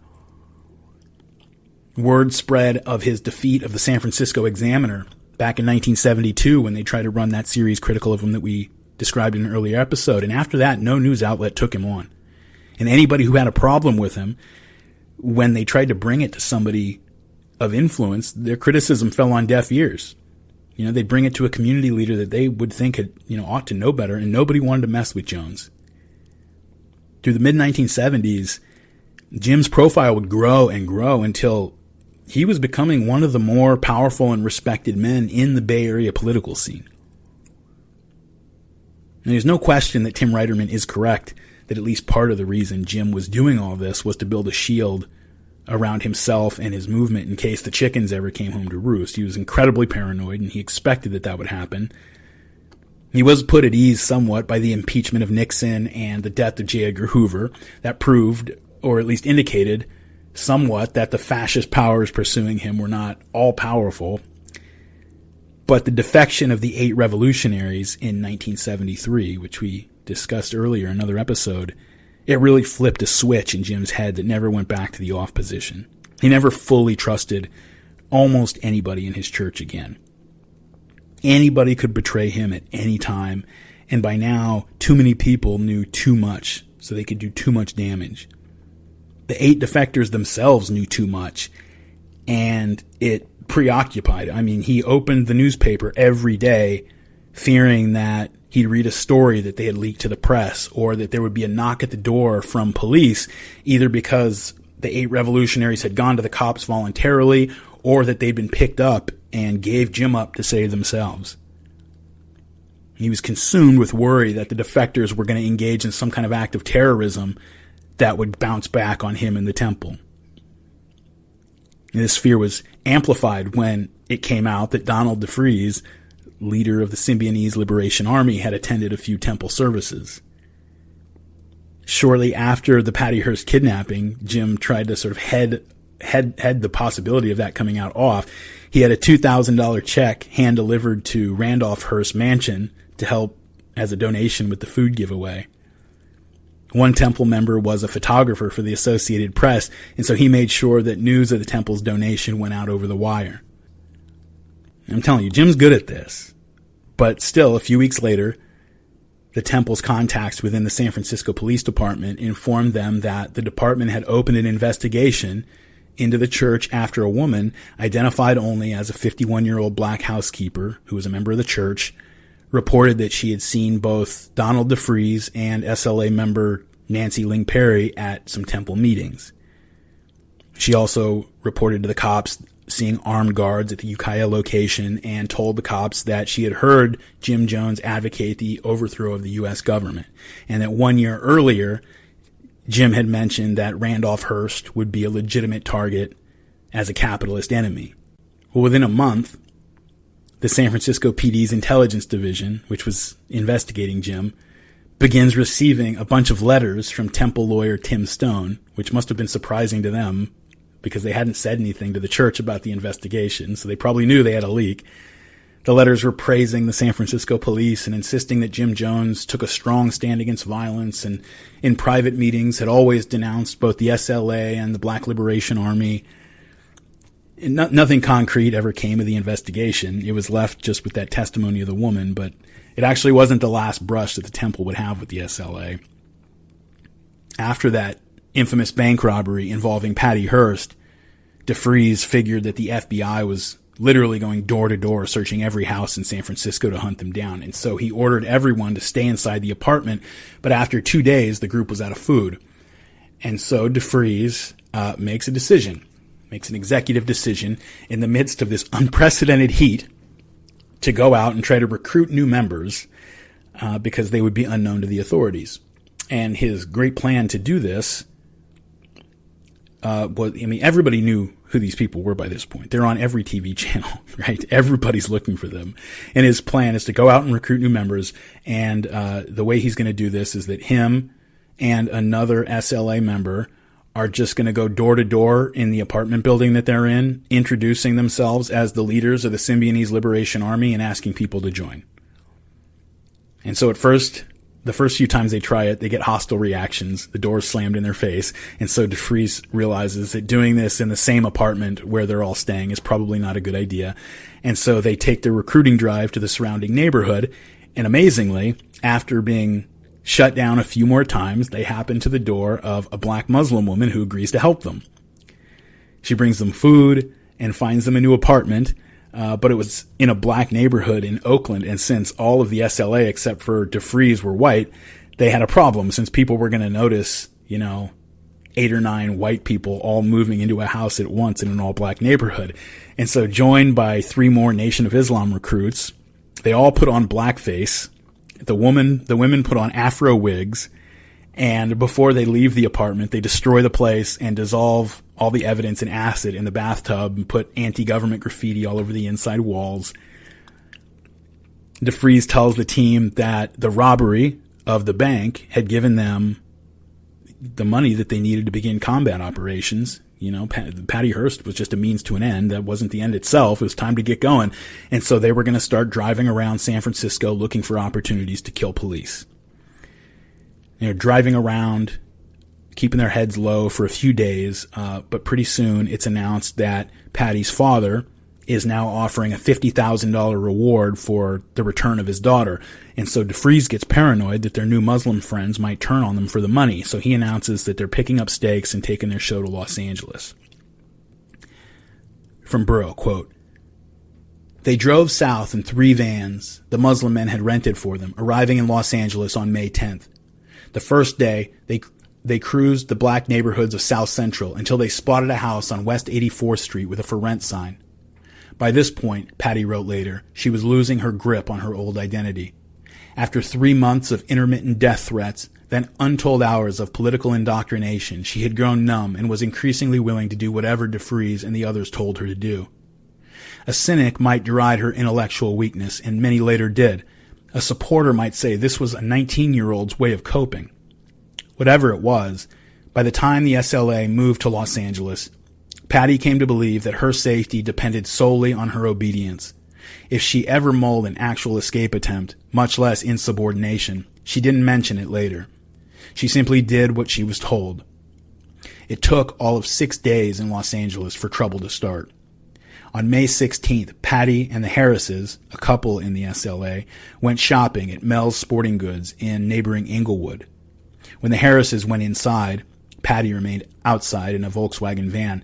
A security guard noticed Bill Harris stuffing a pair of socks into his jacket. The couple paid for other items, but after they walked outside, the guard confronted Harris about the socks. When Harris refused to go back inside, a struggle ensued. Emily Harris jumped on the guard's back. Other employees rushed out and joined the fight. Suddenly, Patty began firing a carbine from the van, the first time she had fired a gun in anger, it appears. Bullets shattering the store's front windows. The Harrises sprinted to the van. Patty drove off in a squeal of tires, the guard leaping into his own car to give chase. They need to give that guy a raise. At a stoplight, the Harrises jumped out and ordered a young black man out of his car. "We're from the SLA and we need your car," Harris shouted, and the man hastily obliged. When Harris noticed the guard a few cars back, he pointed his rifle, and the guard slammed into reverse, leaving the scene. After commandeering and switching to a second car, a station wagon, Patty and the Harrises drove off, but the dim-witted decision to identify themselves as the SLA brought the FBI into the matter. By nightfall, news of the SLA's surprising arrival in Los Angeles headlined the evening newscasts. For the next several hours, the desperate trio ricocheted throughout the city, commandeering a series of vehicles from frightened Angelinos, briefly taking 2 drivers hostage. Every hour, they stopped at a payphone and called the emergency numbers that they had arranged, but neither DeFries nor anyone else ever answered. They continued like this all through the night, giving up only late the next morning. It was then, unable to make contact, that they decided to take shelter in a strangely appropriate place, the fantasy capital of California, Disneyland. And you know what? I'm just going to let Brian Burrow take it from here. This is from his book Days of Rage, from which I have drawn heavily for this series, and I'm not going to pretend that I could tell this part of the story better than he does. Quote, identifying himself as a member of the SLA wasn't Bill Harris's worst blunder that frantic day in Los Angeles. When the FBI searched the Volkswagen they had abandoned, they found a parking ticket issued 3 days earlier outside a house on 833 West 84th Street, where at that very moment DeFries and the rest of the SLA were watching news broadcasts with mounting alarm. And with good reason. By 10 o'clock that night, FBI agents and LAPD officers were creeping into the neighborhood. Staying well back, they watched the house in silence for several hours, seeing no signs of activity. Finally, just before dawn on May 17th, they approached a neighbor who identified photos of the Harrises as people he had seen at the house at 833. By 8:50 a.m., police had the house surrounded, at which point the LAPD sergeant took out a bullhorn and ordered everyone inside to come out with their hands up. When no one answered, tear gas canisters were fired inside. Minutes later, SWAT teams crashed through the front and back doors. The house was empty. DeFries and the others had fled. They drove around for several hours, it appears, before stopping at about 4 a.m. It was then, at a small stucco house at 1466 East 54th Street, just 4 miles away, that a hard-partying 35-year-old named Christine Johnson answered a soft knock on her front door. She and a group of friends had been drinking wine and listening to music all night. Theirs was the only house on the block with the lights still on. Opening the door, Johnson and her friend Minnie Lewis found a stranger, DeFries. "I saw your lights on, sisters," he said. "My name is Cinque. I need your help." The name meant nothing to the two women. DeFries said he and his friends needed a place to stay for a few hours. He admitted sheepishly that police were looking for them, not an unusual circumstance in this neighborhood. He pulled out $100 and promised there would be no trouble. Johnson whispered for a moment with her friend, then took the money and said that they could stay for a little while. Side note, Christine Johnson's house is a 5-minute drive from the People's Temple location in Los Angeles on the corner of Alvarado and Hoover. Several of the Temple's LA members lived within blocks of this place. Burrow continues, quote, "At that moment, there were 6 people in the house. Johnson and Lewis, a parking lot attendant named Freddie Freeman, 17-year-old Brenda Daniels, and 2 sleeping children. Freeman helped DeFries unload the vans, which took 20 minutes. There were boxes packed with documents, a footlocker, sleeping bags, and, to Freeman's dismay, 19 guns, including 4 .30-caliber carbines, a Browning .30-06, and 7 sawed-off shotguns. There were also 4,000 bullets, some of them in bandoliers. DeFries and Freeman lugged it all inside and stacked it in the kitchen. They hid the vans in an alley around the corner, then went to look at an apartment house where Freeman suggested they could find a permanent home. By the time DeFries returned, Johnson was having second thoughts about sharing their home with these odd strangers. Not only were Cinque's friends all white, they were white people with pistols jammed in their belts. They had watched in dismay as one of the girls, apparently Nancy Perry, filled several bottles with gasoline. An hour later, after sending Lewis's 2 children to school, Johnson and Lewis popped several pills, swigged a few last beers, and went to sleep. People, including a stream of preschool children, filed in and out of the house all morning. DeFries sent Brenda Daniels for groceries. One of Daniels' girlfriends came by for what she called a wake-up beer. Freeman's supervisor arrived to pick him up for work, but Freeman waved him off, figuring to make some money off Cinque and his strange white friends. At mid-morning, DeFries gave Freeman $450 and told him to go buy them a car. Through it all, he and his acolytes stood at the windows in shifts, taking turns grabbing naps. At the top of every hour, DeFries picked up the telephone and dialed one of the designated payphones, hoping to find Bill Harris. No one answered. It was growing hot. By noon, the sky a brilliant blue, the temperature had risen into the 80s. As before, DeFries made no effort to hide who they were. He seemed to genuinely believe that because they were fighting in the name of black people would support them, or at least would not alert the police. When asked, he said he had come to Los Angeles to start a revolution and to kill police. Told that the neighborhood was dominated by a local gang, the Crips, DeFries said that he hoped to meet some, pledging to make them right-on revolutionaries. Each of the visitors scurried back outside to spread the word that the SLA was at Christine Johnson's house. Up and down the street, people shook their heads in disbelief. Others whispered in their yards. Phones rang. The news spread. A 63-year-old grandfather named James Reed stopped by the house to drop off some collard greens. 2 white girls wearing pistols smiled at him and said hi. The day stretched on. When Johnson finally stirred, beers and joints were passed. Around 3, Minnie Lewis's children returned from school. One, an 11-year-old named Timmy, marveled at all the guns. "Who are you?" he asked DeFreeze. "We're your mama's friends." "No, you're not. I know all my mama's friends." DeFreeze told the boy to sit down. Suddenly, Timmy, apparently a more avid consumer of mass media than his mother, recognized him. "Are you Donald DeFreeze?" he asked. "No." Timmy darted out the back door and ran toward his grandmother's house. DeFreeze kept watching the street. Something wasn't right. There were too many people around, too many police cruisers driving idly by. Johnson, now awake, still drunk, assured him that the police in the neighborhood were nothing new, but DeFreeze didn't like it. There was still no word from Hearst and the Harrises. He kept glancing at the street, wondering where Freddie Freeman had gone with his $450. He ought to be back by now, he kept saying. Another police car cruised past. "We got to get out of here," DeFreeze told Miss Moon. "It's getting too hot." "Why?" she replied. "It's hot everywhere." A few minutes later, trouble arrived, but not at all the kind DeFreeze had feared. An angry grandmother, Mary Carr, came storming through the front door, ignoring DeFreeze and the armed white people for a moment, found her daughter, Minnie Lewis, passed out on a bed. "Is everybody here drunk?" she demanded. The teenager, Brenda Daniels, took her elbow and whispered that there were 2 white women in the other bedroom, making bombs. This was too much for Mary Carr. She marched into the kitchen where DeFreeze had wandered, studiously avoiding her. "You get out of this place right now," she hollered. DeFreeze mumbled something about black people sticking together. Mary Carr took her 2 grandchildren by the collar, stalked out the front door, and went in search of a policeman. She didn't have to look far. Hundreds of men in blue were already streaming into the area. The LAPD knew that they were close. A search of the house on West 84th Street produced a trove of evidence. Gas masks, a radio, 3 suitcases packed with clothing, a bag of medical supplies, 1 SLA member's poems. "Now is the time. We're all alive," one couplet read. "Eat it, pig." Neighbors described the 2 vans. Dozens of police cruisers began crisscrossing the area.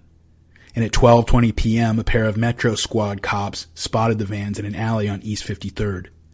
Black plainclothes detectives began filtering into the surrounding streets. Neighbors did the rest. At 2 o'clock, one called the FBI to say that the SLA was hiding at 1462 East 54th Street next door. A caller to the LAPD phoned in an address on South Compton, around the corner. By 3, when a meeting of senior LAPD and FBI officials convened at the Newton Street station, the noose was tightening. By 4 o'clock, when police set up a command post in a tow truck office a few blocks down East 54th, 4 houses had been pinpointed. At 4:20, a perimeter was established. By 5, 127 FBI agents and more than 200 police officers, including 2 SWAT teams, had surrounded the area. When Mary Carr found her way to the command post, the last piece fell into place. Inside the house at 1466 East 54th, DeFreeze sensed it. The block was slowly draining of people. Minnie Lewis disappeared. Freddie Freeman never returned. The Harrises were nowhere to be found. Christine Johnson, an epileptic, collapsed in the kitchen and DeFreeze dragged her to a couch. When Brenda Daniels went for more groceries, police took her into custody. By 5:30, besides Johnson, the only occupants of the house other than the SLA were a neighbor named Clarence Ross, taking pulls from a pint bottle of whiskey, and Minnie Lewis's 8-year-old son, Tony, who was watching cartoons. At one point, a neighbor girl, curious to see the SLA, wandered into the house and told DeFreeze police were in the area. She followed him into the kitchen, where he drank from a jug of Boone's Farm wine.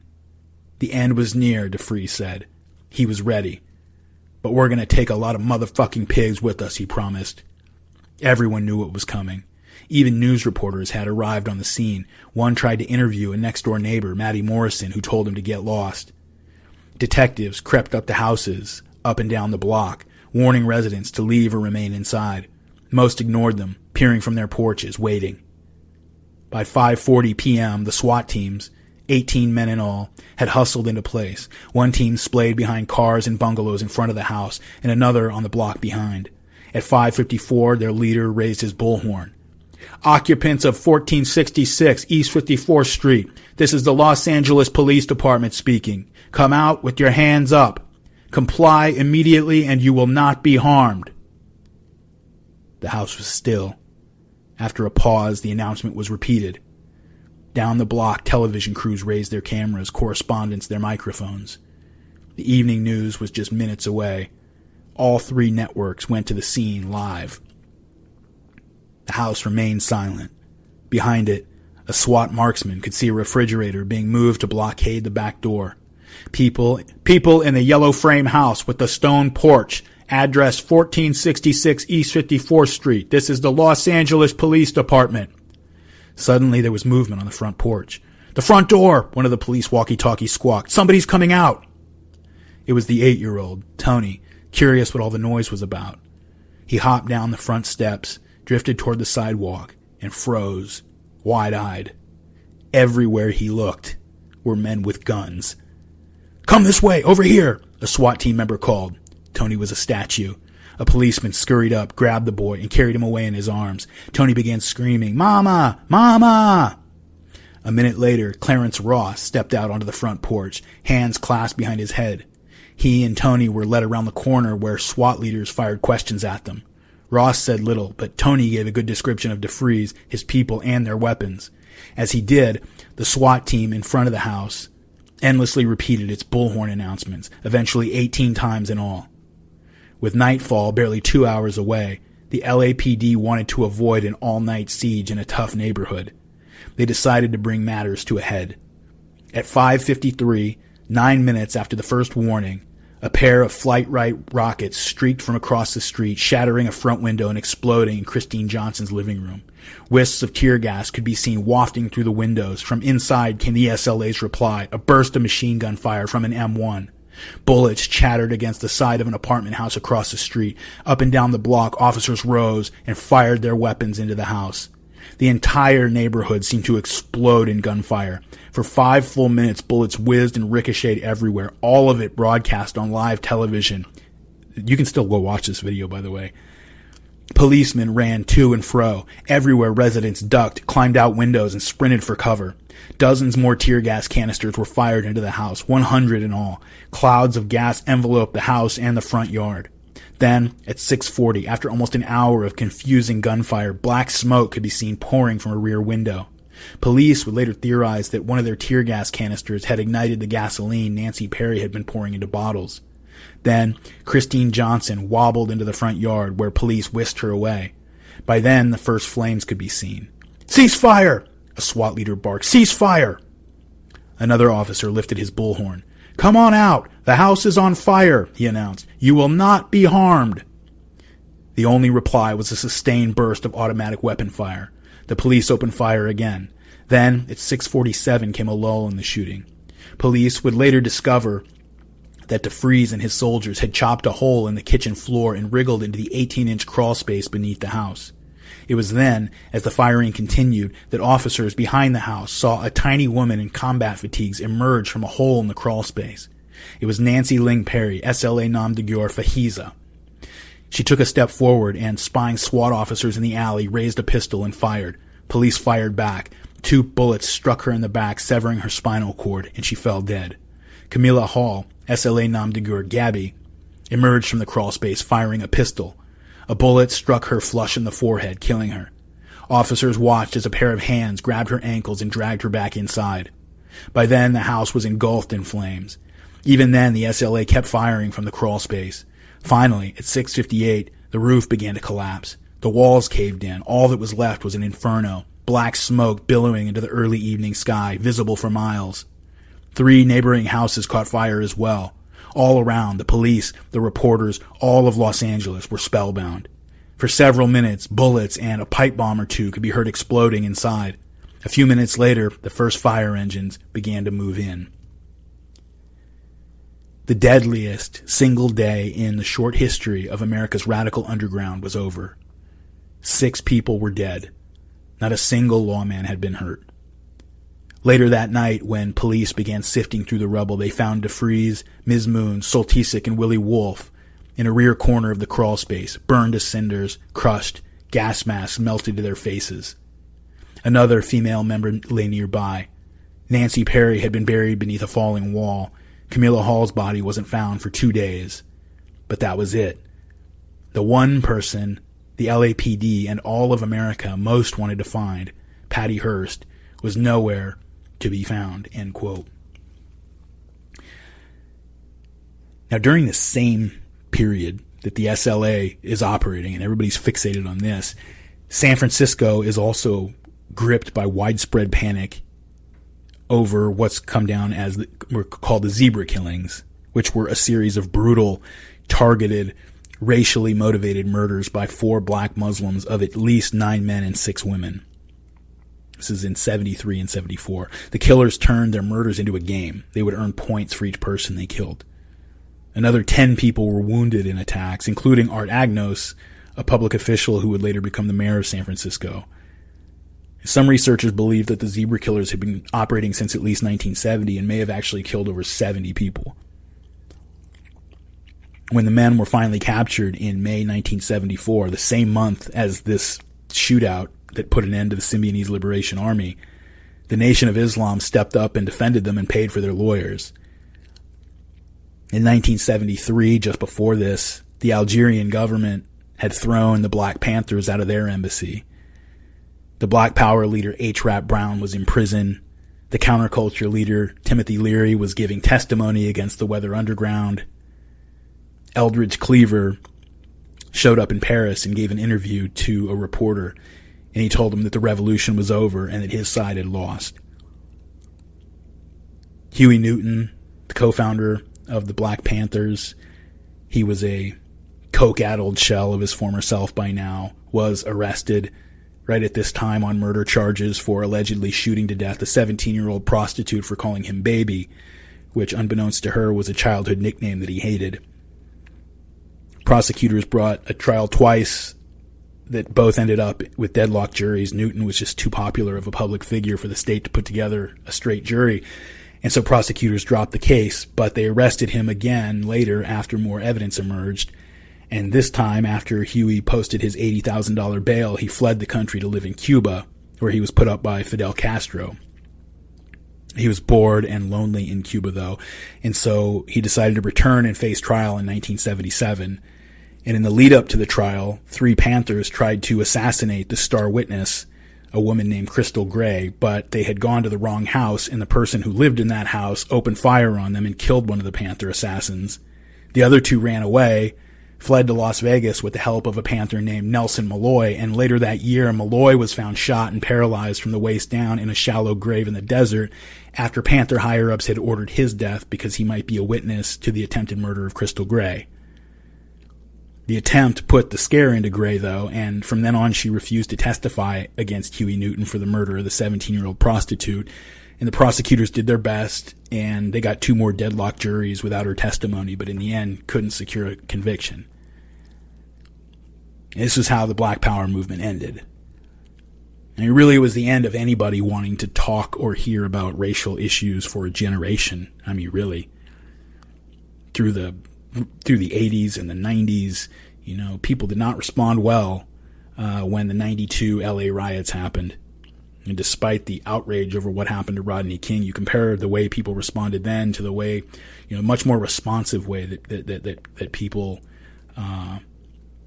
have related to, the urban violence in the mid and late 2010s and in 2020. It's very, very different. People did not want to hear about it.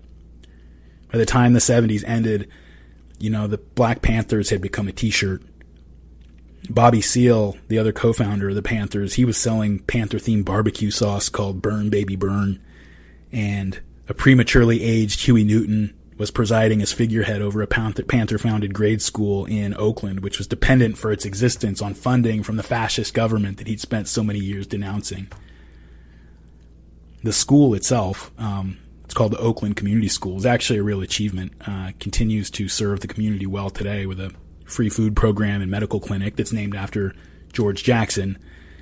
But when Shiva Naipaul interviewed Huey Newton there in 1979, Huey had dropped any and all talk of revolution. He was very hesitant and circumspect when discussing the 1960s and the early 70s and everything that had happened.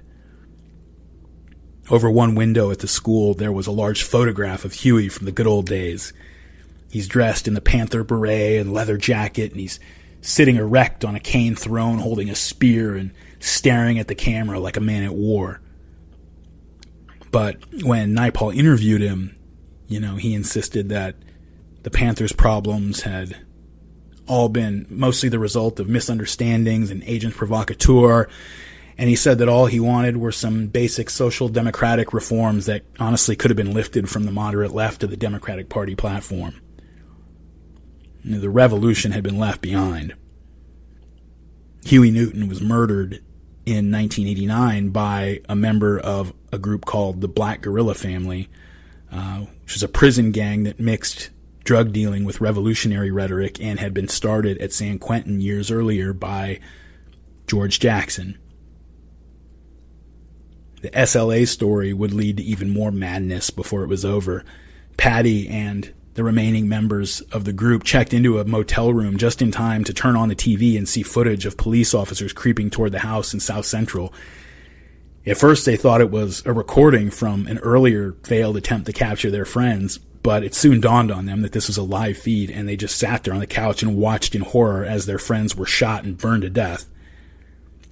After that inferno, they wandered around from town to town with duffel bags full of guns, bickering over what to do, having sex with each other, waiting for their money to run out and accomplishing nothing.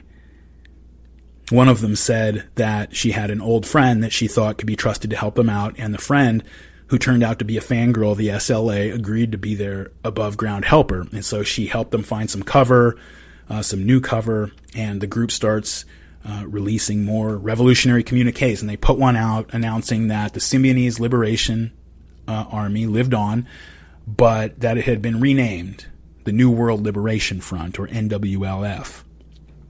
And pretty soon, there were bombs being exploded all over the Bay Area in the name of the NWLF, with communiques following them. There were 37 bombings in the 9 months after the NWLF was announced. It's like one a week. Finally, in September of 75, Patty and the rest of the SLA members were tracked down and arrested, and Patty's trial was a months-long media spectacle. Her lawyers argued that she couldn't be held responsible for her actions because she'd been brainwashed. But people did not want to hear that excuse anymore. Even though, God, she'd been through a lot, right? But the society had really moved, and they had turned on all of this stuff so much that they did not want to hear it. And she was convicted, and she went to prison. Bay Area police officials announced to everybody that they could rest easy now. The SLA was behind bars, and so the NWLF bombings would come to a stop. But they didn't. The bombings continued. They were left at night to explode at electric company transformers, Air Force radar sites, TV stations, government buildings. One of them blew up at the home of a board member of the Safeway Stores Corporation.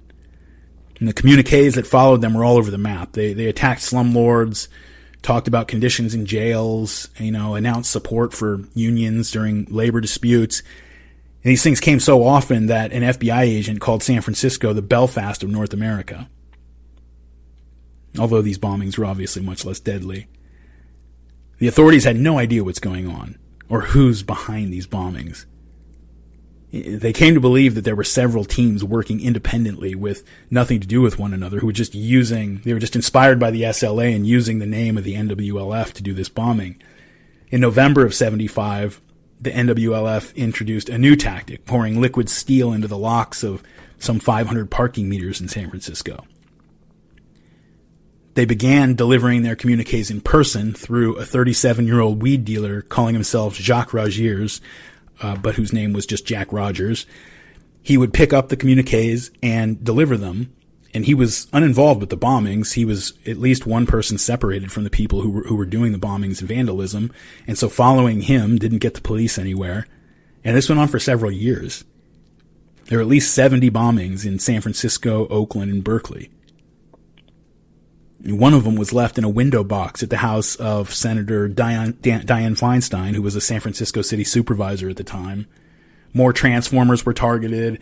Bombs went off in the bathroom of a women's jail. They were placed to explode under parked cars, including one under a Volvo owned by the San Francisco district attorney, who happened to be the boss of People's Temple lawyer Tim Stone. Another bomb was thrown at the house of city supervisor John Barbagallotta, but missed its mark and blew up his neighbor's swing set. When Jacques Ragiers was finally brought up on conspiracy charges, the judge found that he had been acting as a journalist by delivering the communiques, and he was found not guilty. And the bombings just went on. The Marin County Courthouse was hit. The San Francisco Opera House was hit. It just went on and on. It turned out that the cops were right, that there were different groups operating independently under the NWLF name, but the majority of the significant actions turned out to have been carried out by just two people. Ronald Huffman and Maureen Minton were their names. And now Ronald Huffman was a mentally deranged weed dealer living at his pot farm in the hills above Santa Cruz, California. Maureen Minton was his girlfriend, daughter of lumber store owners who had graduated with honors from Berkeley in 1970, but got into the commune scene after college and ended up shacking up with Huffman, helping him care for his plants and volunteering part-time at Planned Parenthood. Huffman was known as an eccentric figure around Santa Cruz. People called him Revolutionary Ron. He had a dog named Che. And he and Minton had become inspired after watching the SLA burn up in LA, and they started using their spare time to build bombs. And their story, if you think the SLA story didn't end well, these guys' story did not end well either. It's kind of a theme. Quote, Huffman, it is clear, was never the most stable soul. According to a relative interviewed by prosecutors, he was prone to violent mood swings. In the wake of the final NWLF bombing, there is considerable evidence that Huffman began losing his grip on reality. Feral dogs and coyotes roamed the area where he lived in those days, and Huffman became obsessed with them, calling them demon dogs, whose incessant howling was the voice of Satan. Psychiatrists would later debate whether Huffman was schizophrenic, drug-addled, or just a weird guy, but what's unavoidable is that over time the focus of his anger became his girlfriend, Maureen Minton. The couple had a worker named Dennis Morgan, who helped tend the marijuana farm. Morgan later told prosecutors that he became increasingly frightened of Huffman. According to Morgan, Huffman developed a long list of complaints against Minton. She hadn't watered the weed enough, or she'd watered it too much. She'd neglected to give Che his heartworm medicine. She didn't respect Huffman's grandfather. Huffman's lawyer would later claim that his client believed that Minton herself was possessed by demons. Minton told an aunt that, all demons aside, Huffman was incensed that she had had an abortion against his wishes. Morgan later swore that Huffman told him he was getting rid of Minton and finding himself a new lady, one who would bear him children. Whatever the reason, there is little doubt as to what happened on a bright Sunday morning in September. Standing in their yard, Huffman ordered Minton to kneel before him. For some reason, he slid a draftsman's knife into her mouth. Then, lifting a long-handled axe, he swung it viciously down onto her skull, all but splitting her head in two. Minton died instantly. Huffman then took a 2x4 and beat her body, hoping, his attorney would later claim, to knock the demons out of her corpse. Apparently unsatisfied, he took a scalpel and cut out a section of her brain. His attorney would insist that Huffman believed Minton's brain matter had magical powers. A few hours later, Huffman packed a suitcase and threw it in his car, along with $32,000 in cash, 10 bags of marijuana, a book, The Greatest Story Ever Told, and a paper sack containing a portion of Minton's brain.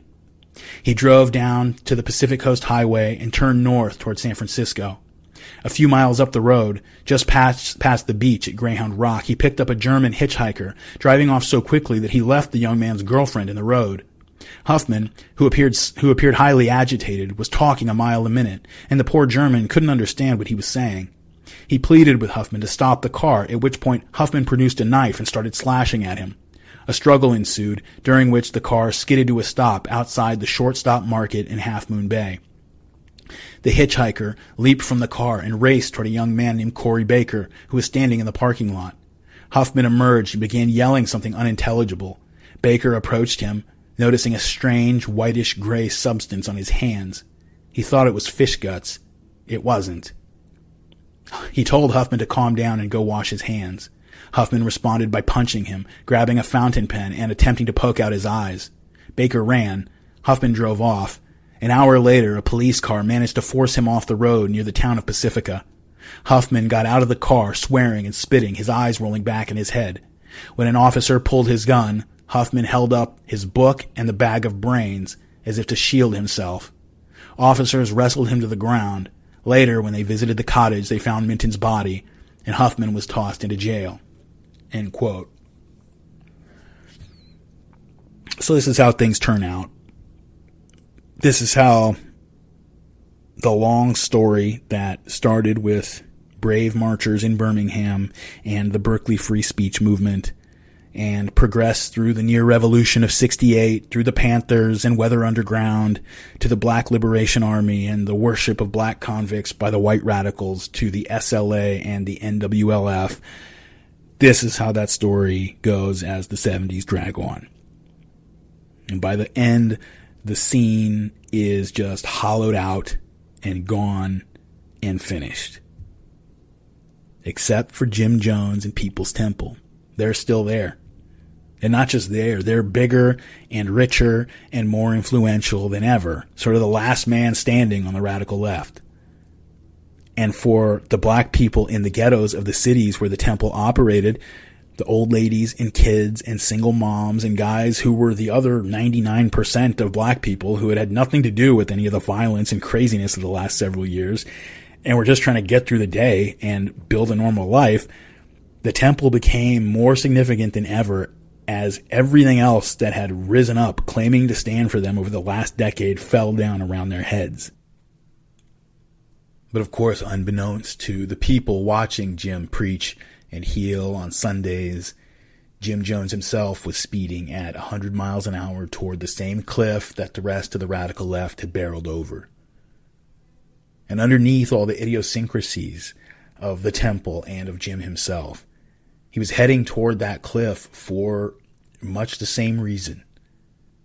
By 1973, he was seeing enemies everywhere. Increasingly, the whole world was becoming an enemy. Psychologists sometimes call people with paranoid disorder, they say that they have a warfare personality, at war with everyone and everything.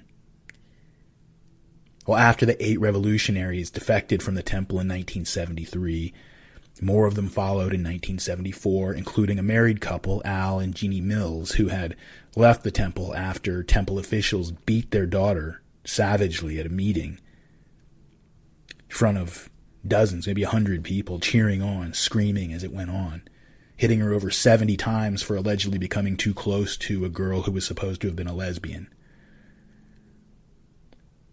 When they got out, the Mills changed their name because they had given power of attorney over their daughter to the temple. But they didn't just duck and hide.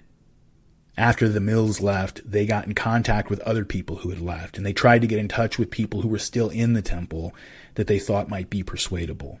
Began trying to organize against People's Temple and to get the authorities finally to do something about what was going on. Well, Jim didn't know which way the attack was going to come from, but he knew it was going to come one way or another, and he had to prepare.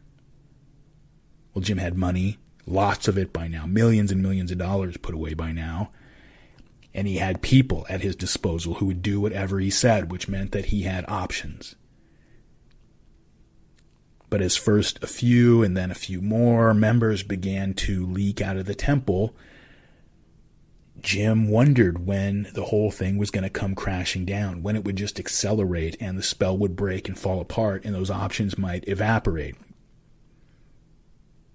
The 8 revolutionaries had all been involved in the temple's college program, meaning that they had been spending a lot of time around non-temple members and with each other, but away from the rest of the temple. And Jim was paranoid about this before. It became an obsession now, because he had missed their potential for treason even as it grew like a cancer right in the guts of the movement. And so he instructed his closest, most trustworthy advisors to start taking extraordinary actions to counter attempts at subversion and sabotage, which again he was seeing everywhere now.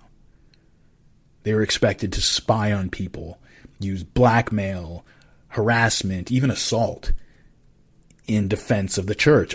All actions, of course, Jim said, that ran counter to his, moral preference, but which were necessary evils in time of war. And war is how Jim and his tight circle increasingly came to see their relationship with the outside.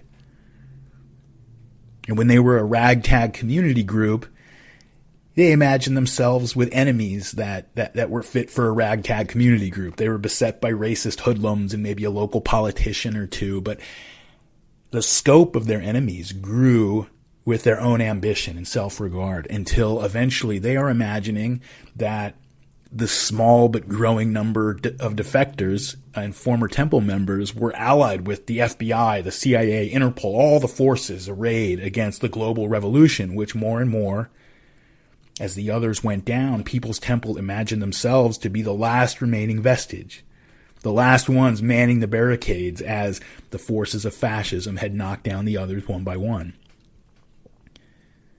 And you might imagine that somebody who imagined himself to be locked into mortal combat with a global evil wouldn't be bothered with average, everyday members who were not insiders deciding to leave his movement. But the opposite was true.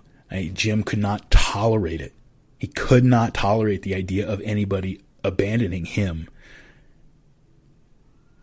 Partly that's because this is how cults operate. Partly it's because of Jim's personality. Cults create a new world for their people.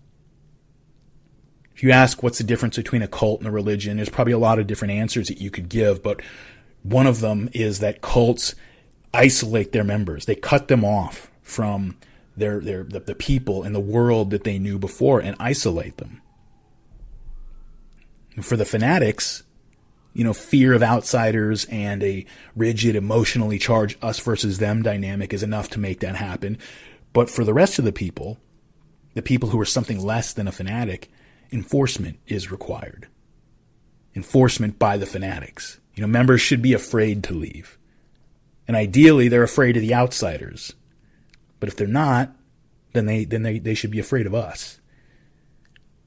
Partly for their own good, but partly because treason begets more treason. Treason spreads. One person leaves, and you can denounce them as a traitor or a fascist all you want, but there's going to be one or two people who knew them pretty well, who know better. And now they see you lying about the person, and their gears start to turn, and so it spreads. You imagine a castle under siege. You and your people are inside the walls, surrounded by an enemy army. And if one of your people on the inside starts going around telling everybody else that this isn't a castle, it's a prison, and the army outside's not an enemy at all, it's a group of people trying to rescue us, it might be appropriate to hang that person for treason if you really are under siege. Under siege is how Jim felt from 1973 on. And it just got worse and worse and more acute. And Jim tried everything, went to extreme lengths to prevent even non-insiders, just regular members, from leaving the temple. A woman named Janelle Smart, she had only ever had one foot in the temple. She'd attend every other weekend or so when Jim would preach in Los Angeles, which is where she was. She would skip the others. And pretty quickly she lost interest, but the temple was a good environment for her kids, and her mother and uncle attended, and the kids would go with their grandmother. And so she would hang around the periphery of the church. She'd be at some of the potlucks and some of the events, and sometimes she'd show up to pick up the kids and, after a service, and sometimes she would go to the services. But she was smart and she knew how to work, and so they tried to suck her in. They tried to pull her in, and they asked her to be a part of the planning commission. And she accepted, gave it a shot. And when she was in there, she got a glimpse of the temple from the inside. She saw the struggle sessions and the corporal punishments. And she thought it was strange, but, she was told that we know what we're doing. Every treatment is tailored to the individual. Every treatment has a purpose. One of Jim's most trusted henchmen, Tim Carter, this is a guy who used to threaten defectors at their homes for Jim. It's a guy who watched his wife and child die in Jonestown and then obeyed orders to carry Jim's bags full of money out of the camp to the Soviet embassy. He justified the abuse long after the fact this way. Quote, "At least 80% of all problems in the temple were not even brought up in public meetings. Step 1, if somebody screwed up, was counseling. Step 2 was more counseling. Step 3, you were called up on the carpet. Sometimes being called up in front of everybody, that humiliation worked where counseling didn't. I remember one boy, 11 or 12, had watched his father murder his mother. The kid was very antisocial. In fact, he was a bully. He got one-on-one counseling in the temple for years, just everything the temple knew how to do, and he was never brought up until one day in San Francisco he got a spanking, 5 whacks. And after that, he changed. The discipline worked where love hadn't. The kid only responded to fear." End quote. Another one of Jim's most loyal followers, Mike Prokes, excused the abuse by pointing out that the temple had to manage a collection of people who were often mentally ill or dangerous, because they didn't turn anyone away and they didn't throw anyone out. So they had felons, sex offenders, drug addicts, people who were mentally handicapped or suffered from emotional or behavioral disorders. In a previous episode, I mentioned a member who had been caught molesting a temple child, a 10-year-old boy. And so temple men held him down and beat his genitals on a table with a thick rubber hose until they were swollen up like black and purple grapefruits, and he was bedridden for a while. But they didn't kick that guy out. They just told him that if we catch you doing this again, it's going to be much, much worse. Because they didn't throw people out. They would have issued a death sentence themselves on one of their members before they turned one of their own over to the fascists. And it's not like they had jails. And so they had to do what they had to do, and physical punishment was it. But Janelle Smart, in these planning commission meetings, whatever excuses they gave her about the purpose of all this, was soon witnessing behavior that could not be explained away as well-intentioned discipline. There was a sadism and a cruelty and an arbitrariness about it that you just couldn't escape as time went on. At PC meetings, Jim would often recline on a couch with blankets and pillows while the rest of the group was sitting on the hard floor around him like children. At these all-night meetings, 2, 3, 4 in the morning. Next to him would be a table with juices and sodas, platters of fruits, cheeses, meats, and he would munch on them as these meetings just dragged on all night and nobody else has anything. Occasionally he would have the platters passed around, but everybody quickly learned that they better decline the offer because not doing that was looked upon as selfish, and it was a guaranteed way to make sure that you were going to become the target of one of these struggle sessions. Other times he would sit up at an elevated podium like a judge, instructing and lecturing and sometimes berating his people, directing the catharsis sessions, sometimes by subtle words and looks, and other times by just pointing people out and directing the group against them and amplifying the ferocity of the attack. And he would always make sure that someone's friends and relatives, the people closest to them, were the least restrained in their viciousness. And everybody knew that everybody else was watching for that. You know, if your wife or husband was pointed out to be the target of one of these struggle sessions, you not only had to participate, you had better be the one going at them the absolute hardest, because if you didn't, everybody, that was going to become a thing. And now the two of you were going to be looked at as suspicious, like maybe you're favoring each other over the rest of the group. You just imagine being, it's 2, 3 in the morning, and you're in a room with 100 people, all the people you know. I mean, increasingly as time went on, and by this point this is already true, people don't hang out or be around in a social context anybody who's not in the temple. And so these are all the people you know. These people are your whole life. And you're in this room, and it's the middle of the night, and these people are frothing at the mouth and screaming at you and beating you, physically attacking you. and your own husband is doing it, your own wife, your parents, your kids are being brought out to make accusations against you. It was just an incredibly, shockingly dangerous and toxic environment. And as this is going on, it would always be Jim. This was a right that he reserved for himself. He was the one that would swoop in as the savior. If anybody else dared say, maybe we should take it easy, it was on. They were gonna get it. But Jim would come in and he would say, peace, peace, peace. Okay, it's been far enough. I think this person is loyal. I know that he loves me or she loves me. And you'd be so thankful because he ended this abuse. At one meeting at which Smart was present, Jim was complaining about the sexual demands that his followers were placing on him. And this would just, by the time you get to the middle 70s, they spent 80% of their time talking about sex and who was having sex with Jim and him complaining about having to have sex with all you people. It was just a nonstop topic.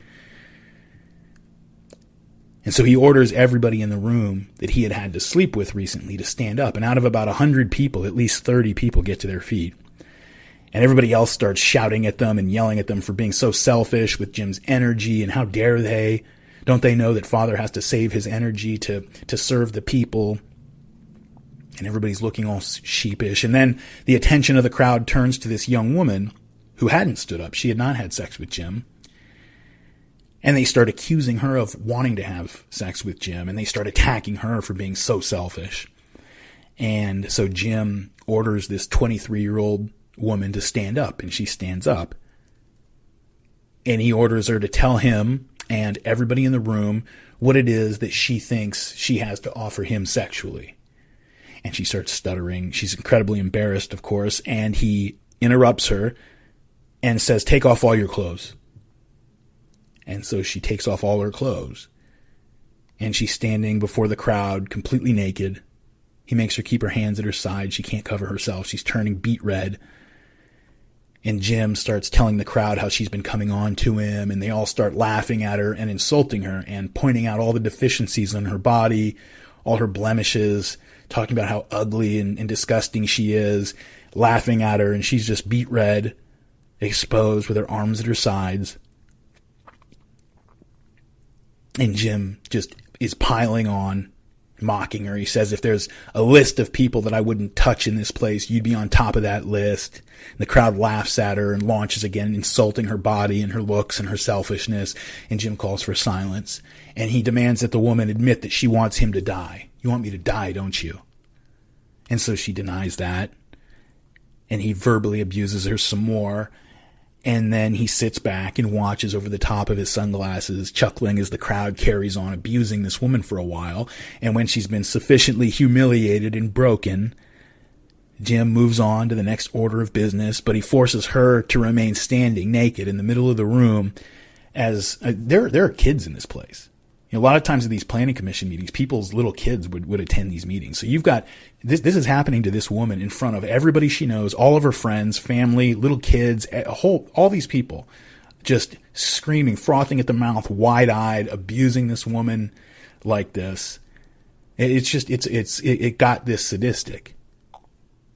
And he just spent the next several hours afterwards discussing other issues while she had to stand there naked.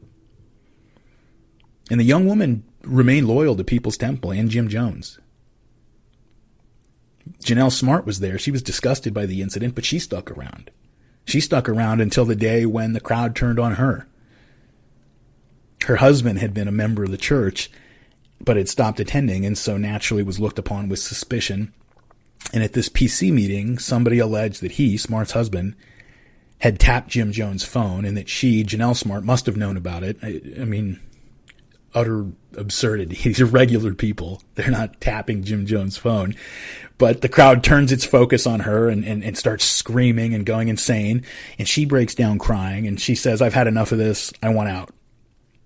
And so Jim says, well, you can go, but your mother and your uncle aren't going anywhere. They're still members, and so you're going to have to move at least 100 miles away so that you're not going to negatively influence them or your 4 children who are also going to remain in the temple with your mother. And she said, I've lived in LA my entire life. I can't leave. Everything's here. I can't leave LA. And so Jim says, okay, I'll give you another option. You can leave if you sign over custody of your 4 kids to People's Temple, so that we know you're not going to try to ruin these kids' lives by taking them away from their real family. And so Smart says that she figures in the heat of the moment. I mean, again, like, you got to remember, it's the middle of the night. She's in a room with these 100 people who she has seen beat people to a pulp. Right? And this is the kind of pressure she's under. And she says she figures something like that's never going to hold up in court anyway. Her 3 minor children all lived with their father, whom she was divorced from. And her eldest was 19. And so she said, fine, sure, whatever, bring it out. And so they draw up this document and she signs it. And then Jim orders somebody to bring out a gun, and somebody produces a pistol. And they make Janelle Smart hold this pistol, and once it's covered with her fingerprints, it's placed in a bag and taken away. And she's told that if she ever takes any action against the temple or says anything bad about Jim Jones, then that gun is going to be used in a crime in order to frame her. And so Janelle Smart left the church, but her mother and her uncle and her 4 kids remained active. And she knew these people were crazy by this point, but it's kind of terrifying for a single person, especially when your mother and uncle are still loyal to this place. You're going to take all of these people on. You know what they're capable of. And it's not like the craziness really seemed to leak out into the public activities with the regular members, which is where her kids, her kids were a part of the regular part of the church on Sundays in the youth events and the public events, and it didn't really seem to affect any of that. And her other option, pulling them out and taking the church on, was having these kids run the streets of LA and be in a totally different environment. And so she let them stay, and she didn't fight it. And all 6 of them, her mom, her uncle, her 4 kids, all died at Jonestown. Other members were required to demonstrate their loyalty by signing their names to the bottoms of blank pieces of paper, which could be filled in with confessions of, vile acts later if they ever turned against the temple. And again, that might sound like a crazy thing to do. Why would you ever agree to sign your name to something like that? But again, you're in the middle of a meeting at 2 a.m. surrounded by 100 people who would immediately turn hostile if you refused, who you've seen beat the hell out of people. And anyway, this isn't really for you. You rationalize it, right? Yeah, I'll sign it, but this isn't really for me. I'm one of the loyal ones. It's for those other people. Those are the ones you have to worry about. Those ones that we don't see. We never know who it is. And you never know what they might do to turn on the rest of us. So this actually protects me from their treason, right? As far as I know, nobody ever refused to do it. But still, there was only one way to make sure that people would never leave, and that was to make sure that leaving was impossible. The peril of power comparable to Adolf Hitler is evident today in America in every phase of its life. The atmosphere here is exactly like the atmosphere of Germany in 1933. Said, I expect that a government like Adolf Hitler's will happen here within the next 5 years. The scapegoat this time will be blacks, Mexicans, and Indians. As you know, Hitler murdered all of the Jews before he finished. Now that won't happen to us if you listen to me. We have plans that are laid. We have plans that are absolutely workable, but it's going to take more cooperation than we now get. You're going to have to make this your chief commitment. So all the provisions we got up there in the valley would be wonderful, but if we have a dictatorship, the valley isn't enough protection against a dictatorship. So we got to have a little place here and a little Shangri-La over there. Over there. Some of you don't know where over there is, but I do. And that's good enough for you if you know me. I do.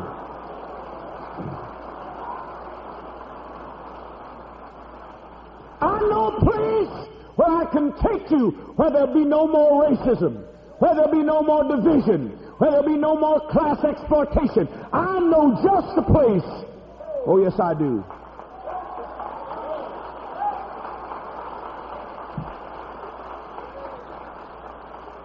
And you won't have to worry about getting angel wings if we get our own plane. And we'd have something to bring in that would be valuable to us if we resettled. So you really do think we might have to resettle? The Jews should have. And they just held on. They held on. They wouldn't let loose. They thought, oh, it can't happen to us. We're God's chosen people. Well, we niggers know we ain't God's chosen people. Jim had the idea to escape to South America banging around in his head since the early 60s, since he had visited Guyana and Brazil during that period. And since then, the temple had discussed building an agricultural settlement somewhere in the southern hemisphere as a refuge from nuclear war for some time. In 1974, with his paranoid sense of being under siege spiking, Jim decided that now was the time to put those plans into action. And they settled on Guyana, a country on the right shoulder of South America because it had a black nationalist and socialist government, and because its national language was English, a legacy of its history as a British colony, and because Guyana had been open to settlers for years. It had been trying to develop the jungle interior, especially a disputed chunk of land up near the Venezuelan border. And the Guyanese government figured having a group of Americans up there would be a good way to prevent the Venezuelan army from rolling through. Guyana, it's in South America. I've only spent a good amount of time and gotten to know one guy who grew up in Guyana, spent most of his life there. But it was enough to drive home the point that you get from reading about it, that even though it's in South America, and South America, most Americans think Latin America, Guyana is a Caribbean country. The guy that I knew was like any island boy you've ever met. And in some ways, Guyana is like an island. Most of the population, primarily Indians brought in from India by the British during colonization, and black descendants of slaves brought in during the same period, they live snuggled up along the Caribbean coast, and the vast majority of the rest of the country is a dense, ultra-dense, triple canopy jungle cut by about 1 million rivers and lightly inhabited by Amerindians who don't really, to be honest, I don't really know if this is true now, but in the 70s didn't really figure into the country's political culture. And so while it's not technically an island, obviously, it's got ocean on one side and a pretty much impenetrable jungle, an ocean of jungle on the other side, and most people live in the area between the two, butted up against the beach. So it's got that island feel in certain ways. But that's not where Jim Jones was looking to build his colony. This wasn't going to be a little beach village. Jonestown was going to be situated way out in that ocean of jungle. A 24-hour boat ride from the main Guyanese population center, Georgetown, along the coast and upriver, or else you could take a plane to a nearby airstrip that was nothing but a little path of cleared jungle and then be dragged by a tractor the rest of the way through the muddy jungle to the location. You could not drive there. You couldn't drive there. There were no roads to Jonestown. I mean, this place was going to be very, very remote, out among the Amerindians, and that was it. Guyana and People's Temple were a match in more ways than one. Like I said, they had been open to settlers from the outside for years, and believe it or not, the temple was not even the most bizarre outfit that had come from America to set up shop there in recent years. The Nobel Prize-winning author V.S. Naipaul and his brother Shiva Naipaul were British Indians born in Trinidad, which is maybe 150 miles or so up and just off the coast from Guyana.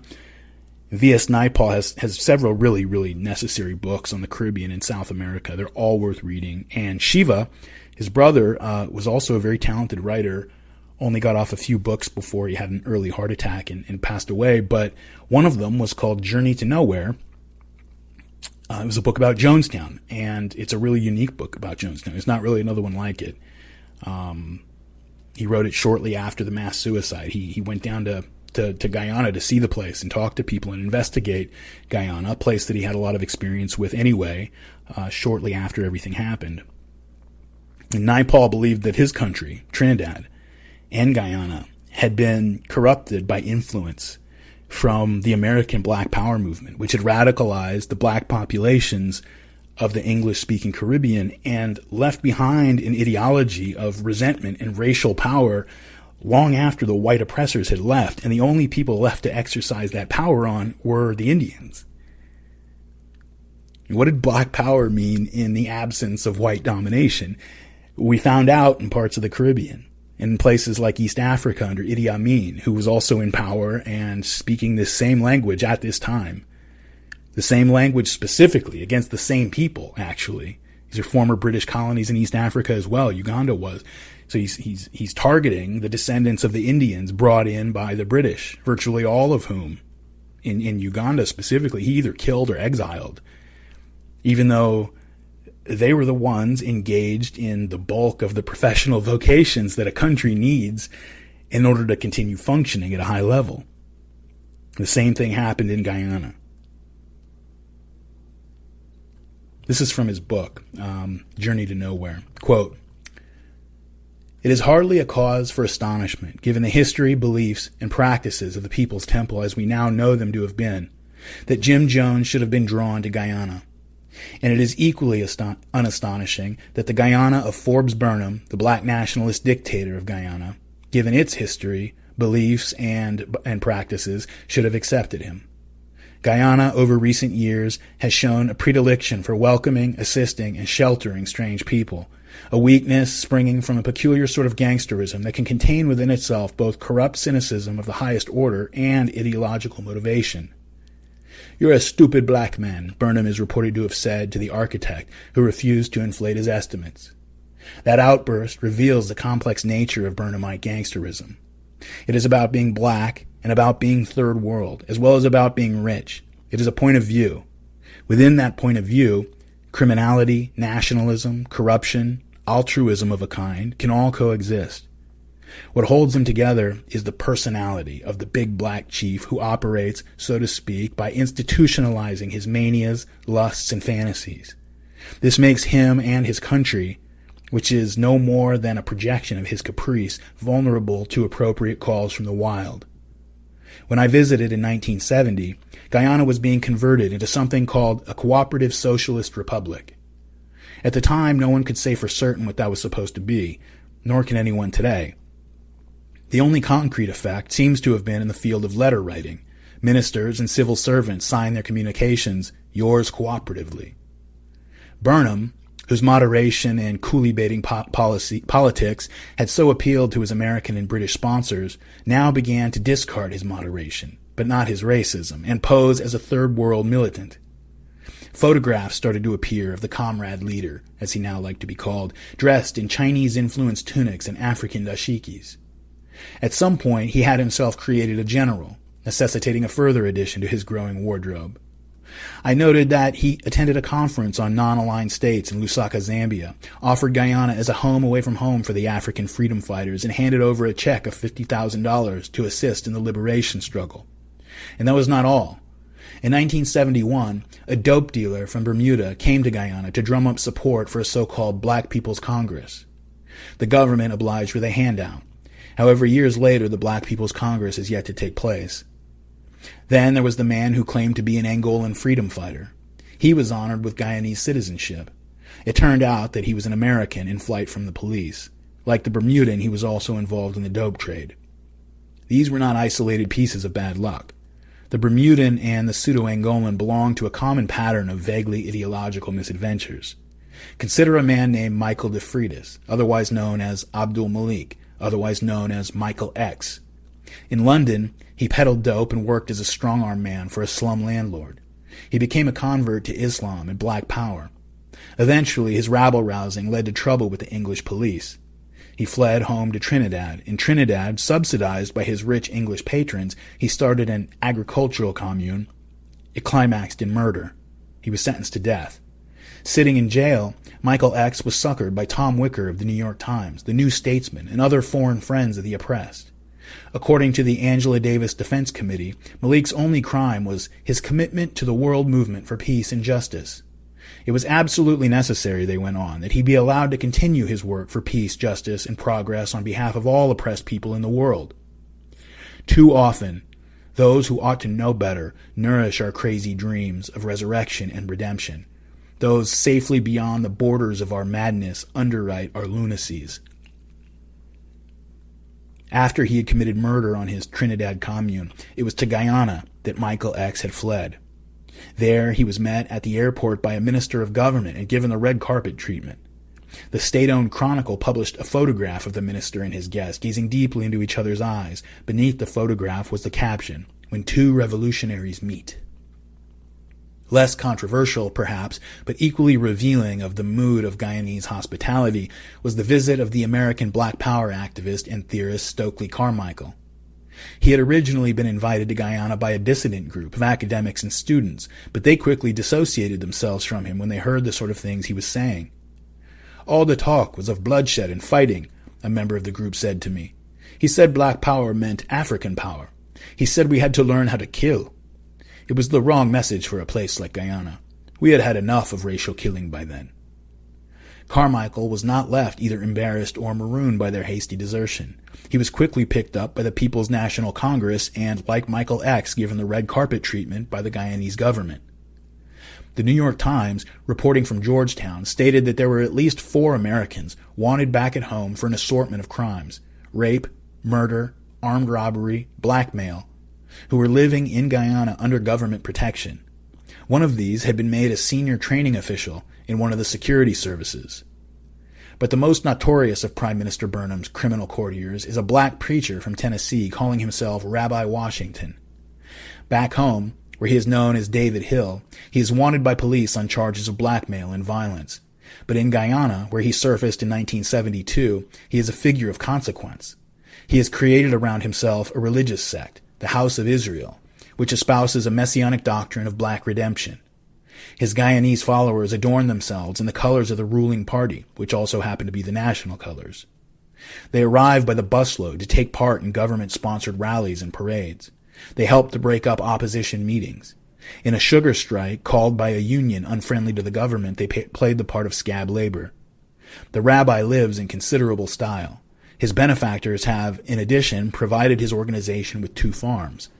The House of Israel calls itself Burnham's Church. It has even included him in its theology. The comrade leader is Moses. The rabbi is Aaron.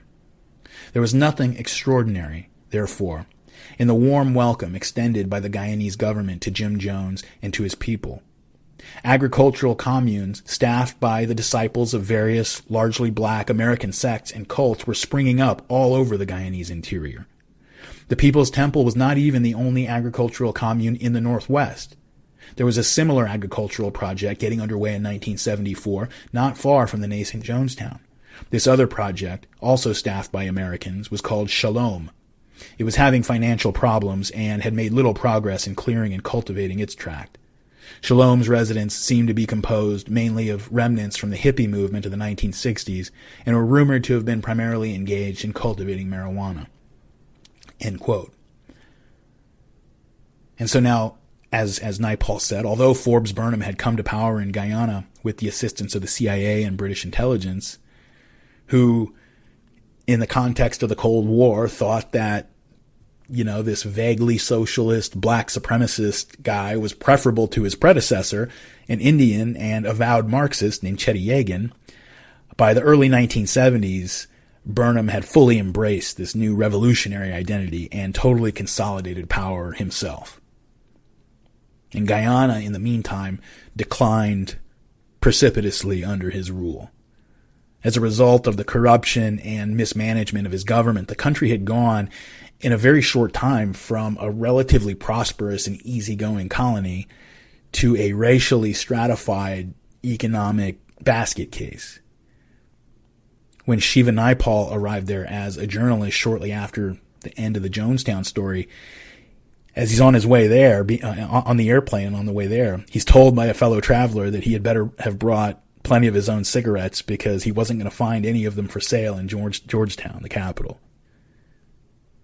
He also learned that sugar was in short supply all over the country, despite the whole country being everywhere planted with sugarcane, because what sugar was produced was used to make rum or else exported for cash to pay for the government's internal security services, and what cash was left over from that went into the overseas bank accounts of the prime minister and his friends.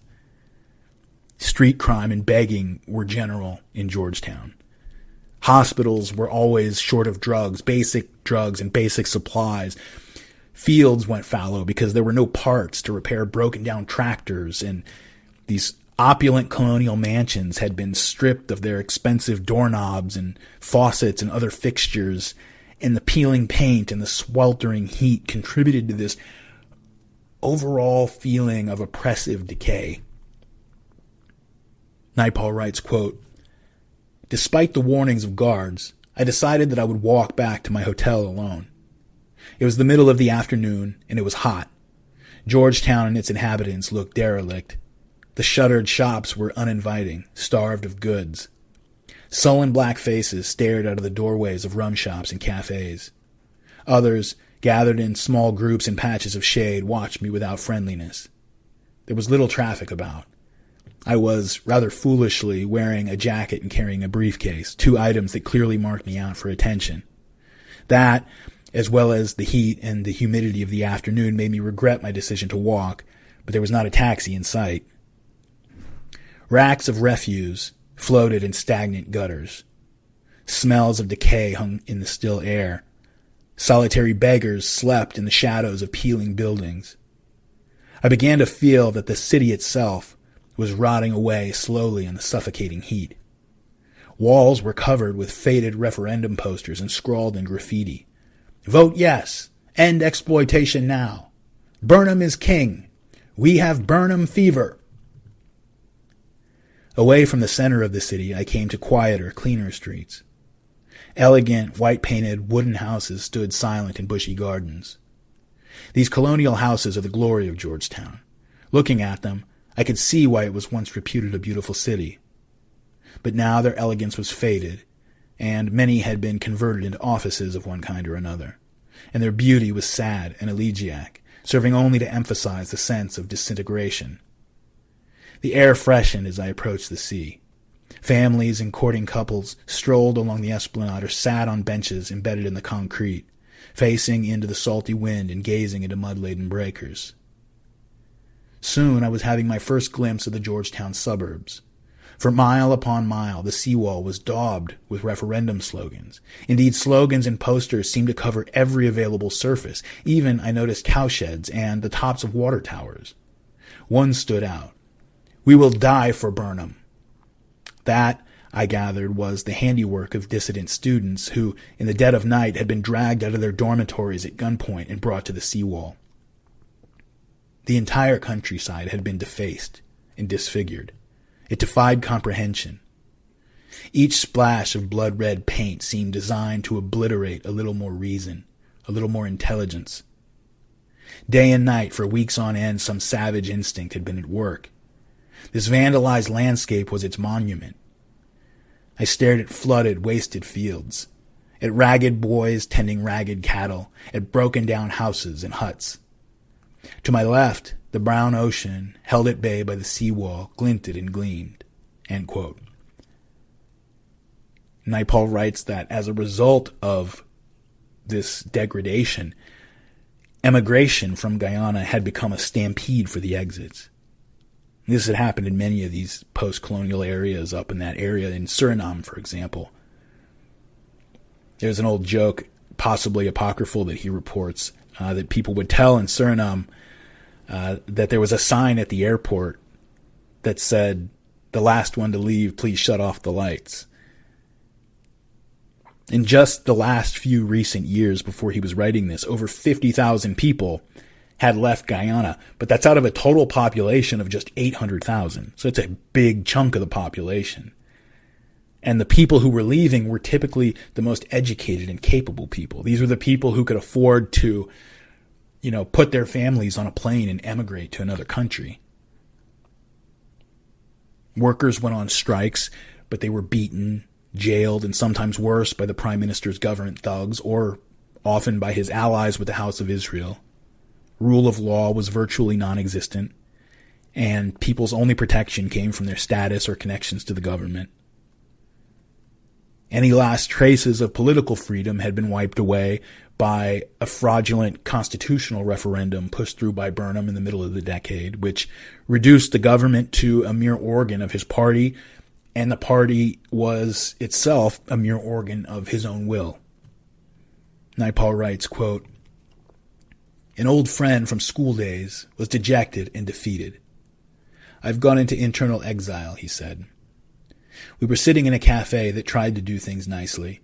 It was furnished with bentwood chairs and decorated with Aubrey Beardsley posters. Across the way was the Queen's Park Savannah, a dark, unkempt presence. "I think we're all a little mad now," he said. He wanted to go away, put his thoughts together, maybe write something, but he didn't have the money. He had reached a dead end, and he was afraid for himself. During the last few years, he had been politically active. His party, intellectual to a fault and moderate in its message, had had marginal impact. He had been left stranded with his idealism. I think of another friend, now approaching middle age. "What is the world?" he asked. He answered his own question. "It is a mental construction.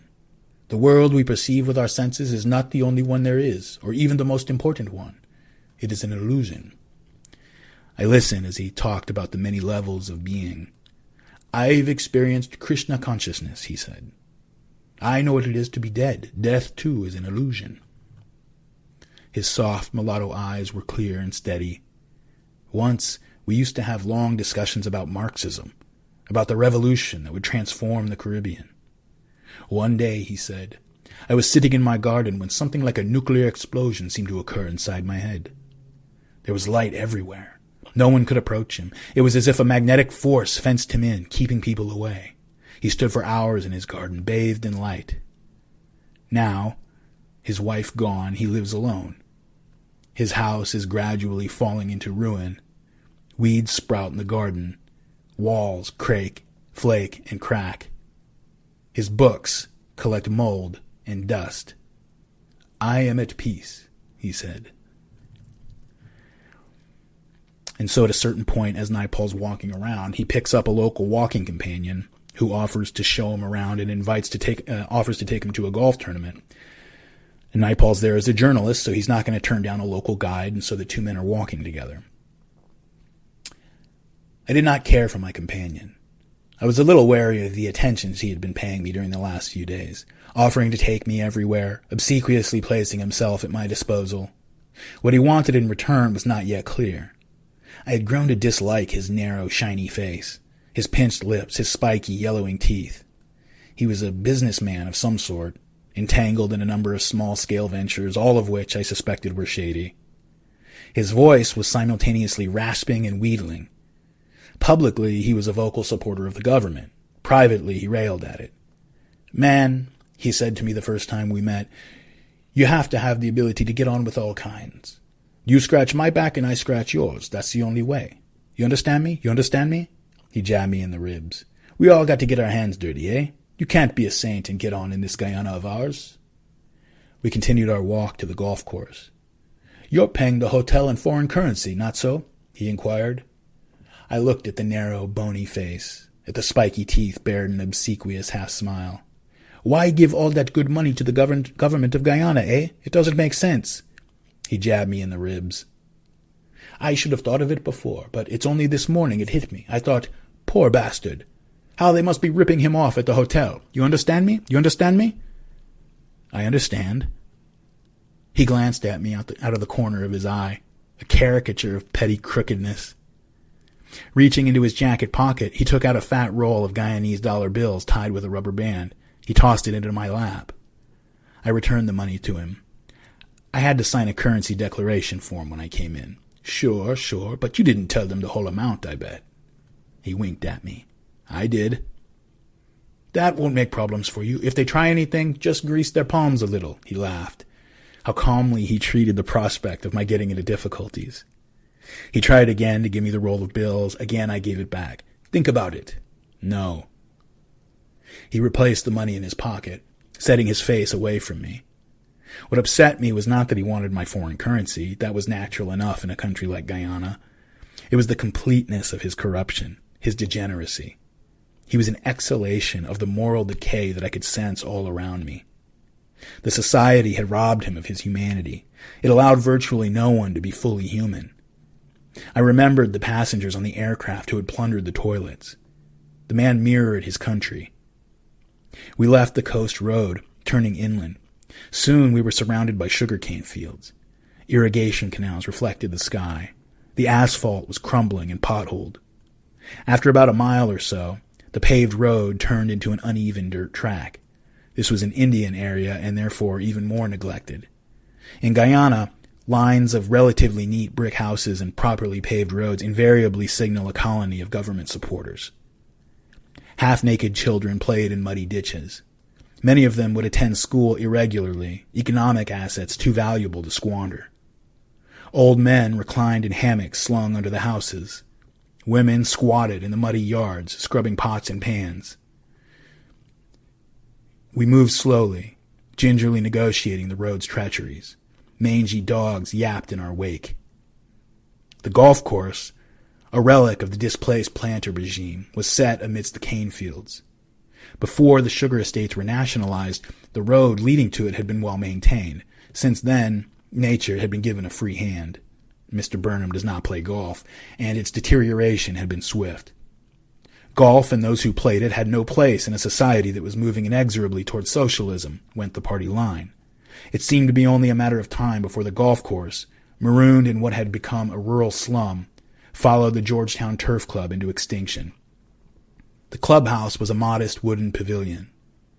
Gathered here with their aging cars and their children, nearly all the children were infants, most of the older ones were safely abroad, were the remnants of the Guyanese middle class. Ruined people in a ruined setting, seeking after pleasures which could no longer be found, pretending to enjoy themselves. End quote. It was an appropriate place for People's Temple to go to die. The government was corrupt. Virtually anyone could be compromised. The Prime Minister was trying to carve out an identity as a revolutionary opposing the power of the United States, and since all power flowed from his person, all you had to do was keep that one guy happy. And since most of Jim's followers were black and he knew how to speak the language of the aspiring black revolutionaries running Guyana, he was confident that he could do that.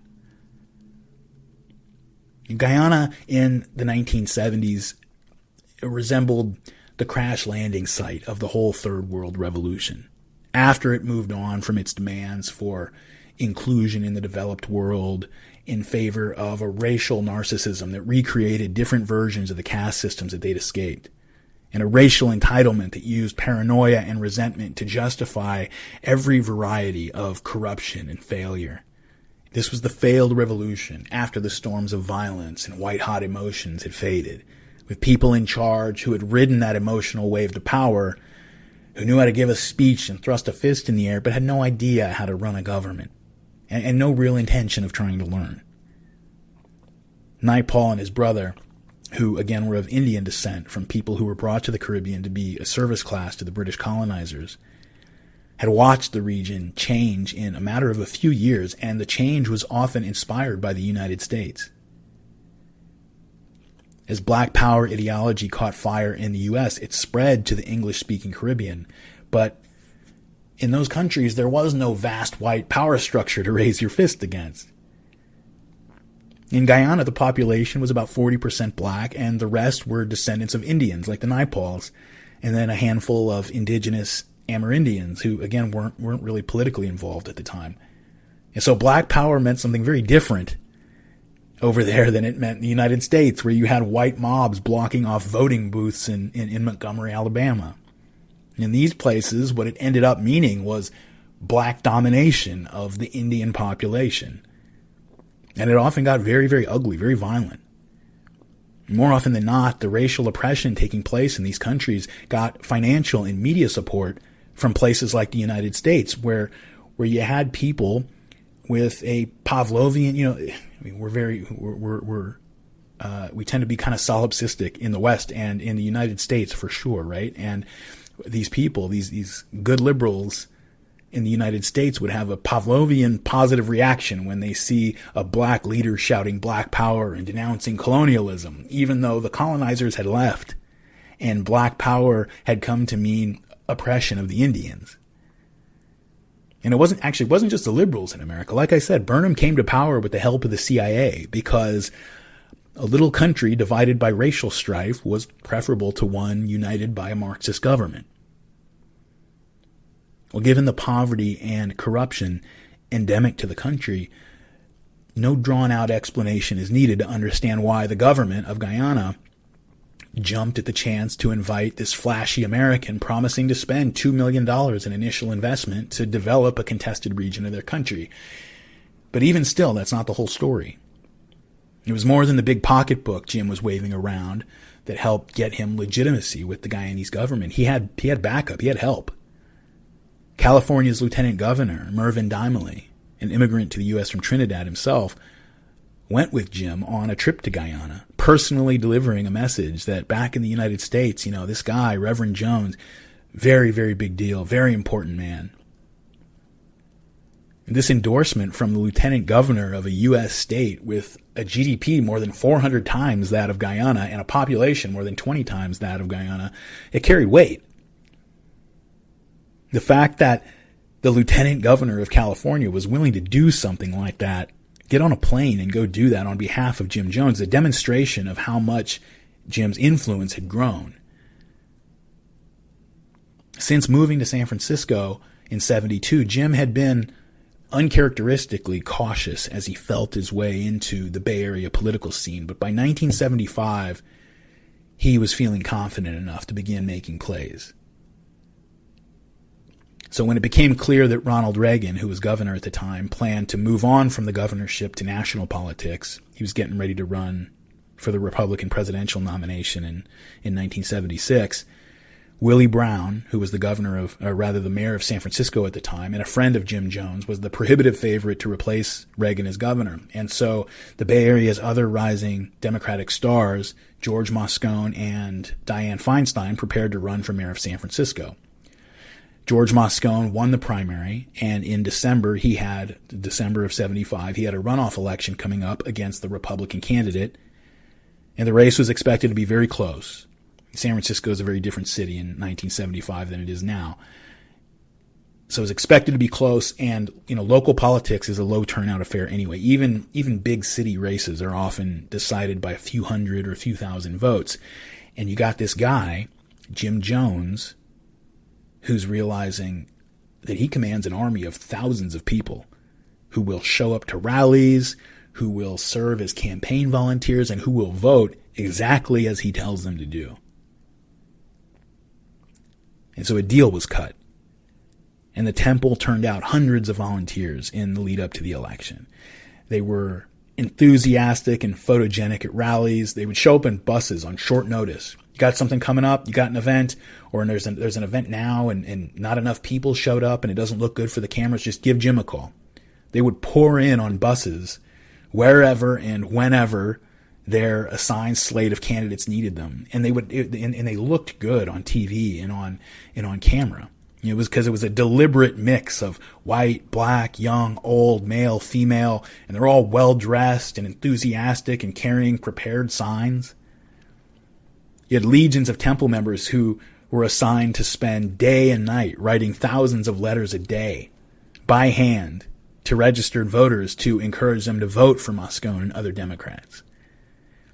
In the days before the election, hundreds of temple volunteers were going through black neighborhoods, putting flyers everywhere, knocking on doors, and talking to people, taking down the names of anybody who might need help getting to a polling station.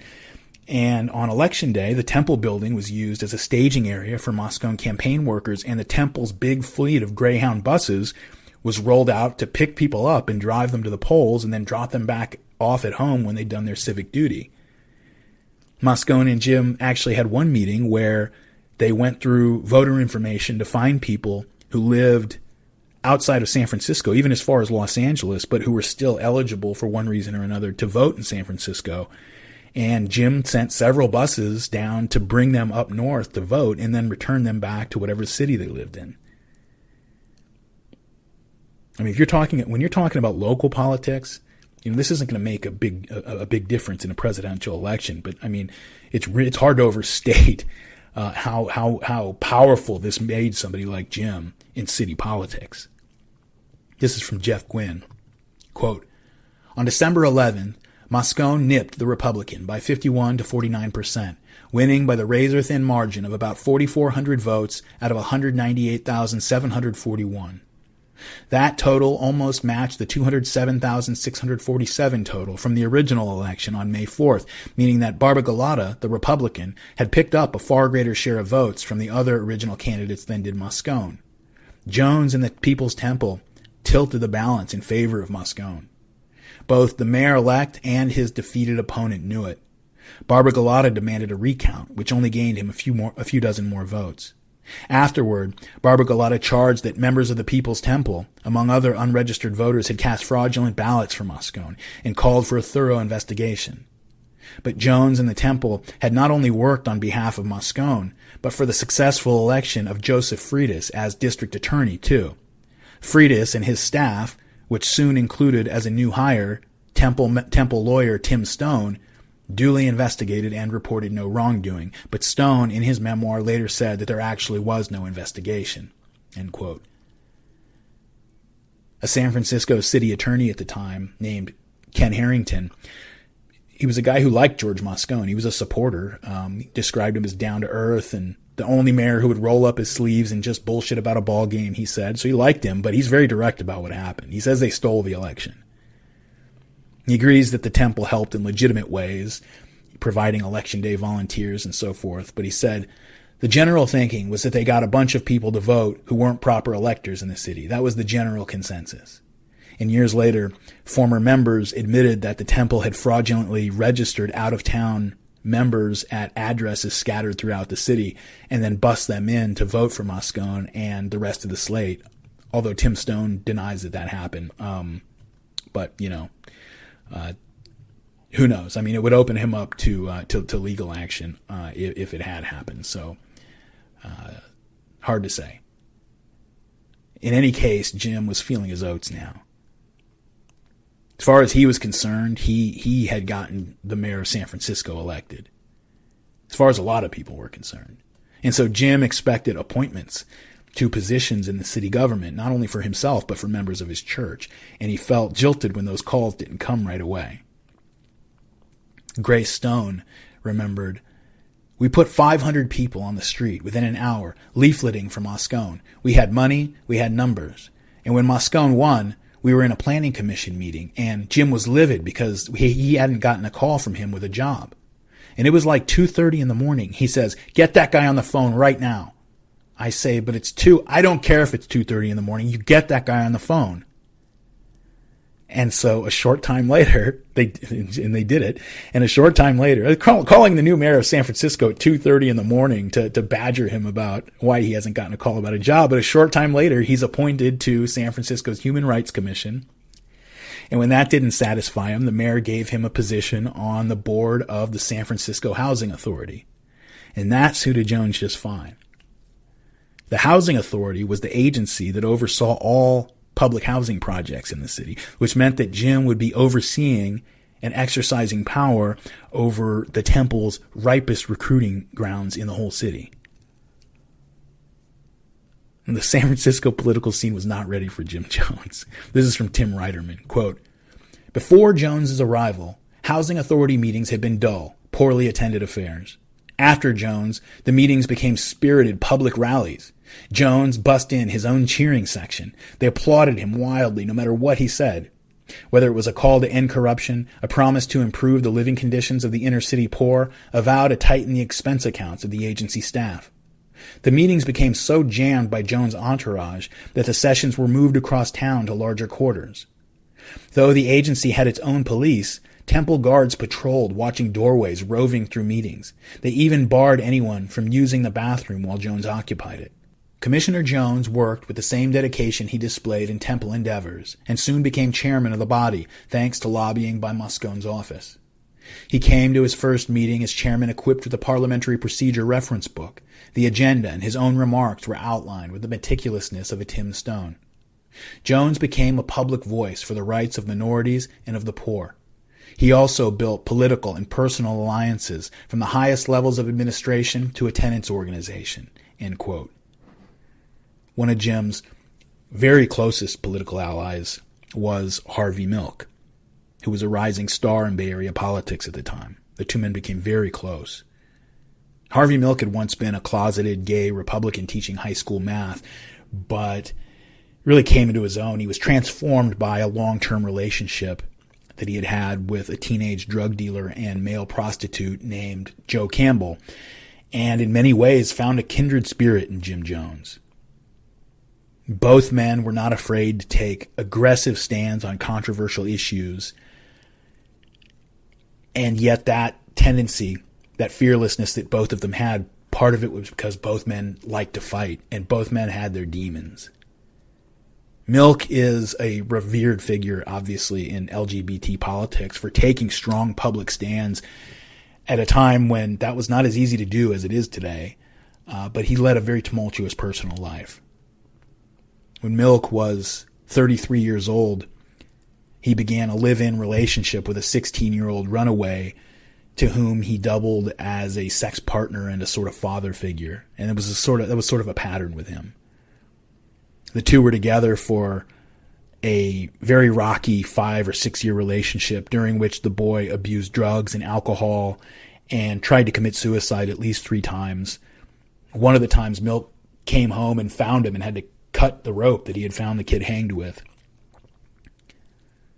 The famous Broadway director of the plays Hair and Jesus Christ Superstar, Tom O'Horgan, knew both of them, and he remembered their relationship. He said Jack Galen McKinley, the kid's name, was like most of those little boys Harvey found.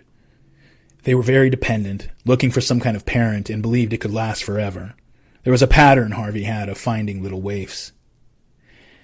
He said that the kid's suicide attempts and emotional disturbances were also part of a pattern in Milk's relationships. He remembered one time that the boy tried to kill himself by jumping off of a wharf, and after he had been fished out of the water, Harvey Milk took him home and tied him up and threw him in a closet wet and muddy and just left him locked in there. After another suicide attempt, Harvey Milk brought the kid to the hospital where his previous lover, Joe Campbell, was still recuperating from his own suicide attempt. The author Daniel Flynn spoke to one gay man who knew Harvey Milk in San Francisco during this time. Quote, "Harvey Milk was a total stud," remembers one gay man who left the periphery of Milk's social circle because of what he witnessed. "It was his personality. He liked young boys. He liked to abuse young boys."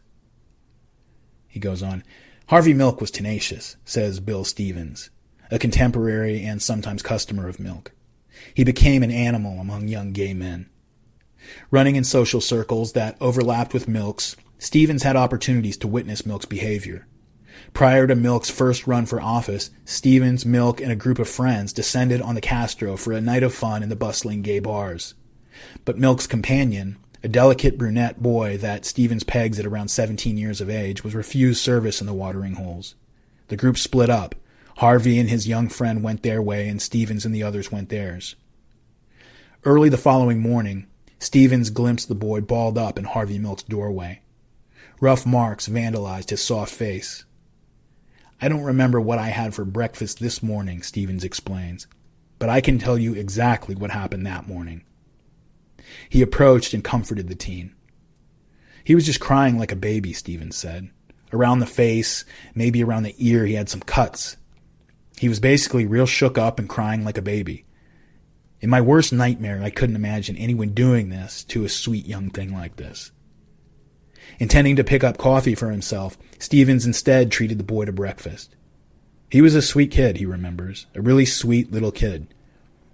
He was a small kid. As I recall, Harvey was 6'1", 6'2". He was older. Harvey was a very strong person. At breakfast, the youth composed himself enough to describe what had transpired. He was pretty upset, Stevens remembers. He said, "I got beat up." He said he beat me up and he raped me. I didn't examine him or even say he should go to a doctor. I heard it. It was enough for me. End quote. And the author, Flynn, is careful to point out that Stevens never confronted Milk about this and didn't go to the police. And he says, in fairness, Stevens only got the boys' side of the story and didn't witness the encounter himself. But Stevens' story has remained the same over many tellings and many years. And it's been independently verified that he knew Milk and that people who knew Milk knew Stevens, and they were running in the same circles. And Stevens himself, he has no doubt about what happened. He said it was certainly sexual in nature. Over and above that, you didn't need to be a male gynecologist to recognize that that wasn't the only thing it was about. He was assaulted on his face and his body. In August 1978, a little while later, 2 months before the Jonestown mass suicide, another one of Harvey Milk's lovers attempted suicide. This time successfully. Harvey Milk came back to the apartment that they shared late from a photo op and found the apartment strewn with empty cans of Coors beer, which was meant as a mockery because Milk had previously announced a boycott of Coors. And notes were scattered around mocking and accusing Milk of various things. This is what I think of your voter registration, and you're a lousy lover, Harvey. You've always loved the circus, Harvey. What do you think of my last act? Yeah, this dude is hanging in the apartment, and you come home and you find that. I mean, this is it's a pretty traumatic and difficult thing. Other notes were hidden in places so that Harvey Milk would find them long after he cut down his lover's body from where it was hanging. Some were even found after Milk had moved out of the apartment. And Harvey Milk called 2 friends over to help him clean up the scene before the police were called in, burning and flushing the notes that they could find. And within days of the funeral, Harvey Milk was already in a relationship with somebody new, and within a few weeks, he moved that guy into the apartment where his previous boyfriend had just killed himself. And so Harvey Milk had demons. And Jim Jones knew very well how to communicate with demon-possessed people. The two became very close. They formed a political alliance when Milk was running to be the first openly gay elected official in San Francisco. And the fact that, his orientation was just a non-issue to Jim Jones at a time when, that perspective was pretty rare. Their relationship went deeper than politics, though. If some people have speculated that Milk was a follower of Jim Jones, and that probably takes things a little bit too far, but it seems like he was the next best thing. I mean, after attending one of the many temple services that he attended in 1976, Harvey Milk, who was Jewish by background and not a religious guy by any sense, he writes a letter to Jim Jones. The words are not good enough, but lacking the words themselves, I can only say in the fullest, deepest, and warmest meaning of the often overused expression, thank you. Thanks to you and each and every person who poured forth their warmth today. It may take me many a day to come back down from the high that I reached today. I was sorry that I had to leave after 4 short hours, but I had people waiting, and I was so full of warmth that I did not feel bad in leaving before the sun had set. The life of a politician is not one that gives you a chance to stay in a situation that you enjoy, for you must push on to other events, but I found something dear today. I found a sense of being that makes up for all the hours and energy placed in a fight. I found what you wanted me to find, and I shall be back, for I can never leave. And later that same year, he wrote Jim again, our paths have crossed. They will stay crossed. It is a fight that I will walk with you into. Whenever I seem to get a little low, I seem to get a copy of the People's Forum, the Temple newspaper. It gives me the strength to wake up and realize that one cannot get tired. There is no time for that. I shall not get tired. The first time I heard you, you made a statement. Take one of us and you must take all of us. Please add my name. And so Jim Jones called 1976 his year of ascension.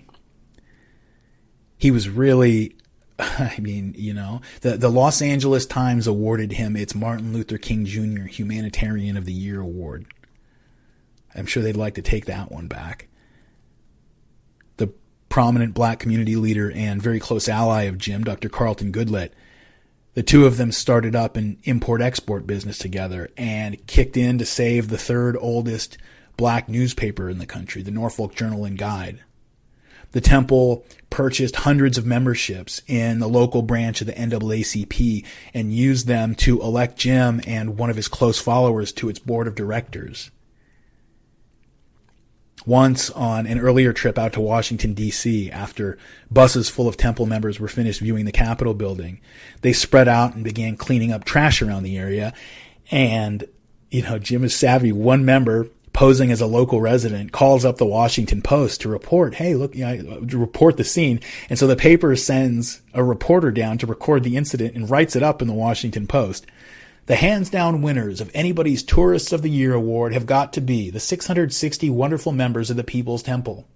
The spirited group of travelers fanned out from their 13 buses and spent about an hour cleaning up the Capitol grounds.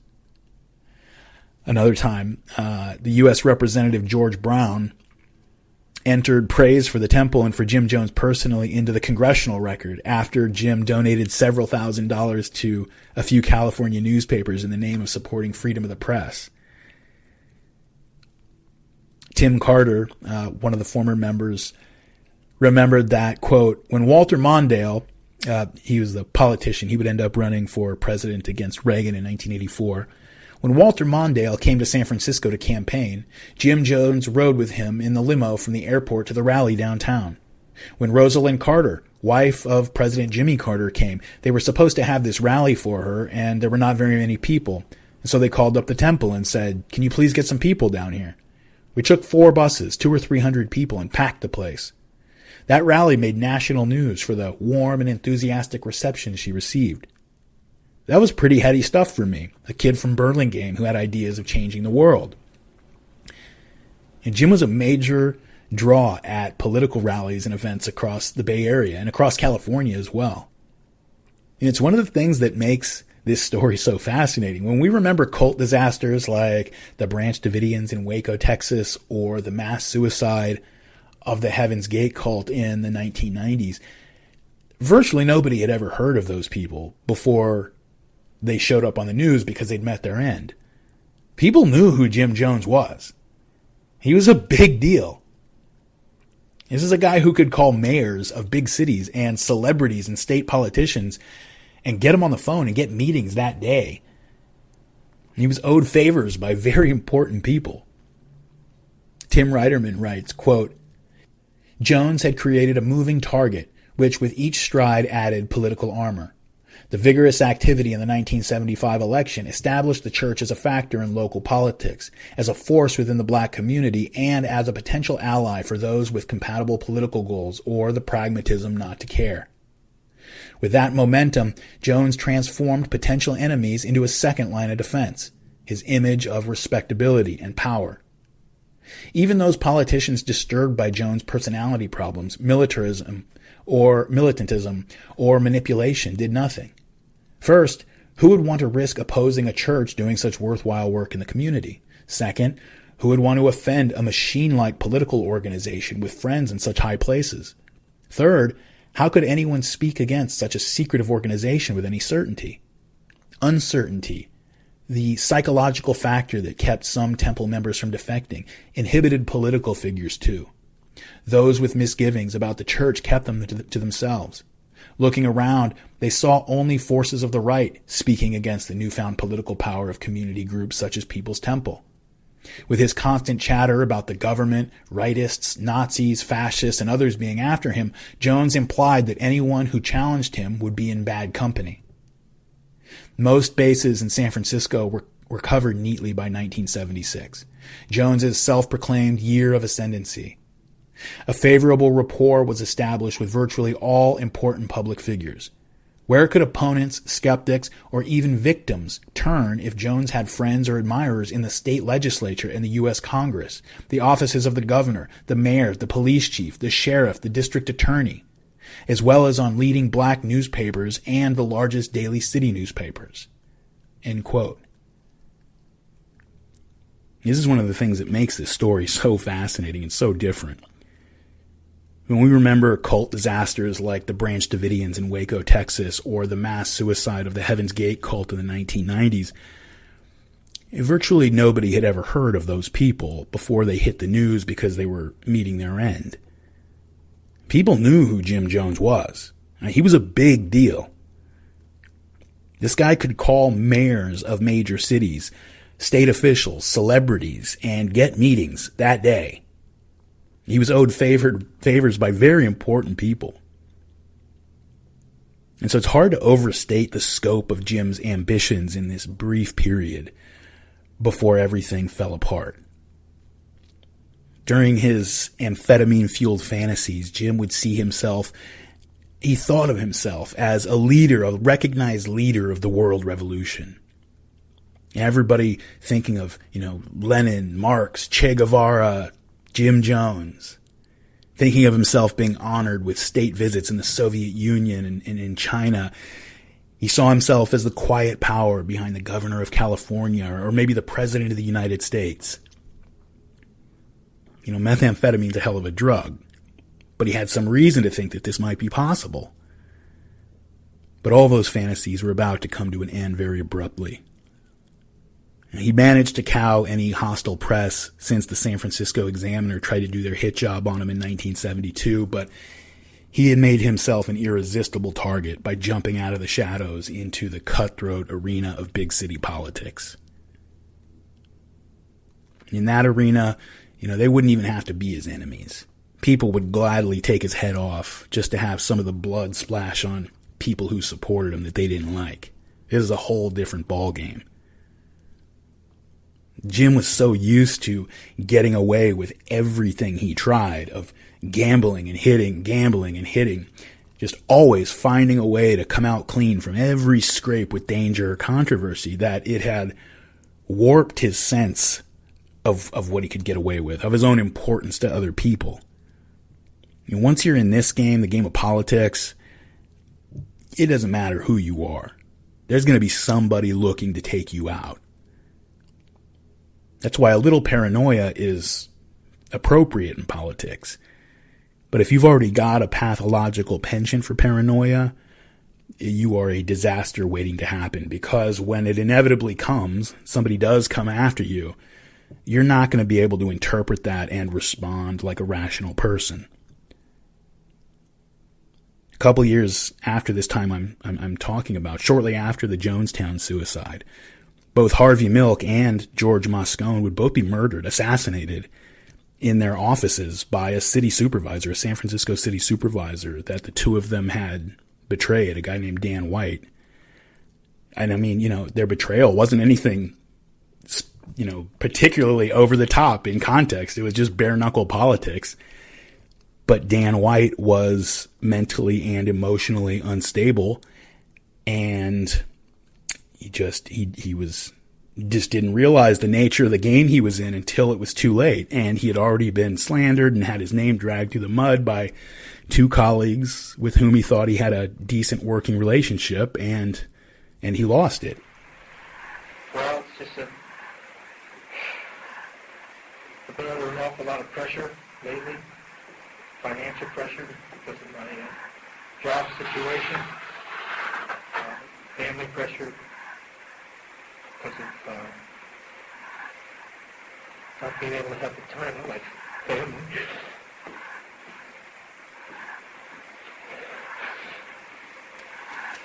It's just that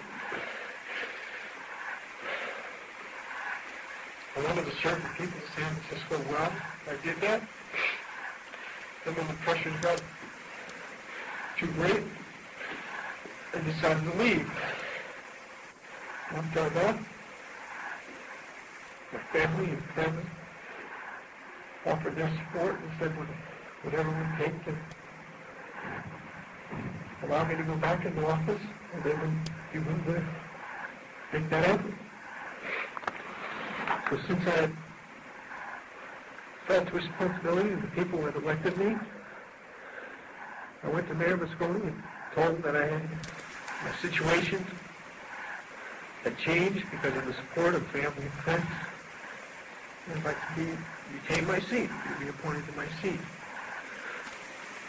He initially told me that he felt that I was this elected representative of District 8, that I was doing an outstanding job.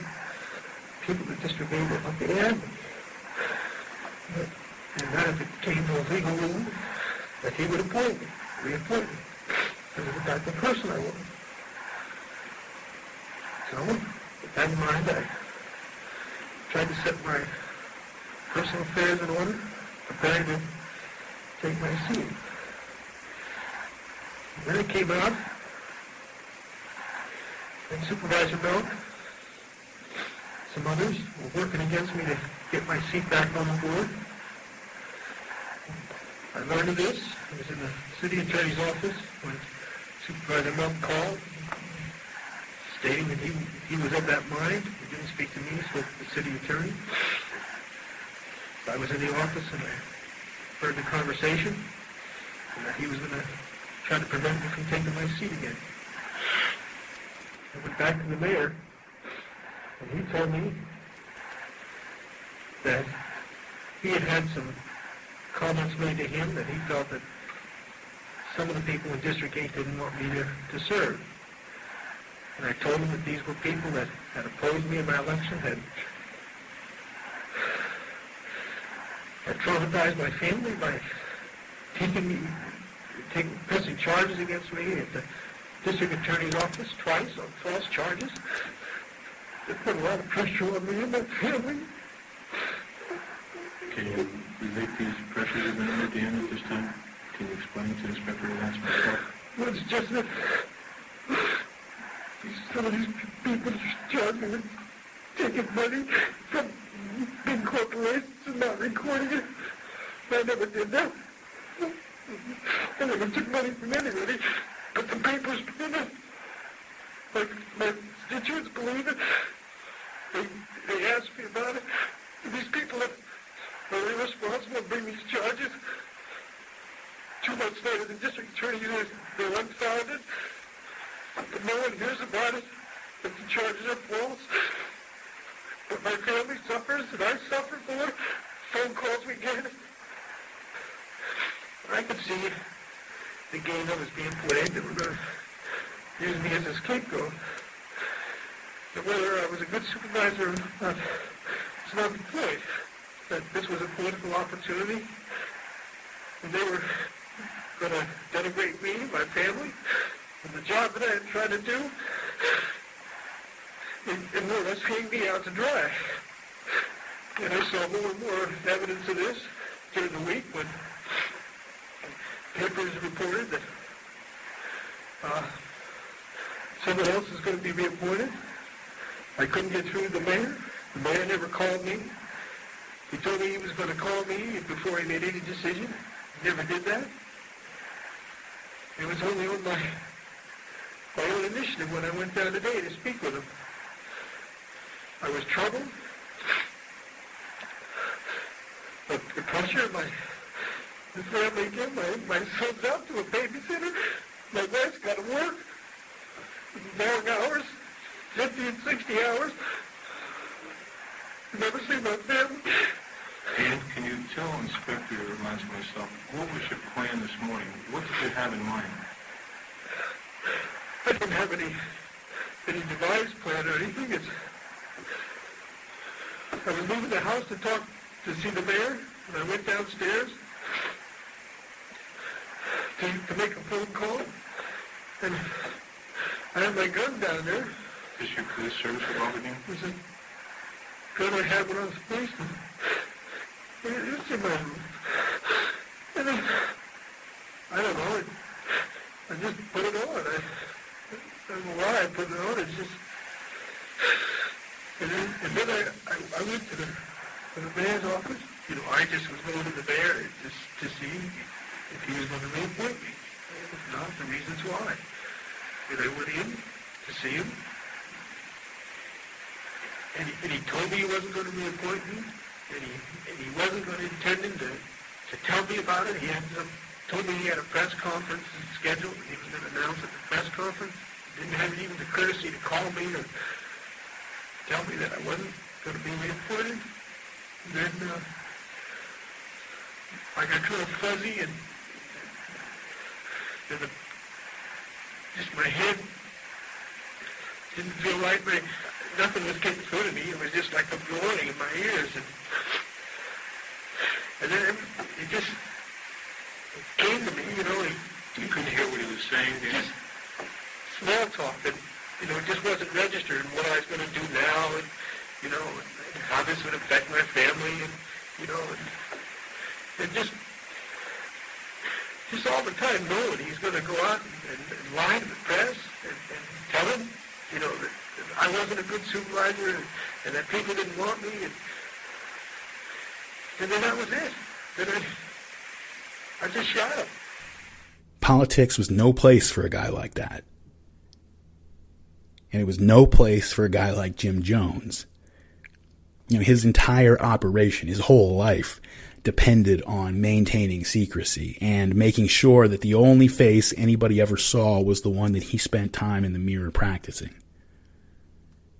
And on some level, he knew this. Reiterman writes that he was careful with reporters once he became the head of the housing authority, but again, years and years of meth abuse and cult worship will make you lose your perspective and understanding of how you look to other people. You would think that as an ambitious guy with a lot to hide, he should have known better than to turn his housing authority meetings into these big public spectacles, rolling into routine bureaucratic affairs with an armed entourage and packing the house with his cheering fans. But again, Jim kind of had good reason to believe that he could get away with anything. A San Francisco Chronicle reporter named Julie Smith remembers being assigned to check out Jim Jones around this time. Quote, I was sitting at my desk at the Chronicle, and the assignment editor says, Miss Smith, we have a new housing commissioner, and it looks as if he can heal the sick and possibly even raise the dead. Would you be interested? And I went, wow, that's just my kind of thing. How very San Francisco. I didn't know how I was going to write this, but I knew that I wanted to write about faith healing on the part of a city official. And so unbeknownst to Miss Smith, the Temple had contacts at the Chronicle, and she soon found herself being spied on and followed around by Temple staff. So she continues. So I make a phone call and say, can I interview you? Jones says, I want to get back to you. And the next day, floods of letters begin pouring into the newsroom before I ever even got another phone call. And I said to Steve Gavin, the city editor, something's funny. And Steve said, well, let's just see what you can get. Call around and see. So I called Bob Mendelson, Supervisor Robert Mendelson. I said, what's the deal, Bob? Every time I make a move, 10 people call the Chronicle and say how great Jones is. What's this all about? What's his significance to city politics? And Bob says, listen, Julie, Jones can mobilize 5,000 people out on the streets for any cause, any candidate. If you're a politician, this is a powerful thing. And if he's against something, he can do something about that too. Everybody loves Jim Jones. This is a guy who gets things done. 5 minutes later, after I hung up, no time at all elapses, Bob Mendelson calls me back and says, Julie, maybe you shouldn't quote me on that. So I asked him, well, why not? He says, I don't know. It may not be a good thing. And that kind of thing happened a lot. It was like everybody you called, somehow in 10 minutes, you were getting a call from the church about it. And so what finally happened was, well, I was heavy into indoor plants at the time. At home, I had an awful lot of plants, and I'd be in mud up to my elbows, and the phone would ring, and it would be Jones. His timing was impeccable because they were spying on me. And he would say, Julie, I'm so worried. I'm afraid you're going to say something terrible about us, and it's so important to our people. We do so much for them, and there could be a backlash for them. Now, Smith says at the time she didn't know what he was talking about because she hadn't gotten any dirt on him or the organization, so she thought his paranoia was just strange. But she goes on. I finally got to go to the church, but before the service, they were showing me around, and I was taken to a tiny little room with no windows in it, and it was just full of hanging plants. Well, why would you have a little room like that filled with plants with no windows? It didn't make any sense. There was nothing in the room but a massage table. And all of a sudden, all the other people that were there melted away, and I was in the tiny room with Jones by myself. And he says to me, "You know, my wife has back trouble, and I can't really have sex with her." What is going on here? I don't know if he was so insane that he was trying to imagine that I would suddenly say, "Whoa, Jim, baby, come to me right now," or what. But I got out of there. Nothing happened. There was a minor faith healing service that day, and I wrote the story. And Gavin would turn it back to me and say, "Well, can't we make this a little more objective?" And I would say, "What do you mean a little more objective?" Well, he sent it back to me 6 or 7 times, and Jones was calling me every 5 minutes saying, "Well, I've heard that you had to do another rewrite. I heard that you wrote a hatchet job." And so she finishes the story, finally, gets it past her direct editor, and she felt it was entirely too soft with all the meat cut out of it, but she took some solace in the fact that she had at least been able to explore a bit about the question of Jim's significance in city politics and had at least gotten in a few lines describing the faith healing. And so the article goes to press that night, and she wakes up the next morning and opens the paper and sees that even those 2 parts have been removed from her story after she'd sent it up past her editor. And she was never able to figure out which of the higher-ups had scrubbed the article or how it was that Jim Jones had enough juice with the editors of the San Francisco Chronicle. I mean, this is a big paper to make something like that happen. And finally, she says about the whole thing, kind of summarizing it. She says, quote, "We underestimated Jones. He didn't really think like an adult. I mean, he called the mayor at 2 a.m. Where was everybody's judgment? I think a lot of people just thought he was a well-intentioned bozo. But for the record, I never for an instant thought he was well-intentioned. Bozo, yes, but from the first moment, he scared the hell out of me." And then she remembers something that she hadn't mentioned before to the interviewer. When Jones finally agreed to meet me, he had been sitting on a throne surrounded by about 10 of his followers. And when he stood, the rest of them all stood in unison as if at a prearranged signal. And I swear to God, the hair on the back of my neck prickled, something that usually only happens when I see a spider. And that's the point at which I thought something really wrong is going on here. It was just an amazing, scary thing to see. And she had put that in the story, but that part was cut out as well. And so Jim kind of had good reason to think he could just keep dodging these bullets forever. He was paranoid as hell. You know, he believed that the most powerful forces in the world were after him, but he thought that he was smart enough and lucky enough and maybe blessed enough to keep things on track. But that all started to change on July 4th, 1976, the bicentennial, when Grace Stone fled People's Temple.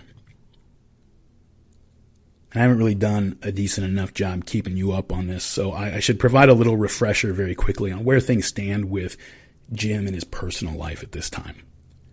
His family's grown since the last time I mentioned it. He's still married to Marceline, but their relationship is, I don't know, something like a king and queen married for political reasons. You know, they sit next to one another on the throne, and when there's a ceremony or anything, they do it together, and she wears the crown. But if the king has needs that he wants fulfilled, he has mistresses for that.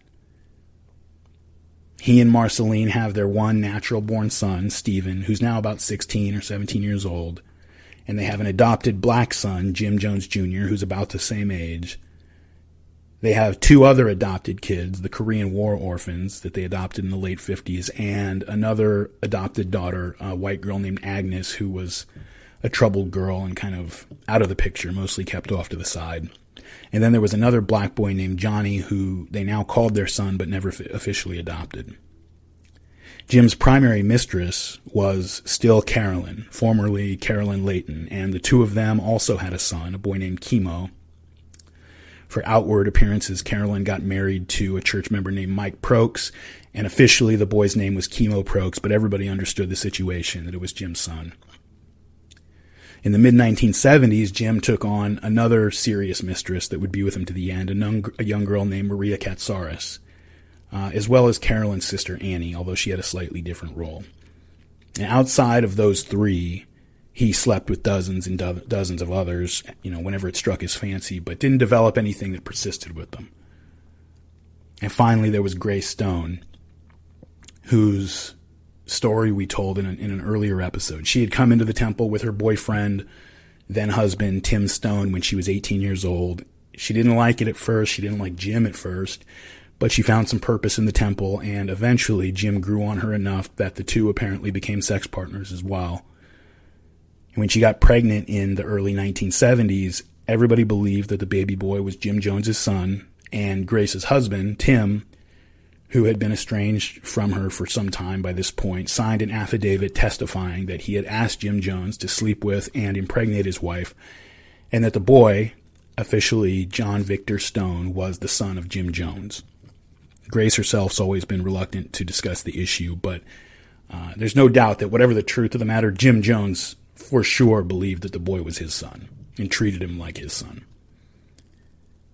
And so Jim lost his mind when Grace left. One temple member who remained loyal to the movement even after the mass death, she later said, "I will never forget the night Grace Stone left the church as long as I live.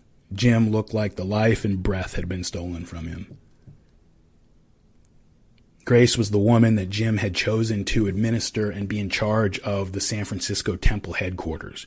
And she knew everything. And she was as deep inside the church as anyone. And she was the mother of his child, and she had fled without warning. I mean, it caught him completely off guard. But she had fled without the boy, who had spent the last several years being raised collectively by the church. An emergency meeting of the planning commission was called, and Jim ranted and raved like a madman. Reiterman describes him behaving like a wounded animal. The people are all nodding along in sympathy with their leader and in hatred for Grace Stone. But she was only 18 years old when she'd joined the church 6 years prior, and so her whole adult life really had been spent in there, and she was still too wrapped up to just make a clean break. So a few days after leaving, she called Jim from Nevada, wanting to explain to him why she had left and get some kind of closure and understanding. And Jim starts using that as an opportunity to manipulate her.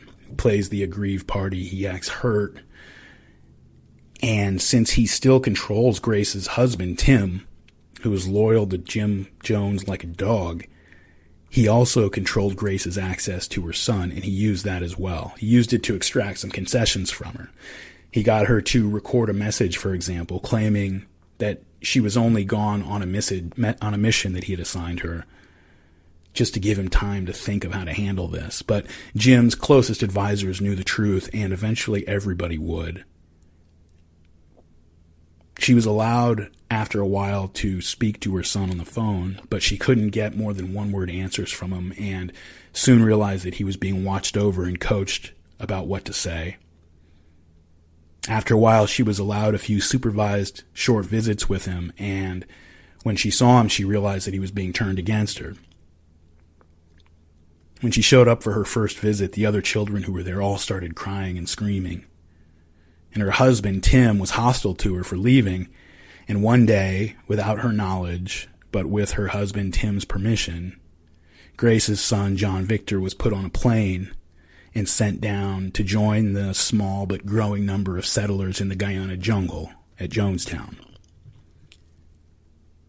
Since coming to an agreement with the government of Guyana, the church had assigned a few dozen hardworking young men to go down there and clear the jungle and get ready to start building a settlement, and they'd been living down there. And they were making some progress, although just clearing the jungle is a very long process. And at this point, Jonestown is little more than a camp. But as it became a place where a few people could live, occasionally the church would send others down to help, especially young men, teenagers, who they wanted to get out of California for one reason or another. You know, if a teenager was getting into trouble, they would send him down to Jonestown to work with the men. But now they sent John Victor, who's 4 years old at this time. Tim Reiterman wrote that in an early November 1976 phone conversation with Tim, Grace learned that her son was in the Promised Land. He had been spirited off in October. Grace was numb with shock, stricken. Her voice became nearly inaudible. It made her sick, she said. She thought that she would die. But Grace was a fighter. You got to give her that. She was not going to go quietly into the night, as so many other people had. She was determined to have her son back, and the fight that she would take to Jim Jones, if you had to point to one thing, was probably the single proximate cause that brought People's Temple to its destruction. And Jim, for his part, was consumed by Grace's departure. He had people tracing her phone calls to her general location in Carson City and then going up there and driving around the city looking for her, calling dozens of businesses to see if she'd taken a job doing clerical work somewhere. I don't know what he would have done if he'd have found her. I mean, they may have kidnapped. I have no idea. He tried everything to get her back. But at the same time, he's still Jim Jones. He's got other duties to the church and with the San Francisco Housing Authority. And as he's doing these things, these other duties, the emotional wear and tear and the stress is showing on him. After one housing authority meeting, Jim approached a San Francisco Chronicle reporter who was typically assigned to the housing authority meetings, and he confronted the reporter and told him that he had heard that he didn't like Jim Jones. He thought he was eccentric, and he was trying to butter the guy up, but it was just making him suspicious. And this reporter, Marshall Kilduff, had been watching Jim for a while. I mean, how do you not? You're assigned to this boring housing authority beat for the San Francisco Chronicle, and all of a sudden this guy takes over. I mean, he'd been watching him and he was interested. And so, plus he remembered the Temple shutting down the San Francisco Examiner's 1972 story, and he didn't like that. And he knew Julie Smith personally, so he knew that story and how the Temple had been able to control her reporting at his own paper, and he didn't like that. So Kilduff tells Jim that, he doesn't know how Jim would know that he didn't like him or where he would have heard that. But in any case, if he did believe that, he wouldn't say those things publicly. And they kind of keep talking, and Jim tells him, I feel like you don't trust me, and kind of trying to intimidate him a little bit, but that's the opposite of what happened. Rather than intimidating Kilduff, Jim's attempt to do so really just convinced him for sure that I'm going to do a story on this guy.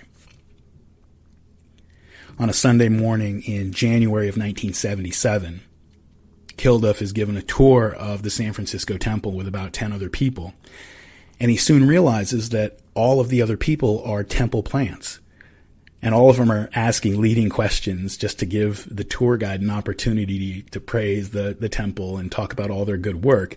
He was the only actual person on the tour. Everybody else was there for his benefit.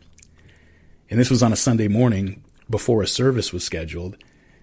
And the service was being held up, he realized. There were some 2,000 people waiting in the auditorium for this to finish. And he was brought out, very ostentatiously in front of a bunch of people who knew that they had been kept waiting for this one guy. And as he's brought out, they point out to him that his own boss, the San Francisco Chronicle city editor, was seated among the congregation. So these people knew how to put on a show. When he asked the city editor the next day about doing a story on the temple, the guy gave him resistance. But by this point, Marshall Kilduff was not going to back down. He was too curious about this preacher who seemed to hold half of San Francisco in thrall. And so he was resolved. He said, later he was ready to do a story for a freelance magazine, to publish it himself, whatever he had to do if his own paper wouldn't run it. And so he begins to investigate. And he finds many people with strong negative opinions about the temple, but he can't get anybody to go on record. At housing authority meetings, the temple knows by this point that he's looking into him. And so temple spies are following him everywhere, placed around him at the meetings, making no pretension of what they're doing. They're looking right over his shoulder and leaning over, staring at his notes and then copying them down openly. It became a running joke among the other reporters. They were going through his garbage at home. They were following him around after hours. The next issue of the People's Forum, the temple newsletter, warned of an approaching attempt to smear the temple in the media, and subsequent issues began to prepare the information space to defend the temple from whatever Kilduff was planning. Meanwhile, things were about to get much worse for Jim Jones, immeasurably worse. More members of the church were realizing that Grace Stone had fled for good, and other people were beginning to follow her out the door. There were rumors that some of the defectors, many of whom still had family members in the temple, were communicating with each other now, and that there were discussions of forming an organized group, a group with legal status, to lobby the government to take action against Jim and the temple. Jim and the others on temple staff began to suspect the loyalty of Grace's husband. They were estranged, but still, Tim Stone had grown sullen since Grace had fled, and Grace had become more aggressive in the budding fight over the custody of her son, and Jim believed that Tim Stone might be a weak link in that fight. And so he told Tim that since the courts are likely to favor the mother in a custody case, even one as unfit and horrible and blah blah blah as Grace, Tim, the legal father of the child, might be faced with a court order to return the boy, and so the best way to head that off was to take Tim out of the picture altogether for a while. And so Tim was ordered to take a leave of absence from the district attorney's office and move to Guyana until otherwise directed, where he would oversee operations at the Jonestown camp and be a liaison to the Guyanese government. So Tim follows instructions, but the temple was right to suspect his loyalty. Before he left, Tim Stone had obtained a new passport, and he had asked his father to set up new private bank accounts for him out of state. Jim's spies intercepted a letter from Stone's father shortly after he left for Guyana talking about all this. And so down in Guyana, others were ordered to watch over Tim Stone, make sure he doesn't go anywhere. And Jim gets most of his close aides and flies down to Guyana to meet Tim face to face. And they stay down there for a few weeks. While they're there, Jim starts suffering from heart attacks nearly every night, quote unquote heart attacks. And his aides are pleading with Tim Stone, look at all the stress you're causing him, after everything he's done for you, look what you're doing to him. And they're begging him, please recommit yourself to the cause. Don't kill Jim Jones. And Tim tells Jim that he's tired of the temple's rules. He's tired of the asceticism. He misses women and good music. And so Jim offers to buy the Holiday Inn on the island of Grenada and let Tim run that place as a socialist convention center. Whatever you want, just stick around, don't go anywhere. And so Tim agrees. He bows out of pressure, out of weakness really, rather than sincerity. But regardless of any doubts that Jim may have had about Tim, he had to be handled with kid gloves. He just knew too much, more than anyone, more than Jim even, about the temple's operations. And moreover, he's just irreplaceable as an administrator. The temple, they couldn't live without him. One day, with all of his chief lieutenants in one place, Jim orders his staff to a meeting at the temple's new headquarters in the Guyanese capital. It's a house that they had rented to be their headquarters there. And Tim Reiterman writes, quote, "In recent weeks," Jones said, "he had decided to move the church yet again. The pressure in the United States was too much for him, or rather the prospect of what might be revealed was. One day about this time he paced the house, obsessed with the Kilduff article, certain that it would be negative and destructive. Suddenly he stopped his railing and turned to one of his Jonestown construction foremen. 'What do you think about moving a lot of people down here quickly?' 'It's impossible,' replied the foreman. 'We don't have the wood for housing.' Pacing again, obviously irritated, Jones persisted. 'How many people could we accommodate now?' 'About 150 to 200 people at the maximum.' He explained that the Jonestown crews had been hampered by the financial bureaucracy in the rainy season. Although to date only one permanent structure had been built, a dormitory, Jones pressed ahead with his plans to bring 1,000 Americans to the jungle. From April 27th through May 1st, 1977, Jones and his top aides met for 16 to 20 hours a day in the master bedroom of the George County headquarters. The other church leaders echoed the worries of their leader. They had agonized over the problem so much that they were becoming self-fulfilling prophecies. The only handwriting on the wall in May 1977 was their own. Marshal Kilduff had yet to locate a single damaging informant and had not even found a publication to print his story. That did not matter to Jones. He was a prophet. He had foreseen it all. Of course, no one suspected that the apparent machinations of the church's enemies were really plotted, or at least invited, by Jim Jones himself. In fact, the exodus to Guyana would follow in almost every detail an organizational blueprint drawn up 4 years earlier, prior even to acquisition of the Caribbean sanctuary. Jones's contagious paranoia, not enemies, was driving them out of the United States. The threats could have been survived, but through tactical blunders and overkill, Temple leadership would aggravate their existing problems and create new ones. Though they fretted about government investigations, government agencies in reality were uninterested in them.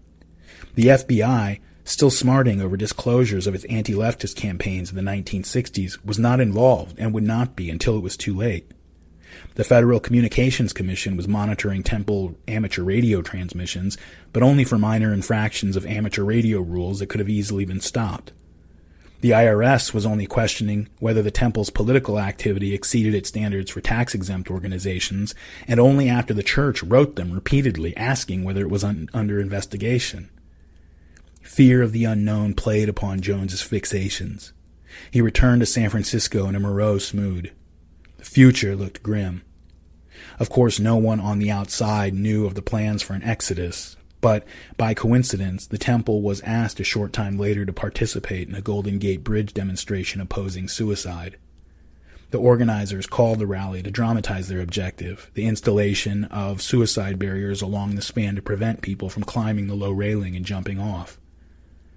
On Memorial Day, 1977, Jones and some 600 followers showed up at the Golden Gate, each wearing an armband bearing the name of one of the bridge's victims. With local news media and wire services looking on, Jones delivered a generalized appeal of concern for suicide victims.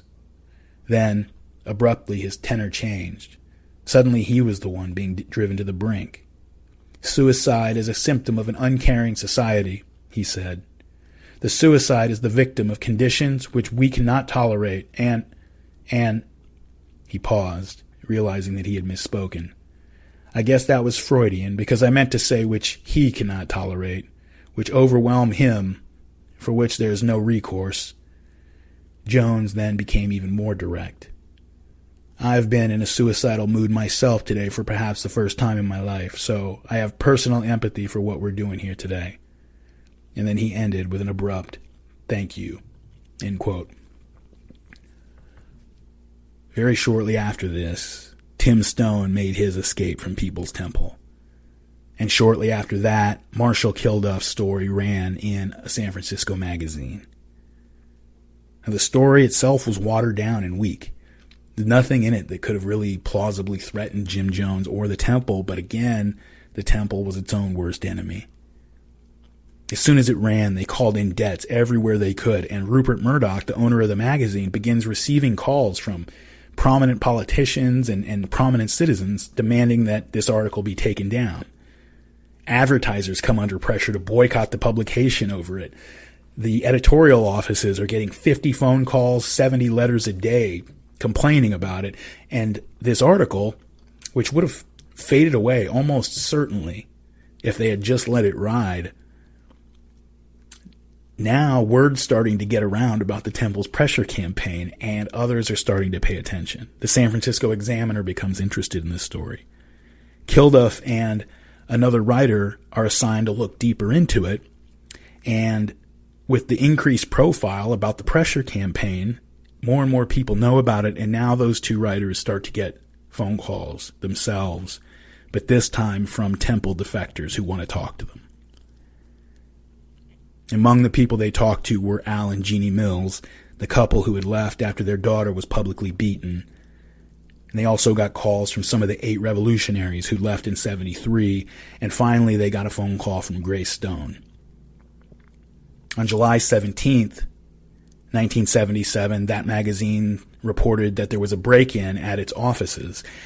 And that actually turned out to be a misunderstanding. There was no break-in, but them reporting it and Jim seeing that and knowing that they hadn't done it, it convinced him that they're planning to slander him and that they will do anything possible to destroy the Temple. And once he knew that the former members were working with them, people he considered traitors and enemies, the walls just started to close in on his mind. The night before the next story by Kilduff and his co-writer was scheduled to go to press, they called Jim Jones to discuss it and to read it to him. to see that any final input that he might have before it went to press. Jim's staff was gathered in his office as he was read the final product in full over the telephone, and they saw his face blank but draining of blood. As he realized that there was nothing he could do to stop this article from being published, he covered the mouthpiece of the phone with his hand and mouthed to his staff, "Get ready. We are leaving." Now, if it seems like things escalated quickly here, it's not just my storytelling. They did. It's like Hemingway said about bankruptcy happening slowly at first and then all at once. You know, bankruptcy, when you're not talking about one individual who loses his job, but a company or organization, often when it finally comes, people look back through the numbers and wonder, how did nobody see this coming? It was so obvious. How are things today so different from the way things were yesterday that now the whole house of cards suddenly collapses? There wasn't any big event that brought it about. But in the temple, everything depended on nobody taking a closer look at what was going on. And once Jim made the move into the political world, it was just a matter of time. I guess I should catch you up on what's been happening at Jonestown. I haven't said much about it because up until this point, not a whole lot has been happening. And that's a big part of why things went to hell so quickly after Jim Jones moved down there with everybody. From the time work had begun on the settlement in late 1974, early 75, the population of the place had been limited to a few dozen young pioneers, guys who were cut out for the hard work of carving a future life out of this jungle. It was hard work. You know, they were putting in 18-hour days, creating the outlines of this little village. But it was nice. It was hard work, but it was nice. It was a happy place. Instead of rooster crows, monkey calls woke them up in the morning. And they talk about songbirds changing the mood as the sun went down. You know, they were deep in the jungle. Again, obviously just way out there. And they felt that isolation, but they liked it. You know, they were getting to know the Amerindians who lived along the river and in the jungle around the place. Sometimes they would bring them into the settlement, show them movies, and the Indians would make this alcoholic beverage they called jungle juice, and they would share that with them. You know, building this place was very hard work in a very difficult environment, but there was a great sense of camaraderie among the pioneers, and best of all, they got to work without supervision. You know, without the planning commission and the staff micromanaging everything that they were doing. After years of being in the temple and having that being the case, that was everyone's favorite part. After a day's work, they would hang out and sing songs, watch movies again that would have been forbidden by the temple back home. There was at least one small child there, John Victor, but they liked that too. He'd become kind of a little mascot to the pioneers. Every so often, there would be a few new arrivals, again, mostly teenage boys who were having trouble back in California and were sent down there to get off the streets and work with the men. But that was fine, too. That experience almost always had a positive effect, and they got worked into the group, you know, very, very easily. The whole mood changed very quickly around May 1977, when Jim was breaking down under the stress of the defections of Tim and Grace, and the prospect of negative media attention was coming down the pipe. Suddenly, new settlers began arriving by the dozen, unannounced. The Jonestown construction crew would be ready to meet a boat on the Kaituma River to pick up supplies. You know, supplies could only be brought in by boat or plane. And surprise, there would be 10 or 12 new people who'd been sent to Jonestown. The builders hadn't been told or expecting it, so they hadn't been focusing on building more cottages for people to live in. They'd been putting their energy into infrastructure and common areas, so immediately housing the people became a problem. Now those projects, the infrastructure, had to be put on hold so that the builders could scramble to put up enough housing to hold the new arrivals, but every time they were about to catch up, another boat would come in with another batch of settlers. And worse, the new settlers weren't restricted to healthy men and teenage boys who could help with the work. Many of them were very old people who not only couldn't handle the work, but were having trouble handling the environment. And again, this is right on the equator in a rainforest in the summer. Many of them were very young children who not only couldn't work, but required constant supervision. And so it was becoming much more stressful very quickly. But the people did their best, because the people who were coming because they wanted to be there. They kept their spirits up and they had a good attitude. They did their best to pitch in. And so while things were somewhat more stressful, Jonestown still was a pretty happy place. And then Jim and his staff arrived. And once that happened, Jonestown had seen its last happy day. The pioneers had expected to have a couple years to build up Jonestown. We're not talking about setting up a town on the central coast of California. This is a rainforest, a real legit triple canopy rainforest with zero existing infrastructure, nothing. I mean, just to create room to build anything, the men were using slash and burn just to create space. It was expected to take several growing seasons, several planting seasons, just to test various crops in this jungle soil, because these people aren't farmers. Just to test various crops to figure out what worked and what didn't, and what was worth putting more energy into, and in what ratios. And they were in the very early stages of that. The Guyanese government itself had expected that preliminary process to take at least 5 years. Everyone did their best, but they were not prepared for this influx. Children were often sent first because that helped ensure that their parents would not back out, that they would follow. If there were couples who were going to be sent, they would usually not be sent on the same trip. Often they'd be sent months apart. Often the women would be sent first for the same reason. It would make sure that the other part of the couple didn't back out. And they were told that this was a tactic to avoid attracting attention from enemies. The temple buses would be filled up with people and sent around the country, dropping them off at different airports so that they wouldn't tip anybody off with some mass exodus from California to Guyana, as if anybody was watching. If anybody thought that this was strange, they went along with it. But, that's the thing. Most people no longer found it strange. Most people believed Jim and the staff, basically, when they said that the government was after them. That's easy enough to understand. Why wouldn't they believe that? These are people who had seen assassinations. They had seen organizations that they believed in and approved of, like the Panthers, infiltrated and taken down. And by now everybody knew about COINTELPRO and the Pentagon Papers. And so why wouldn't the government be dead set on taking down one of the last remaining serious civil rights organizations? Plus, people were excited to go. They heard they were going to paradise. For a while, they'd been shown these videos. When Jim would go down there, they would do things like go to the markets in Georgetown and buy a whole bunch of fresh produce and then bring it to Jonestown and put it out all over tables and tell people that, look at what we've grown in Jonestown. Meanwhile, almost nothing had been planted. People thought they were going to paradise. The people who had gone before them were sending back letters telling everybody how wonderful it was. And so you had old ladies who had never been on an airplane putting on their best clothes for the first and last airplane ride they would ever take to go down to Guyana.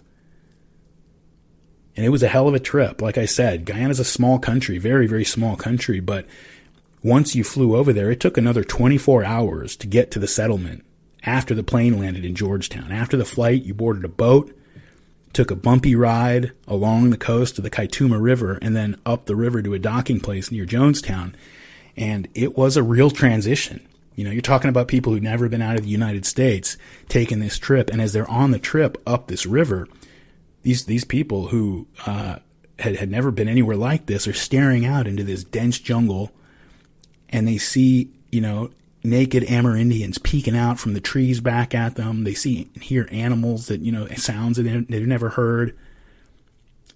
This trip over there really kind of gave them a sense of the isolation, that they would be living in.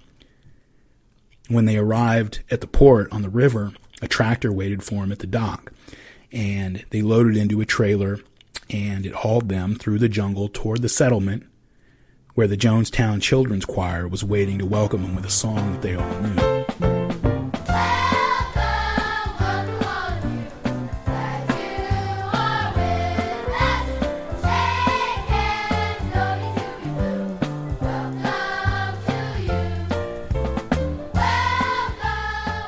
it was great. Everybody described this moment as great. Family and friends were there if they'd already shown up, and they rushed forward with smiles and hugs and welcome, we're so great to see you. Other people took their luggage off to their assigned living quarters for them. And after a 24-hour long, empty, hot boat ride, the people are exhausted, but they went along when the greeters insisted on an immediate tour of Jonestown. And when they finally got back to their bunk rooms to change clothes and get some rest, they found that their luggage had been searched and their passports had been taken. And if they asked why, they were told that the passports were being stored in a central location to keep them dry for safekeeping, and that sounded reasonable enough. And anyway, most of the people who went to Jonestown, as far as they were concerned, they planned to stay there. This was their new life, and so what difference did it make? And they trusted their leaders. When Jim arrived, he asked again, how many people can we plausibly accommodate here if we absolutely had to, immediately? And his people gave him the same answer, 150, 200 people max, and they meant 150 to 200 people who could work. But within just a couple months of Jim's flight from California, there would be about 1,000 settlers in Jonestown, at least 2/3 of them elderly people or children. Now, Jim had no experience with farming or with any of the skills or knowledge necessary to make something like Jonestown work, but he was sure that it was nothing that couldn't be overcome with discipline and hard work. And so when he and his staff arrived, they took control of everything. All freedom in Jonestown evaporated that day. Again, the pioneers had been used to working hard but freely, and now Jim and his inner circle were micromanaging not only every aspect of the work, but of daily life. They believed the temple was under attack in the United States, and the settlers had only a limited time to prepare Jonestown to be a defensible safe haven before the siege inevitably came to the jungle. From Jeff Gwynne, quote, "No task was assigned, no crop planted, no tool purchased without Jones's approval. Those wanting to begin romantic relationships had to apply for permission first, and even if they received it, had to endure a probationary period before officially becoming a couple. Breakups had to be approved as well. All of the incoming mail was opened and read before being passed on to the intended recipient. Outgoing mail was censored. Jones insisted that letters from Jonestown contain only glowing descriptions of bucolic life. Unacceptable letters were returned to their writers with scribbled margin notes instructing them about what changes must be made. Jones's inner circle did the censoring, with Carolyn Layton and Maria Katsaris forming a two-woman buffer between even these subordinates and Jones. Carolyn and Maria were Jones's only real intimates, carrying out his orders and guessing what he would want done on those occasions when he was indisposed. There were plenty of drugs ordered in Jonestown by camp physician Larry Schacht, and a fair amount of those found their way into Jones's possession as well. For everyone else in Jonestown, privacy was virtually non-existent. Cottages were overcrowded, with as many as 8, then 10, then a dozen or more occupants as newcomers kept coming in. Even with 16 holes each, the outhouses were constantly crowded. Real toilet paper was a rare extravagance. Scrap paper was most often used, and then leaves after paper became so scarce in Jonestown that every bit was needed for record keeping and letters. There was limited water available in primitive showers. Workers, filthy from a day in the fields, had only 2 minutes to rinse off, and they were warned to keep their mouths closed while washing since the water was polluted.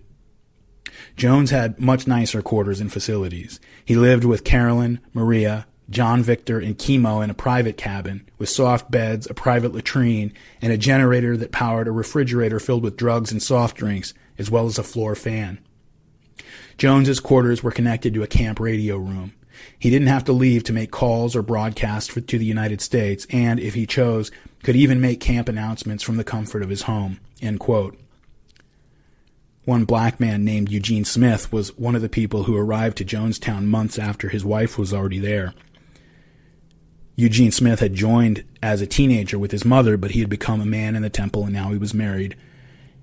And in the year before the mass exodus, Eugene Smith was becoming alarmed by the increasing craziness, the escalating brutality of the temple's physical punishments that he was seeing on people who broke rules. He remembers that people had always gotten punished for things, he says, but the discipline was beginning to go to what I considered overboard. Before, it might have been little physical punches or whatnot, but now people were being bloodied up and it was escalating. I'm not scared, but I'm getting really, really cautious. My wife, Ollie, is roughly 3 months pregnant, and I'm thinking, okay, what am I going to do if they come after her? All of a sudden, they say, okay, Ollie, time for you to go to Jonestown. And I'm saying, hold it, no. One of the counselors tells me, well, Eugene, you have to be strong. You don't want your child born over here in a capitalistic society, do you? Where they won't get a fair shake?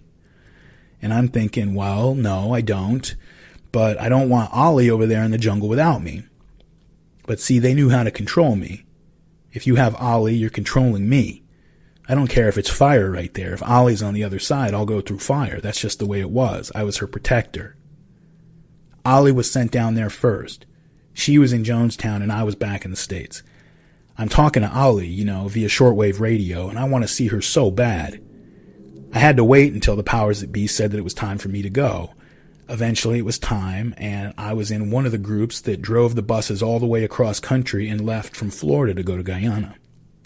And I brought this duffel bag full of cassettes. I knew I wasn't coming back to the States, so I taped classical, jazz, rhythm and blues, pop, any kind of music I could think of. I recorded everything, so I had hundreds of tapes. Now, the day I arrived in Jonestown, it was raining. It was monsoon season, and it was just raining its ass off. Ollie was 9 months pregnant, about to have our baby, and I can't wait to get there. We come to the main gate. We're going down the main road, and I could hear the people a good mile away. I can hear them singing, right? And I'm getting amped. I was like, oh man, this is going to be so cool. As we come around the curve, I can see the pavilion 30 or 40 yards off. First thing that happens, they take the duffel bag with all my music and say, we're confiscating this. You might get them back after we see what's on them. Well, before I could respond, I see Ollie, and I run up to her, and I'm saying, oh, you're so big, you're so beautiful, And I'm looking around, trying to take everything in. I see my mother. She's lost a lot of weight, but she looks really good. And Jones is up there in his seat. And I'm listening, and the music gets lower and lower, and the beat slows down. It's almost quiet. And the next thing I hear, we actually know exactly what he heard. For perhaps one of the most important announcements you have ever heard. I'm giving you the free night that I just authorized, spoken over this medium. I urge, however, that you do not wander in any way out of the central area of the community and keep a strict curfew after the entertainment. We have no question now that our ex-members are being funded and our CIA connected. But if you were to make the mistake to assume that you could go up to one of these people, they might kill you. Do not think that they would interpret you as a friend no matter what you said. They are highly paranoid, extremely vicious, filled with a raging hate, because that's what comes from guilt. But do not make the mistake. There may be even hired mercenaries coming in also. So amongst those that you might think are former members that might take you in, any move would be sudden death if you move towards them. Eugene Smith remembers the feeling. My heart dropped. What is this? I'm holding on to Ollie really tight, and Jones says, the enemy's out there. They're out there, just outside your eyesight. They want to take our children. They want to torture our children. They want to take our seniors. They're there to take us down.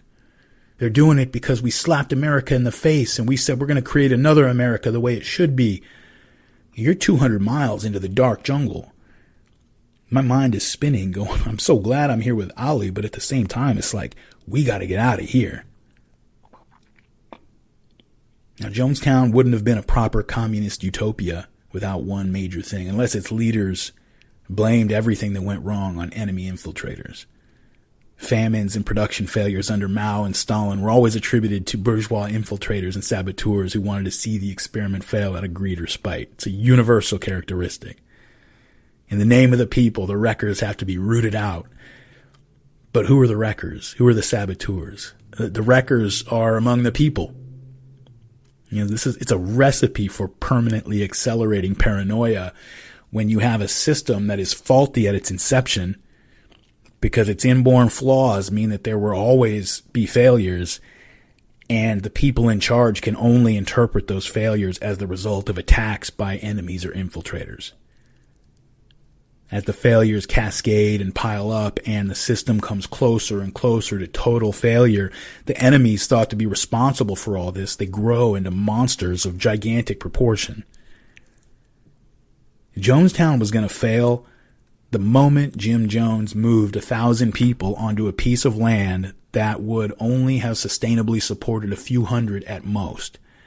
And again, that assuming an experienced and healthy workforce with time to lay the groundwork for that kind of community to survive.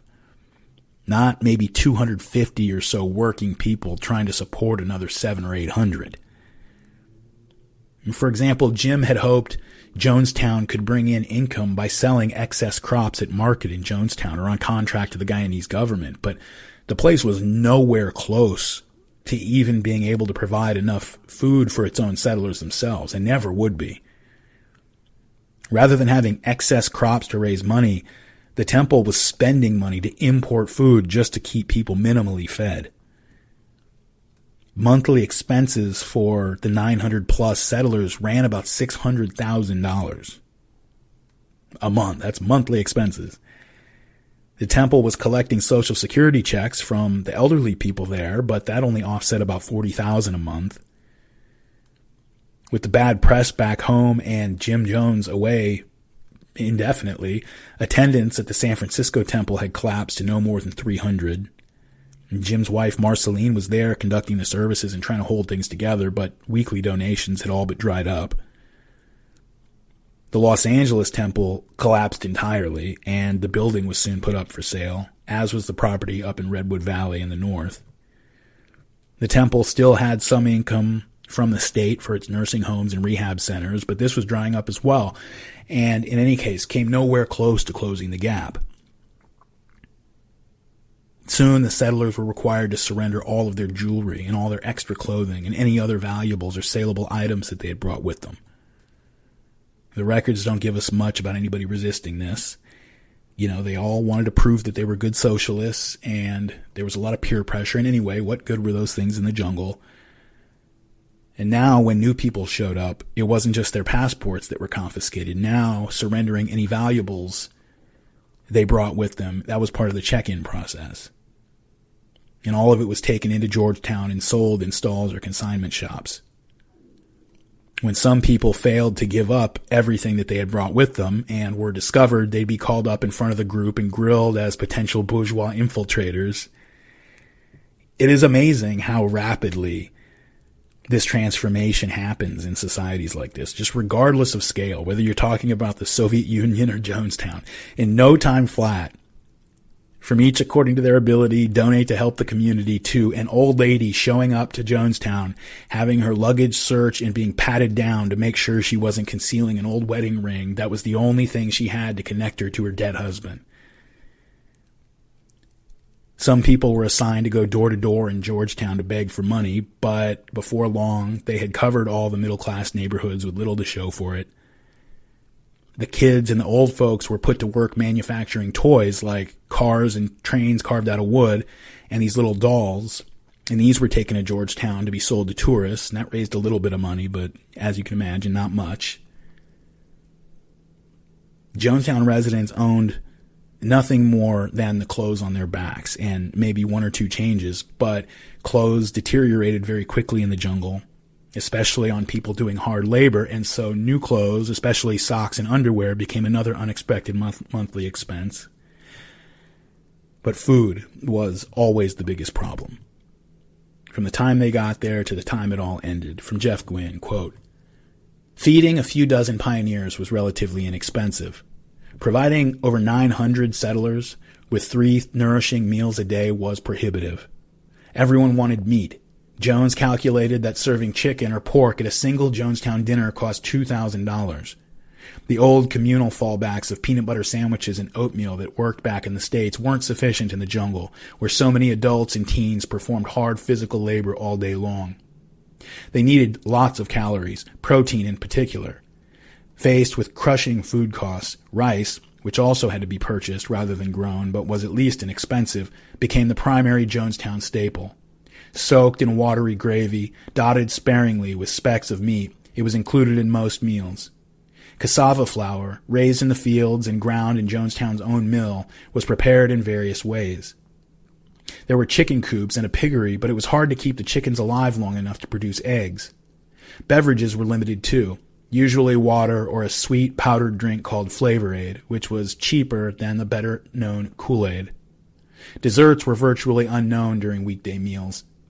Once each weekend, though, Jones made a point of rewarding each follower with a single cookie, dramatically handed out by him as settlers filed past." End quote. Everyone was always hungry, and everyone was always tired. There was a PA system installed throughout the camp, and everyone was awakened at 6 a.m. every morning. And they were quickly pushed through a breakfast line and then sent off to work by 6:30 a.m. And most people worked out in the fields or did other hard physical labor. Most of them were in the fields. Most of them were given a sack lunch so that they wouldn't have to waste work time returning for the noon meal. And they worked out in the sun for 12 hours until they got the call over the PA at 6 or 6:30 in the evening. And then from there, it was straight to a communal dinner in the central pavilion of rice and gravy, followed by a people's rally or a group meeting also in the pavilion. During these meetings, Jim would sit up on stage on a throne under a sign slightly misquoting Santayana. Those who forget history are condemned to repeat it. Jim and his close staff, who were always hopped up on amphetamine injections, they keep these meetings going for hours and hours and hours into the night. Lights out was supposed to be at 11 p.m., but as weeks turned into months, the meetings almost always ran past that, although sometimes the kids and the old folks would be allowed to go to bed. They would just go on. And they resembled the planning commission meetings and struggle sessions often back in California, only now they involved hundreds more people who had never seen this side of the temple before. After the mass meeting was over, the group would break up into various committees for more meetings, and this would go on until 1, 2, 3 in the morning, every night. And then people were up with the loudspeaker at 6 a.m. the next morning to do it all over again.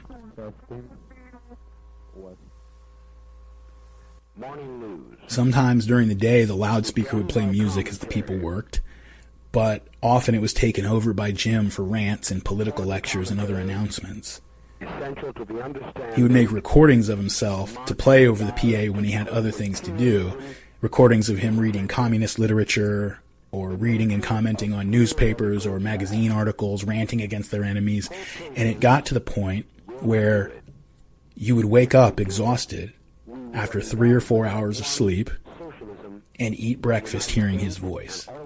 By now, for example, and you'd walk out to your job hearing his voice. Is undoubtedly familiar. You'd work all day hearing his voice. Without revolutionary theory. He was there when you took your bathroom breaks. He was there when you ate your lunch and walked like a zombie back to the pavilion for dinner. And then finally, the PA system would be turned off so that you could hear him rant for 6 more hours into the night at the meeting. Back in California, Jim was, for most people, a distant, kind of mysterious figure. Most people saw him up in the pulpit, to music and admiration, making a grand entrance, performing miracles and being feted by politicians and famous radicals. In Jonestown, he was everywhere, all the time, and in a much more candid state. When that happens, the mystique begins to drop off pretty quickly. Jim's son, Jim Jones Jr., who was 18 or 19 by this time, he was engaged to marry his girlfriend, Yvette. And around this time, Jim declared that Jim Jr. was going to go to Georgetown to be his liaison to the Guyanese government. And Jim was cool with that because he was going to get out of the jungle at least. But then he wasn't so cool with it when he found out his fiancée wasn't going to come with him. And he says, that began turning me against my dad. Then what really got me was, once after I went to Georgetown, I had to come back with somebody from the Guyanese government who wanted to do an inspection and also talk to Jim. We get there and no Jim. I go to his cottage and he's lying there passed out from drugs. So here I am, dragging my father into the shower and standing in there with him, trying to get him in shape to go out and talk to this guest. This is from Jeff Gwynn, quote, in California, Jones was able to indulge himself without the knowledge of most followers. In Jonestown, it wasn't possible. Jones had more privacy than anyone else, but the confines of the camp made it impossible for settlers not to observe at least some of his carryings on. The man who had led them to believe he was a powerful god dripped with sweat, swelled from gluttony. Temple staff in San Francisco had to send new, larger shirts for Jones to disguise his bloated belly, and whined constantly about aches and pains. Now the great healer apparently couldn't even heal himself or anyone else. One elderly follower was diagnosed with inoperable cancer soon after arriving in Guyana. For decades, Jones had showily removed tumors from the apparently afflicted. In Jonestown, the cancer-stricken woman was simply made as comfortable as possible while she awaited death. Though still most believed in Jones as a leader, and as their spokesman against the racism, capitalism, and elitism that they all deplored, there was no longer, for most, any element of worship. In Jonestown, after a while, Jim Jones lost his divinity, Laura Johnston Cole says. Everyone saw too much. Often, they heard too much. Jones's cabin was connected by phone to the camp radio and loudspeaker system. When lying on his bed, not completely blacked out in a drug stupor, he would harangue the settlement and workers in the fields with incoherent barks and mumbling. One day, overwhelmed by hours of gibberish, radio operators in the communications shack switched off Jones's phone, and everyone basked in the blessed silence. Hello? Attention. Excuse the fact, please, that I've been up several nights and days fighting this horrible conspiracy with our wonderful attorney, Charles Gary. It's staggering to the imagination.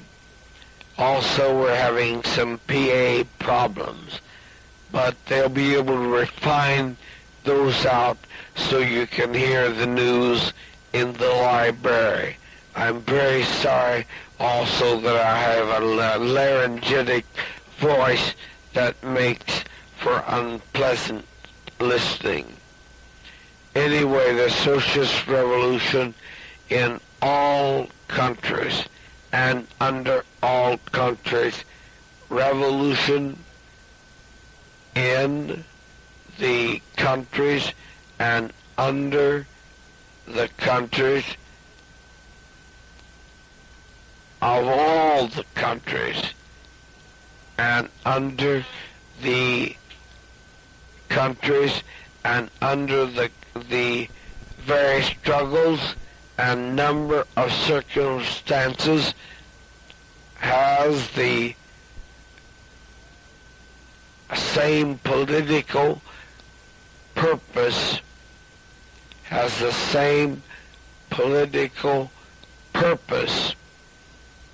no matter what method they use.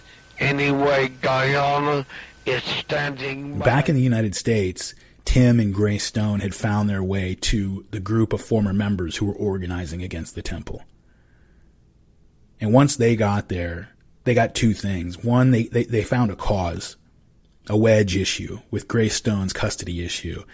And now they had just a real super weapon in Tim Stone. You know, all the energy and organizational ability that Tim Stone had used for Jim and for the temple for years were now turned against him. And Jim knew this was bad news. He knew what his former lawyer was capable of. Tim Stone was a very smart guy, Very capable guy. And Jim was afraid of him. The defectors started an organization they called the Concerned Relatives. But for many of these people, the fight was much more personal. You know, people who come out of something like People's Temple, and this is true of other cults too, you see it as a pattern. And this isn't universally true of all the Concerned Relatives, but it's a pattern you see with many of them, and it holds again with other organizations. They're often looking for ways to rationalize and explain how they could have been sucked into something like this. How they could have put up with and done so many terrible things for so long. You come out of a group like this and you go back to your family, maybe people you've done terrible things to. These people very often were stealing money from their families. They were telling them they'd never speak to them again, and if the families tried to pull them out of the church, they'd make accusations against them. You had people, accusing their parents of child molestation just to force their parents to back off.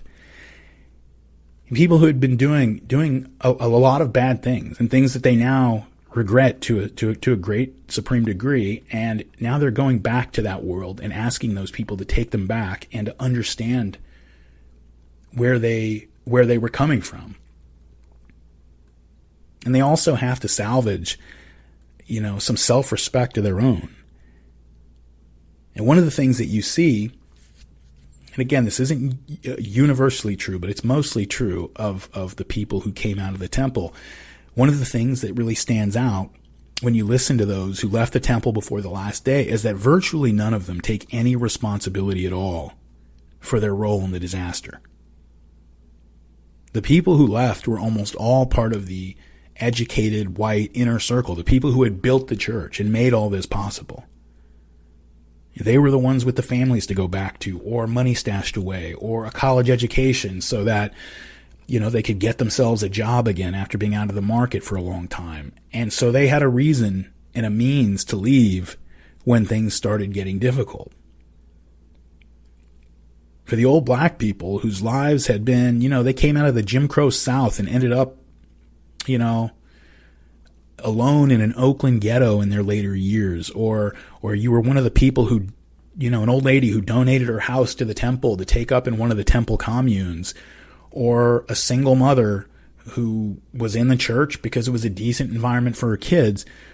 The temple might not have been the paradise it was advertised to be, but in many ways it represented an improvement in their circumstances, or at least the hope for an improvement. And for them, very often leaving meant going back to some project apartment or going to live out their last years in a decrepit state hospital alone. If any of them had any property or assets, they donated it to the church on the promise that the temple was going to take care of them. So they had nothing. These people had no reason and no means to leave, and for the most part, they didn't. One way to summarize the story of People's Temple, and this is maybe too harsh, but it's a bunch of well-educated, middle-class, political radicals who lured a bunch of desperate black people into their movement by lying, cheating, and stealing, and then set that movement on the course for an iceberg, and then many of them hopped into lifeboats and bailed before it hit. And when you see these people, and again, this is look, maybe I'm being too judgmental here, and I have really tried hard throughout telling this story to keep away from the feelings that crop up when I think about this part of the story. But when you see these people interviewed and read their books, they all play the victim. Like they weren't in those struggle sessions beating on people. Like they weren't rummaging through an old black lady's trash to find her medication bottle so that Jim could trick her into thinking he could perform miracles, which gave him the credibility needed so that when he said, "Follow me out into the jungle," she thought that was a good idea. Almost to a person. It was all Jim Jones. We were all just brainwashed. We were tricked. In fact, our problem is that we were too idealistic. That was our problem. We were just so invested in social justice that he was able to use that to manipulate us. as if that somehow explains lying to old women or beating children or screaming insults at a young woman when she's being stripped and humiliated in one of your meetings. You don't get a hint from most of these people of, my God, what did we do here? What did we contribute to? And look, I get it. It would be hard. It's much easier to convince yourself that an evil, bad man took advantage of your good intentions. And once you've settled on that story, it's natural to get angry and want revenge. And that's the vibe you get from many of the people calling themselves the concerned relatives. And some of them did have relatives, and they were certainly concerned about them. And obviously, they were right about the nature of the temple, as they knew better than anyone. But they went hard. I mean, that's really the point of why I'm telling you this, is when they organized up and went at the temple, they went hard. The group hired lawyers and began lobbying politicians to take action against the temple. They engaged a private investigator to go down to Guyana and look into Jonestown. They began a coordinated media campaign to plant negative stories about the temple in the press. They sent their accusations of abuse to law enforcement and in some cases seem to have embellished their accounts, which, again, is understandable from one perspective. If you know the temple is dangerous and you can't get anybody to take action, maybe you say whatever you got to say to get someone to pay attention. They lobbied the IRS to take away the temple's religious tax exemption. They contacted the American Medical Association about decertifying the Jonestown physician who had gotten his medical degree from a Mexican university. They went to the Social Security Administration with accusations of fraud to get them to stop sending checks to the old people in Jonestown. They were even at times monitoring the temple's use of shortwave radio for any technical use violations that they could forward to the FCC. The assault was heavy. The San Francisco temple was on the radio every week with news of a new letter from the government or a court summons or a lawsuit. Jim was convinced that these former members had entered into league with the right-wing forces in the government to destroy the temple. And then in September 1977, the Jonestown radio room received word that Grace Stone had gotten a judge to order Jim Jones to return their son to her. And that Jim was not prepared to do. And Jim's crazy response to that order let the concerned relatives know that they had found an issue that they could use as an anvil to hammer the temple out of existence. Again, Jim Jones believed that this was his son. He did believe that, apparently. He was not going to compromise on this issue, and he believed that as long as the government of Guyana took his side, or at least didn't intervene, that the boy would be safe with him in Jonestown. The custody lawyer that had been retained by the Stones flew to Georgetown and appeared in a Guyanese courtroom, and a local judge in Georgetown issued an order for Jim to appear and make his case for why the boy shouldn't be sent back to the United States. And so Jim had several members of his inner circle write affidavits accusing Grace of being an unfit mother. I mean, everything you can think of molesting her son, any crime you can think of. Several of those blank pieces of paper with the signatures of concerned relatives were filled in with heinous confessions and circulated.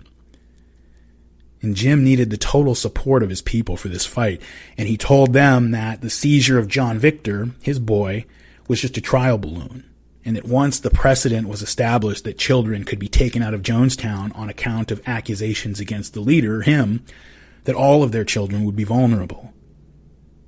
At meetings, he read the phony confessions to the crowd to show them the nature of the people that he was dealing with. His favorite line was always that the people who had left were so eaten up with guilt at having betrayed socialism and betrayed him personally that the only way they could cope with it was to transform that guilt into hate. And they needed to destroy Jonestown just so that it wasn't out there as a constant reminder of their betrayal. That was his favorite line. I think he believed that, actually. He used it so often. He told the people that their enemies were hiring mercenaries to kidnap their children and to assassinate him. Jim had his teenage son, Jim Jones Jr., stage an assassination attack on him. Jimmy hid in the jungle, and when Jim came out of his cottage one time, his son fired a few rifle shots in the air, and he had to hit the deck because his dad's bodyguards, who didn't know what was going on, started firing their shotguns in his direction. He would do this many times. And, you know, I know you think people should catch on. I know a lot of it sounds hokey and ridiculous from far away, but realize that to the people who are absorbed in the story, this is their daily reality. You know, they're not looking at it with any objectivity. They're in it. These are people who believed in him enough to follow him out there, and they're out in this remote jungle camp, and he's telling you that there are enemies that want to destroy us and want him dead. And from time to time, there are gunshots coming from out in the jungle towards Jonestown, and everybody in charge, the whole leadership's on the same page. They all seem alarmed by this. They're all saying it came from enemies out there. You know, a real siege mentality developed. In possession of the order from the Guyanese court, the Stones' lawyer flew out to Port Kaituma and made his way to the Jonestown gate to present Jim Jones with the order to appear. The guards wouldn't let him in, and they refused to accept the paperwork. And so as this is going on, Jim radios Georgetown and tells his people there to contact the deputy prime minister, who so far had been very friendly to the temple, but they were told that he was away on business in the United States. And now, this is just an example of how out of control Jim's paranoia is. And the paranoid mind works the way conspiracy theories work. You know, take every piece of information and stitch it together into a story that always ends up at the worst possible outcome, justifying your fears. Jim believed that the only possible explanation for the appearance of the Stones' lawyer and the adverse ruling in the Georgetown court at the same time that the deputy prime minister was in the United States, well, it could only mean that the concerned relatives were now working with the CIA and other government agencies who were leaning on the Guyanese government to bring him down. And so on September 7th, one day before the Guyanese judge had ordered him to produce the boy in court, word goes around Jonestown that everybody's to drop their work immediately and come to the pavilion. Now, it's only 4:30 in the afternoon or so. It's 2 hours before the end of a typical workday, so people aren't asking any questions. They're just happy about that. But as they walked with the tools back to the center of the village, they begin to hear shouts and screams and see other people running back toward the center of camp, and pretty soon everybody's running. The people working out in the fields were the furthest ones away, and so when they finally got there, they got to the pavilion to find the old people and the kids who had already been in the village lined up in a loose formation, and they're all holding machetes and shovels and clubs and hatchets and butcher knives. And Jim's on the PA system screaming that the settlement's about to be attacked at any moment, and everyone has to arm themselves immediately and prepare for an immediate fight. About 24 of the young men are armed with rifles and pistols and crossbows, and they're patrolling the lines, barking orders like drill sergeants. Jim orders one of his sons and another boy to take a duffel bag with gold bars in it out into the jungle, and if the camp is overrun and all hope is lost and everybody's killed, they're to make their way to the Soviet embassy to donate that gold to the Russians as a final gesture to show the temple's commitment to the cause. They're given rifles and told to shoot anybody who tries to stop them. Jim comes out and addresses all his civilian soldiers. He tells them that well-armed mercenaries hired by the concerned relatives and assisted by the Guyanese military were surrounding Jonestown right at that moment as he spoke. And they were there to kidnap John Victor and other children, and they had orders to exterminate everyone in Jonestown if there was any resistance. So the people are deployed in squads out along the tree line.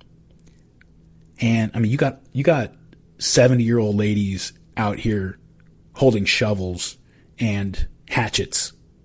I mean, this is what's going on. And they're out there told to prepare for a hand-to-hand fight to the death with whatever comes. And so they get out in position and everybody just waits. And hours go by and the sun is going down. And after a full day's work, the people are exhausted. I mean, they were exhausted before. They're always exhausted. But Jim and his staff stay on them because the enemy's just out of sight, just waiting for an opportunity. Food and water passed around, and eventually the people have been out there as night falls for so long that some of the old people and children begin to fall out involuntarily. And so the community's broken up into shifts, and some people tried to get some rest while the others remained on watch. Jim and his staff didn't rest. Occasionally they would go back to his cottage radio room for injections of amphetamines and to talk with San Francisco or to try to get a hold of the Guyanese government in Georgetown. But hardly anybody was really able to rest. I mean, they believed Jim when he said an attack was imminent. They thought their camp was being surrounded by mercenaries who were coming to kidnap their children and kill them all. And if anybody didn't believe Jim, they believed others. Angela Davis, the famous radical, hero to all Temple members. She called Jonestown during this episode by telephone and was patched in over the PA system so that everybody could hear what she said. Quote, "This is Angela Davis. I would like to say to my friend Jim Jones and to all my sisters and brothers from People's Temple who are in Guyana there, know that there are people here, not only in the Bay Area but across the country, who are supporting you, who are with you. I can personally speak for the National Alliance Against Racism and Political Oppression in cities throughout the country. I know you are in a very difficult situation right now, and there is a conspiracy, a very profound conspiracy designed to destroy the contributions which you have made to our struggle. And this is why I must tell you that we feel we are under attack as well. When you are attacked, it is because of your progressive stand, and we feel that it is directly an attack against us as well. We will do everything in our power to ensure your ability to keep on struggling. We know that you are going to win, and in the final analysis, that we are all going to win." End quote. They got more calls from people like Black Panther founder Huey Newton, as well as from Eldridge Cleaver and others, all of them giving the same message, confirming Jim's paranoid claims.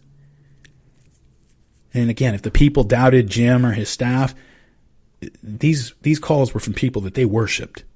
These were heroes to these people. They did not doubt the words of these famous radicals. And from that moment on, they knew for a fact that they were under threat from a vast international conspiracy willing to do anything to destroy them.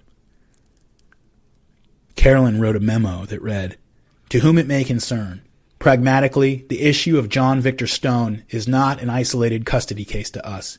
We know that if John Stone were taken from the collective, it would be number one of a series of similar attempts.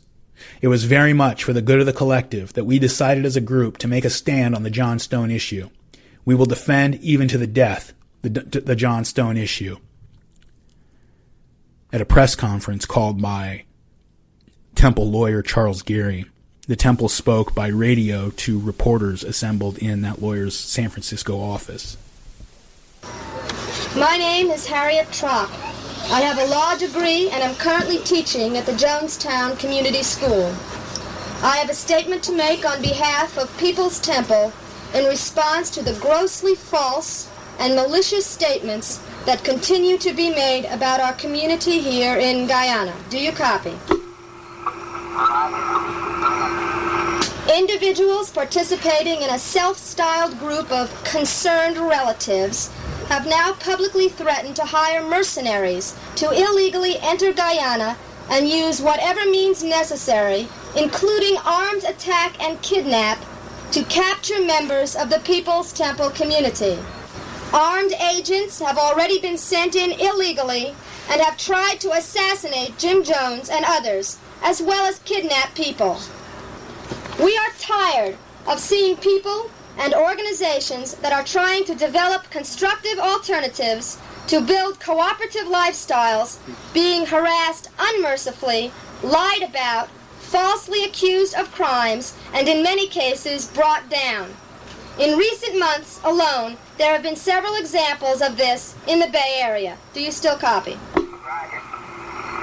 Here in Guyana, we would like to address ourselves to a point that has been raised, it seems, about some statement, supposedly issued officially by People's Temple, but whose authorship we here are unaware of, to the effect that we prefer to resist harassment and persecution, even if it means death. Those who are lying and slandering our work here, it appears, are trying to use this statement against us. We are not surprised. Do you copy?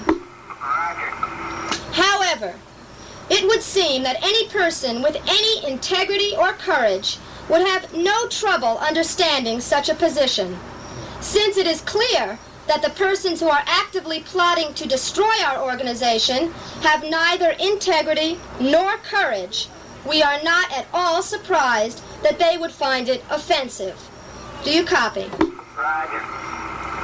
Dr. Martin Luther King reaffirmed the validity of ultimate commitment when he told his freedom riders, quote, "We must develop the quiet courage of dying for a cause," close quote. And then he later said, quote, "Though I hope no one will have to die as a result of our struggle, if anyone has to, let it be me." Do you copy? And we, likewise, affirm that before we will submit quietly to the interminable plotting and persecution of this politically motivated conspiracy, we will resist actively, putting our lives on the line if it comes to that. Do you copy?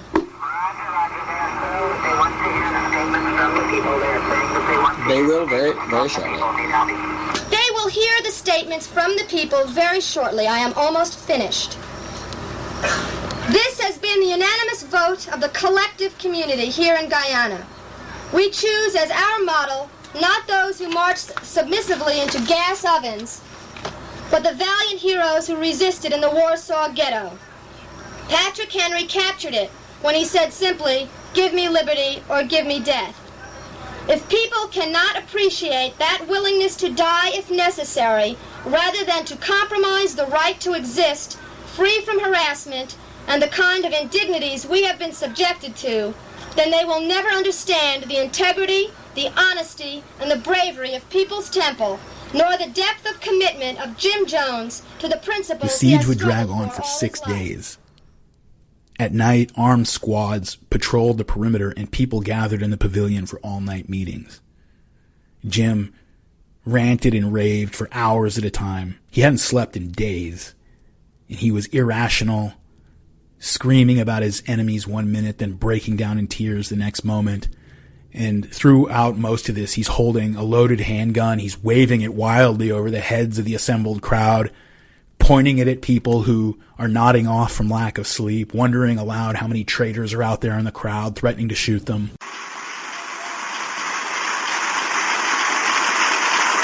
Just remember, nothing worse than putting somebody in the corner when they've tried over and over and over to do righteousness and no one receives it. And you get them in a corner, they're extremely dangerous. Extremely dangerous, aren't they? And I think you can sense the hands of these people that we are nonviolent people, but we're extremely dangerous. Because we've been fed up with anarchy and fed up with rebellion and fed up with selfishness.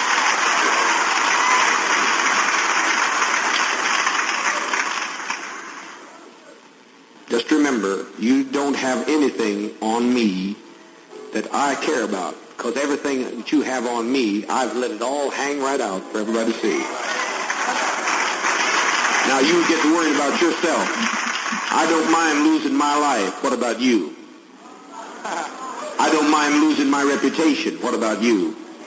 I don't mind being tortured. What about you? I'm just no longer afraid, and I've lost interest in this old world of capitalist sin. And racism, I've lost interest in it. So if somebody wants to make me stay in it by compromising with filthy-minded people that cannot even have respect for somebody that would die for even his enemies, and they want to cause anarchy in our midst, I would just as soon bring it all to a gallant, a glorious, screaming end. Just bring it to a screeching stop in a one glorious moment of triumph. So you think about it. Evidently, these people haven't reported in. Cottage is sick. You know what I'm talking about.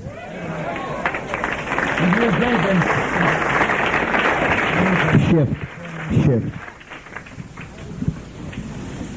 But I'm awfully glad, for one thing, that we are not cursed with immortality.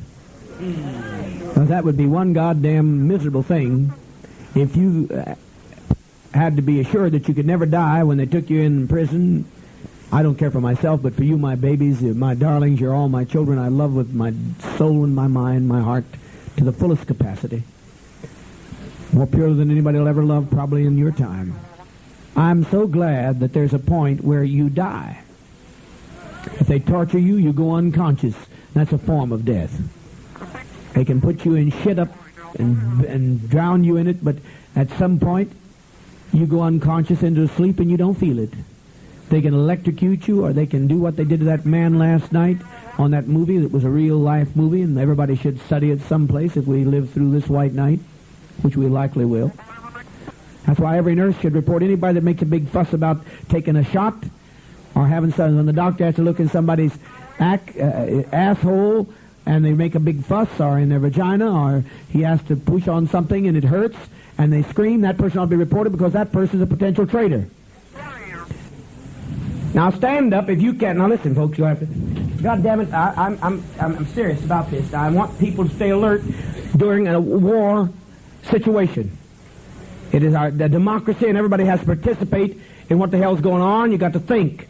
You have a privilege to have land to fight for. You got a privilege to have a cause to live for. You got a privilege, even if it's necessary, to die for it.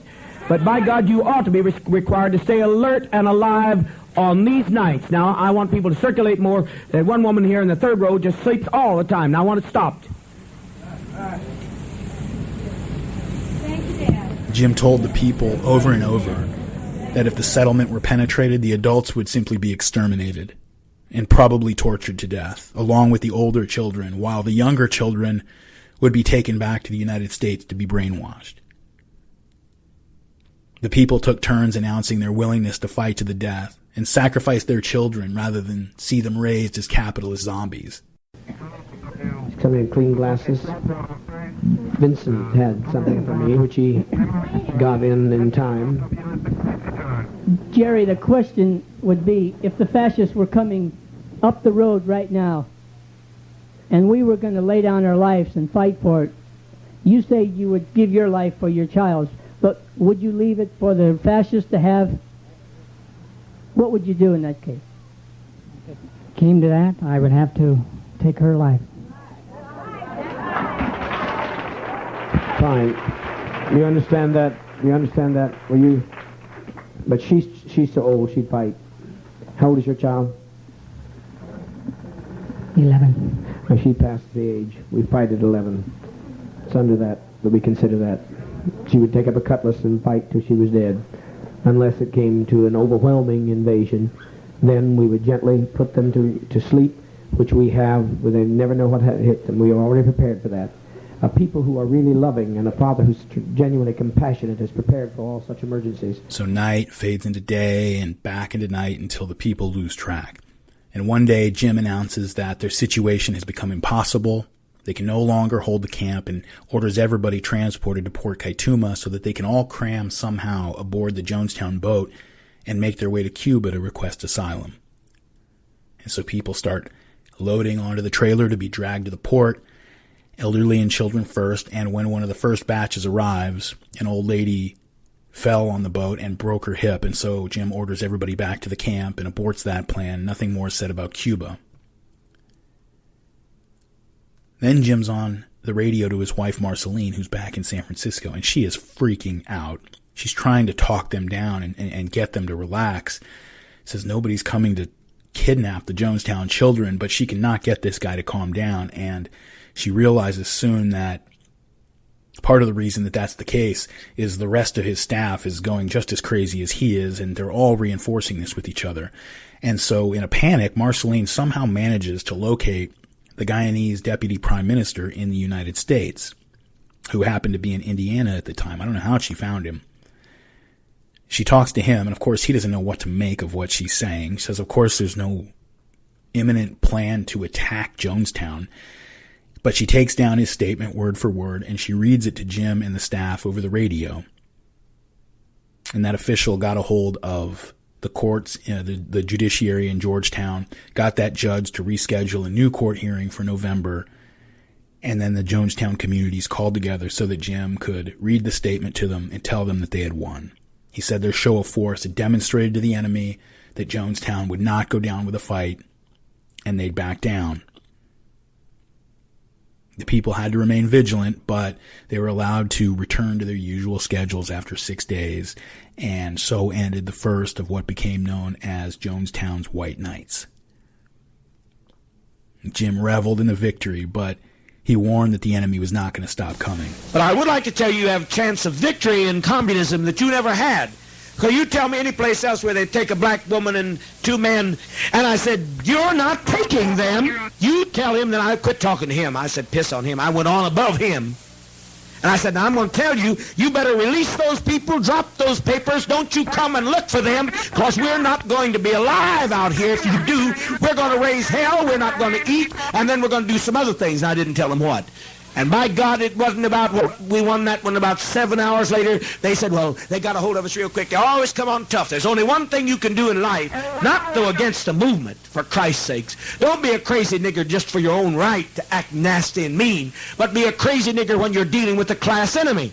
You've got to be that all the time. And I'm not crazy. That's the difference between some of you. You play, honey. When I started, shit, ain't no play in it, baby. I mean business. I said, let me tell you one thing. You had better let those people loose. You had better not touch one of them. I had better hear no more of this or we're finished. I want to hear you. Now you tell me where the hell you're going to get that kind of protection. And he was nasty as hell, that police commissioner. By God, 7 hours later, he was calling our people in and apologizing and wanting me on to get a message to me. Everything's all right. It's all taken care of. Now that's what you get in a communist society. That kind of protection with a communist leader that's pure. A structure. You got 1,000 people that'll defend you when they come for you. If they'd have broken through the line and I hadn't been able to convince them with the will of my voice, they'd have broken through that line and there'd been 1,000 before they get any one of you. There's 1,000 people guaranteeing that you eat tonight. There's 1,000 people guaranteeing tonight that you will have the best medicine. Some of us will sell our bodies. I still had some opportunities. Hell, the last time I was in Georgetown, I can find some of those old floozies. We'll make a way. We're not going to starve over here, honey. The only way you can do it is by some internal combustion. We can only be hurt from within. Going out and doing something, lying like the Williamses, that kind of stuff, doing a lot of devious work like that. We can ride over a lot of that too, so don't get too cocky. And believe me, the next person does that shit ain't going to get by. And I don't think we'll kill you. I think we'll kidnap you and bring you over here for a trial.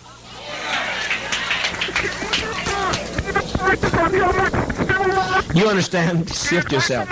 We'll bring you over here for a trial. You say we can't do it. You don't know. If Tim Stone knew how many people were watching him right now, he would have a baby through his asshole. He hasn't made a move in the United States that there hasn't been somebody on his bottom side. Just waiting. If he knew how much people were watching him. I know Tim Stone. He'd turn whiter than he is. They're just waiting.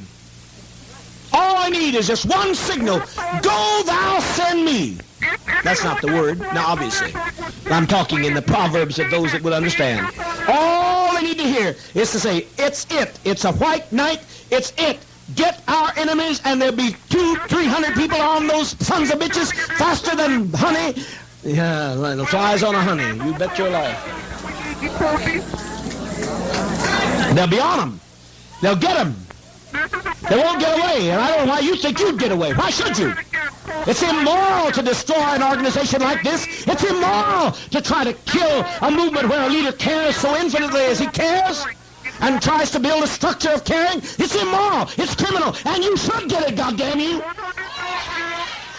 If there's any doubt about the state of Jim Jones and the Temple staff's collective mental health by this time, they ought to be put to rest by a letter that they wrote to President Jimmy Carter, as well as to the State Department and to every member of U.S. Congress.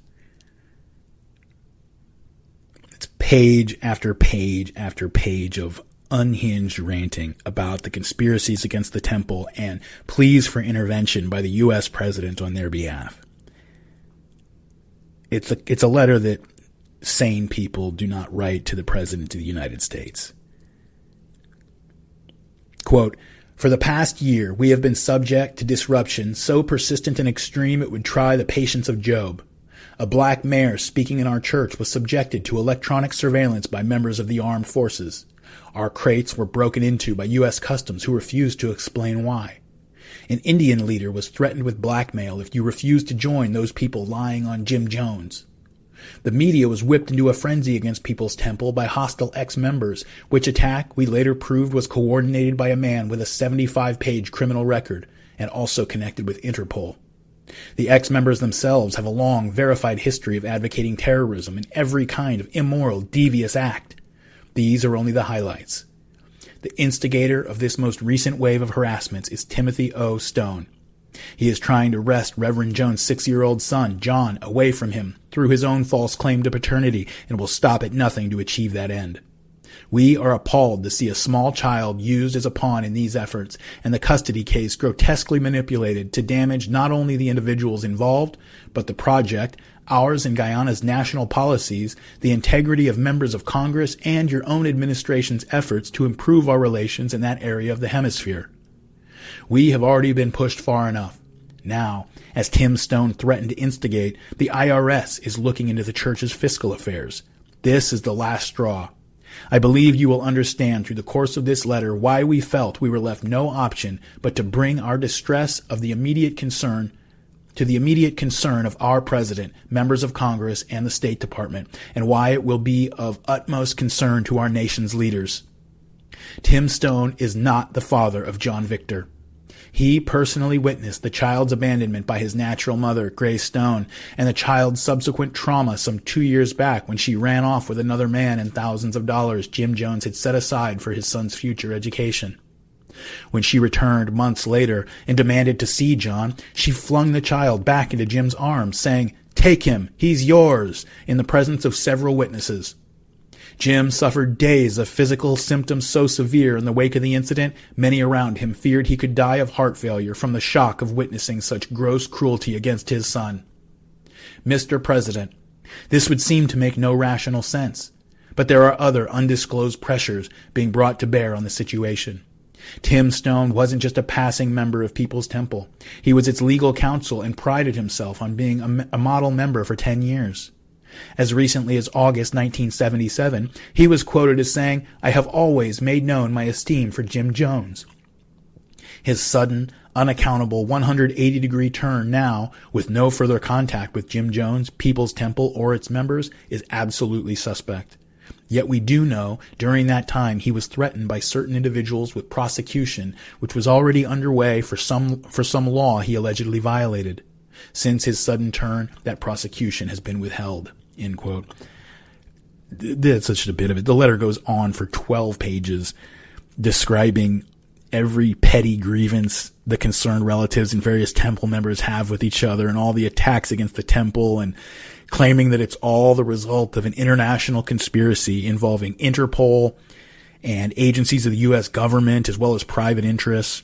And it says that the president has to intervene, if not out of humanitarian concern, then in the interest of the government, because members of Congress were being unwittingly dragged into helping a vicious and evil criminal conspiracy, which would be a huge embarrassment to them once it's all exposed. There's no reason to believe that this letter ever made it to Carter's desk, but you got to imagine the state of mind of the people who, believed it was a good idea to send this, who thought that if it did make it to Carter, that would change everything and they would be saved. As if the Secretary of State's going to rush into Carter's bedroom at 2 a.m. waving it over his head like, "Sir, we have a situation," and Carter's going to call an emergency session of Congress and give a speech from the Oval Office like, "My fellow Americans, I've been made aware of a dangerous conspiracy against People's Temple and their wonderful pastor, Reverend Jim Jones. It appears his former members have allied with dark international forces and treasonous agents within our own government to bring down People's Temple by falsely claiming that Reverend Jones' son is not really his own." But they're cut off from the outside world in their own heads and reinforcing every crazy idea each one of them has. They're spending their nights fantasizing about all the plots against them. He's telling the people that back in the United States, the fascists had finally made their move. and every black person in the United States is being rounded up and thrown into concentration camps. And neo-Nazis and the KKK are working with the government to achieve this. And Jim told the people that the whole world is watching to see how things go in Jonestown because they were all that remained of the world revolution.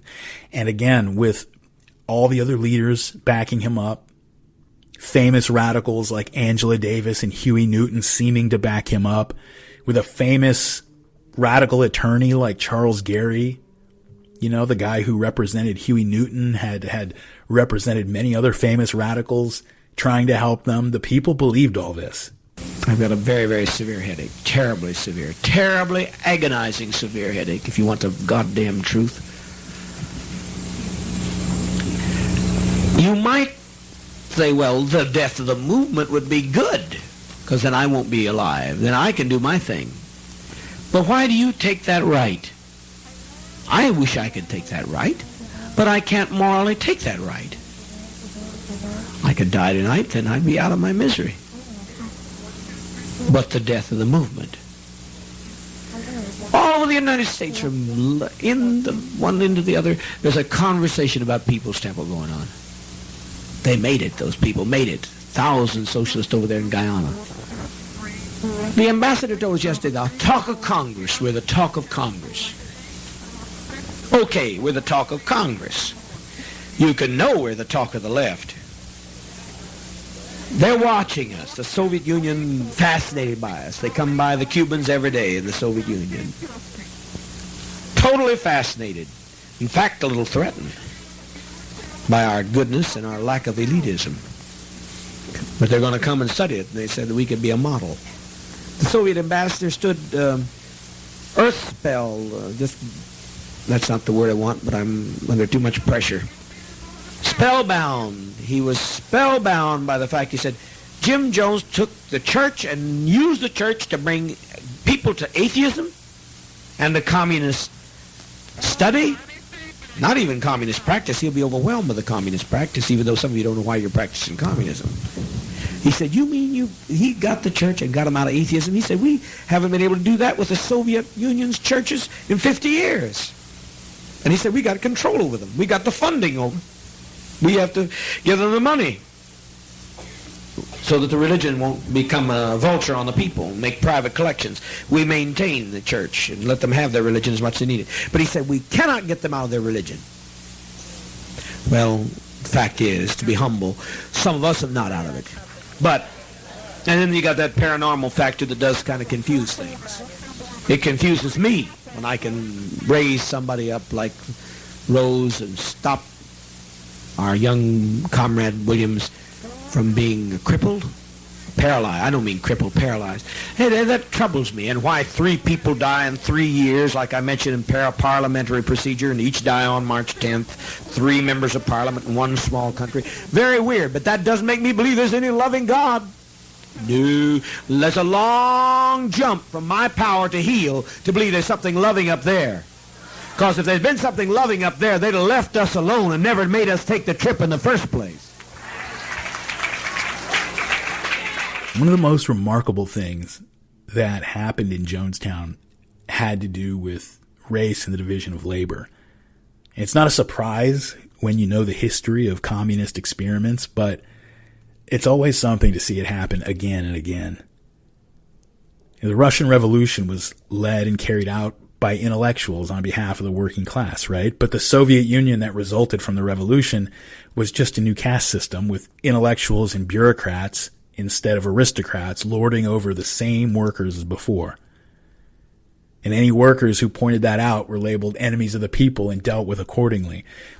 In People's Temple, the inner circle had always been made up pretty much completely of educated white people, and the bulk of the membership was African American.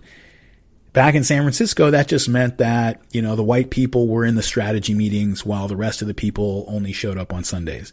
But in Jonestown, everybody had to work. And most of the people were doing hard labor in the fields. Well, the inner circle of educated white people, you know, they were too important for that. Somebody had to write the curriculum for the mandatory socialism classes. Somebody had to write up the daily work schedules and manage that. Somebody had to manage the supply orders, right? And everybody should do what they're best at. And so you couldn't very well have the high school dropout from the ghetto managing the Jonestown communications with the Guyanese government, right? What kind of sense would that make? And so what you ended up with in Jonestown was a virtually all-white elite managing the place, doing paperwork, writing schedules, and overseeing a virtually all-black labor force working out in the fields. I don't know what you call it when you have a bunch of white overseers managing a bunch of black field laborers who don't get paid and aren't allowed to leave and are punished, often physically punished, for not working hard enough. But I know what they called that in Mississippi until the Emancipation Proclamation. And some of the people noticed this and they complained about it. And the response to that tells you all you need to know about where the temple was at. Jim warned everybody that the CIA had sent infiltrators into Jonestown and that anybody could be a spy. And that they were going to try to sow discontent among the people. And to counter this, he said that he was sending out spies of his own to go among the people to complain about conditions in Jonestown or to speak negatively about him or to talk about leaving. And these spies of his would be keeping track of everybody who heard them saying these things. And if anybody heard and didn't immediately report it, he would know that they were traitors. It was very effective. Everybody suspected everyone else of being an informer. And if you were unhappy with anything, you couldn't share it with even your family or closest friends because they would worry that you were just testing them. And if they didn't report you, you'd report them. The message that the leadership gave to the community was that even the people who weren't spies had to understand that their negativity was contagious. Complaining about Jonestown was an attack on community morale, and in many ways it was more dangerous than attacking the community with weapons. For the good of the community, it couldn't be allowed to spread, and so the punishments began to get more severe. Young children who misbehaved or complained would sometimes be lowered down a dark well. And this well, there was a Jonestown myth for the small children that monsters lived down there, and they'd be lowered down and dunked into the water, and there would be adults hiding down there who would beat them. A box was built about the size of a coffin, a little bigger, and people would be buried alive in it with a pipe reaching up to the surface for air, and they would sometimes be left there for days. Then the doctors and the nurses put aside a section of their facility called the Extended Care Unit, and chronic complainers would be forcibly given Thorazine, an antipsychotic, and heavily dosed with sedatives, and kept in the Extended Care Unit for long periods of time, sometimes weeks. And after weeks of that, when they were released, they knew the consequences of opening their mouths again. As Jonestown gets into its later stages, some people were held there the majority of their time, for months. Once, Jim took a shine to a young black girl, 19-year-old girl named Shonda James, and he let her know that it was her lucky day. You know, she got to enjoy the good fortune of joining him in his cottage. But the shine had come off Jim Jones by now, and she told him that she was flattered, very honored by his attention, but she was already involved with somebody else her own age.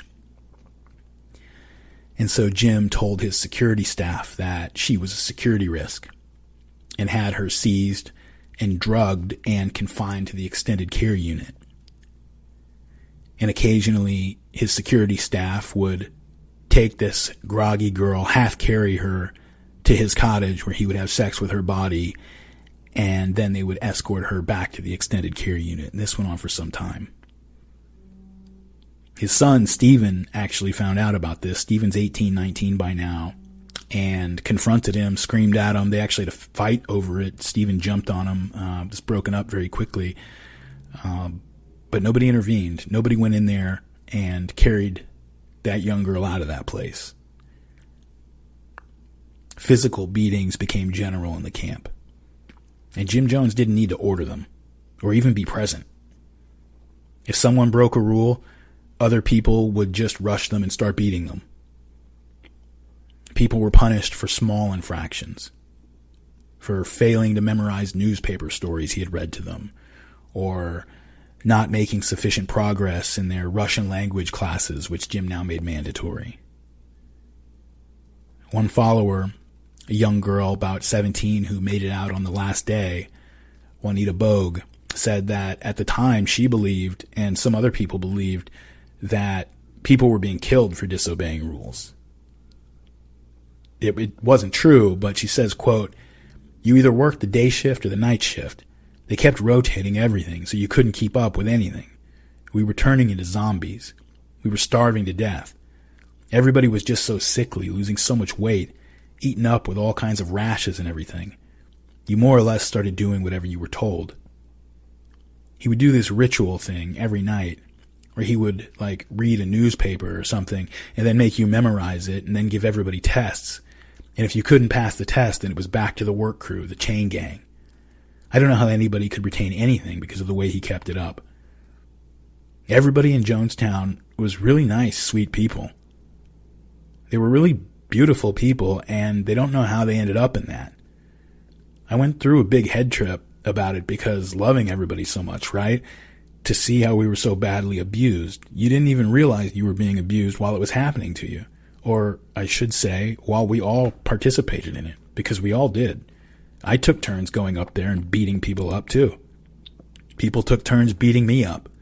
It wasn't anything personal. We all participated in it, every last one of us. That's why none of us are any more guilty than anybody else. And a lot of that is hard to live with, but you just got to accept it, end quote. I was going to play the audio of this for you, but I think you kind of get the picture by now.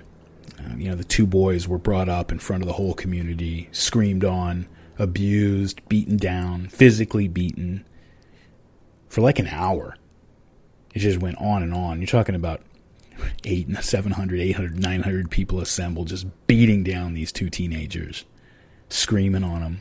Afterward, the two of them were put in leg irons attached to heavy weights, like a ball and chain kind of thing, which they had to drag around or carry around the camp for weeks while they served out a sentence of hard labor.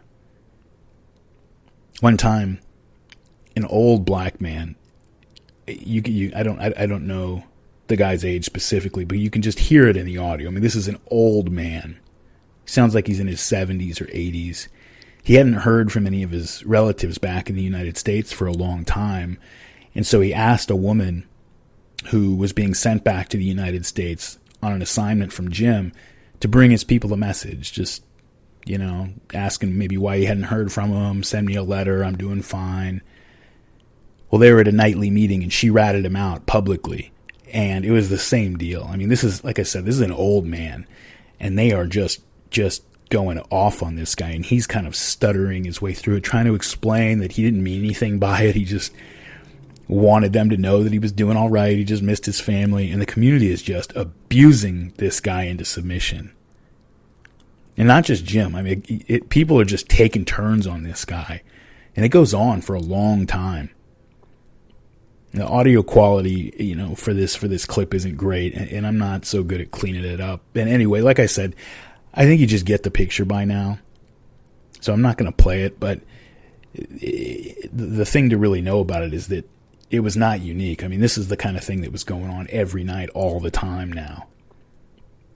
Now, I mentioned that Jim's wife, Marceline, had been in San Francisco managing the temple headquarters there and trying to defend her husband in court and to the press to the extent possible, as she was fielding increasingly hysterical calls from the radio in Jonestown, and she held up as well as she could as reporters are peppering her with questions about Jim's affairs with dozens of men and women, and she played the good soldier defending Jim's rights over a son that had resulted from his adultery with another woman. Jim had one of his mistresses back in San Francisco watching Marceline and providing regular reports, and one of them, she said, "Marcy is okay except between 8 to 10 in the morning, and then it is tears and all the old tunes that you've heard before about how she has to take a back seat in your life. Only a wife in name for 12 years now, and how she's had to sacrifice all for the cause. She took estrogen today, so hopefully her moods will improve." Around this time, Marceline returns to Jonestown, and she gets there to find Jim living with his two mistresses, Carolyn and Maria, along with Chemo, his son by Carolyn, and John Victor, who's now under the care of Maria, and told that Grace, his birth mother, is dead. Marceline's given a separate cottage. Jim stays with those two women, so she just eats that humiliation. Even Carolyn, by this point, Jim was so broken down that she had become more of a caretaker than a lover.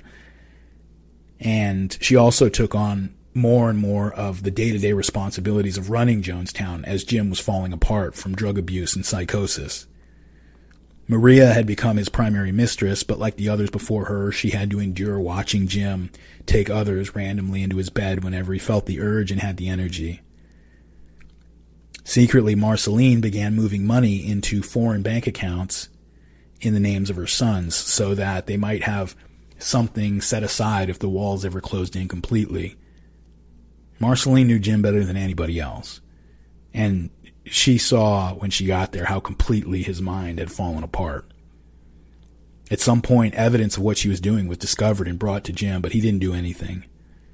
Marceline still carried a lot of weight, and that weight, especially with the original Indiana members, and those original members themselves carried a lot of weight in Jonestown, and it was a fight Jim didn't need, but he didn't trust her. He didn't trust anybody completely anymore, except for Carolyn and Maria and his mother, who I haven't talked about really, but she's been here the whole time.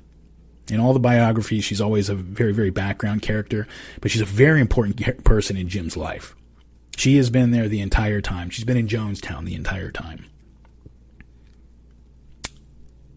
Until December 9th, 1977, when she died of a heart attack. And with Marceline alienated, Jim really lost, with the death of his mother, the last firm connection he had back to the days before he was God. His mother was buried near the settlement, and Jim retreated to his cottage and disappeared for days, in and out of a drug-induced stupor. The people may have been happy for the break from the all-night meetings and having to listen to him all day on the camp PA system, but members of his staff were fretting and they tended to him. People were wondering what's going to happen, and so people started writing him letters.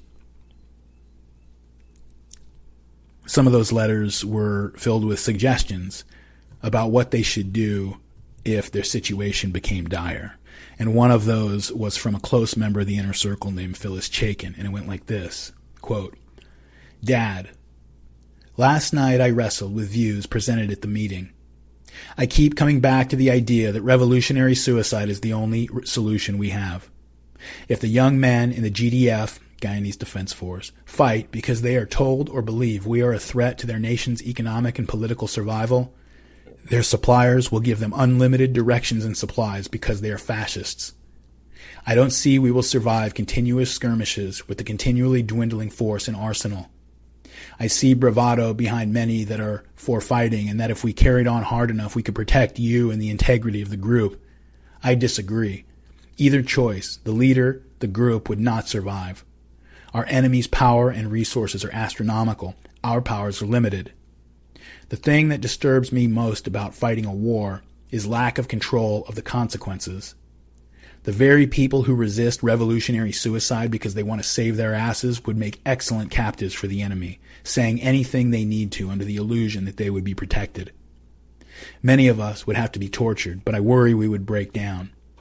We are not familiar with the life of physical suffering as the brave peasants of China, Vietnam, and Russia. Ultimately, I only trust you. The enemy is clever, and that which would be fetched from our mouths would be calculated to harm the worldwide struggle of brave people. We, in a fighting war, would not have control of which of us and how many of us would be taken in as captives. Though the strongest might kill themselves before being taken, the weakest, no matter what they might say in public meetings, would not kill themselves and would be the first to talk. Then there is the problem of paralyzed and maimed survivors. If we don't have a solution to being sure we are not leaving half-alive children when the enemy is not breathing down our back, we surely run more of a risk when the enemy is. My proposal is the following. As it appears we will have to take the ultimate step, We prepare the people by reading the words of strong, assertive revolutionaries of the past who took this choice over the PA systems. One aspect of the resistance is its unfamiliarity, particularly with leaders who people look up to. There should also be discussion of this tactic in the school and socialist classes. When the time comes that all of our alternatives have been used up, we will meet as a group in the pavilion surrounded with highly trusted security with guns. Names will be called off randomly. People will be escorted to a place of dying by a strong personality. Joyce Touchette, Jan Woolsey, Sharon Amos, Carolyn Layton, Maria Katsaris, Paula Adams come to my mind, who are loving, supportive, but not sympathetic. They, the victim/escort, are accompanied by 2 strong security men with guns. I don't trust people to arrange their own death any more than I trust someone to put himself on learning crew for 2 weeks, but both can be arranged by outside pressure and no alternatives left open. At the place of dying, they are shot in the head, and if Larry Schock does not believe they are definitely dead, their throat is slit with a scalpel. I would be willing to help here if it's necessary. The bodies would be thrown in a ditch.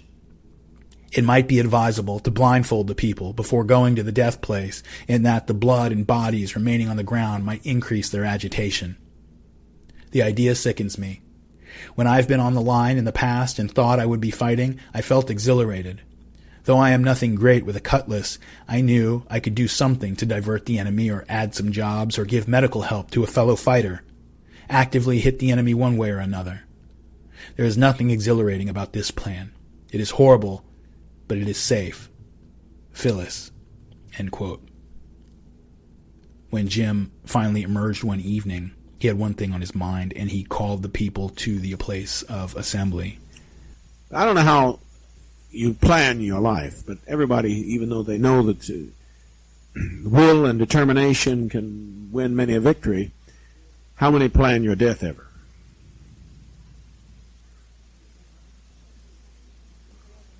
Well, it's no great mumble. How many plan your death in different ways? How many plan your death?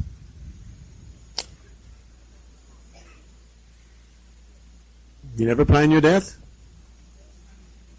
There's a number of you that do not lift your hand and say you plan your death. You don't ever plan your death? You're going to die. Don't you think you should plan about such an important event?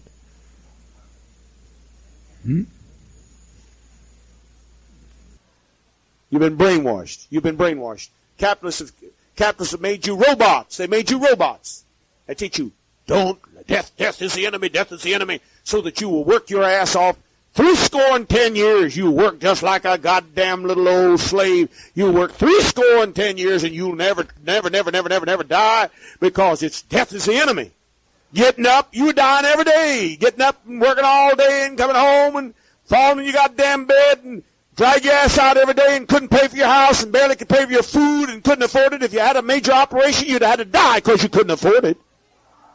You were dying all the time. Them fuckers telling you death is your last enemy. Christian preachers saying, death, shun death. Got to overcome death. We got to have victory over death.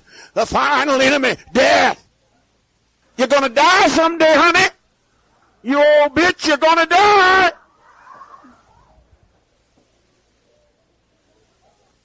And the enemy was birth. Rejoice when you die and cry when you're born. Then Jim said he had an important announcement to make. He said that moves had been made and pieces were being put in place to relocate the entire settlement to the Soviet Union. He said that Guyana was such a small country that over time it was unlikely that they were going to be able to stand up to the overwhelming power of the conspiracy against them in the U.S., and that they would have to use what time they had to prepare an escape. And then suddenly he collapsed on stage, one of his old tricks, sliding out of his chair, apparently unconscious. You know, he's done this so many times in front of these people. I don't know how it continued to have its desired effect, but it did. And the people gasp and they're weeping in the crowd and screaming as the doctor, Larry Schock, rushes up to his side. And then suddenly he sits up in dramatic fashion and gets to his feet and just picks up speaking again where he was. He says that he suffers from bleeding on the brain, which I don't know what that is, but he says it's an extremely painful condition caused by low blood sugar, which was a direct result from the tremendous burdens he's bearing on behalf of the community. And then he gets back on the subject of Russia. He says that everybody's mandatory lessons in Russian language and history were going to be stepped up because they had to prepare for this trip now. And when the time came to prove that they were committed and ready to this, to the Russians, to the Russian embassy, they had to be able to show that. And he warned that the inevitable attack on Jonestown, which was always coming, it might come before they were prepared. And if that happened, then it was unfortunate, but some people were going to have to stay behind and fight while the others made their escape. Just a few months after moving to the Promised Land now, the people are now being told to prepare to abandon it. And from that point on, it was an accepted fact that they would be leaving. They were going to Russia. It was just a matter of when, and word might come down at any time that they were evacuating immediately. So they had to be ready, keep a bag packed. After the meeting, Jim held back the Jonestown doctor who had tended to him and asked him to ponder a question, which the doctor answered in a note back to him. He said, "There is a good chance I can develop germicidal means. I am quite capable of organizing the suicidal aspect. Plus, we'll follow through. Plus, try to convey concern. Plus, warmth throughout the ordeal." From that point on, white nights were called periodically every few weeks. After a nighttime meeting, people would finally retire exhausted to bed, and when they'd been given just enough time to get to sleep, Jim would come blaring over the loudspeaker, "Alert, alert, we're under attack, white night, white night."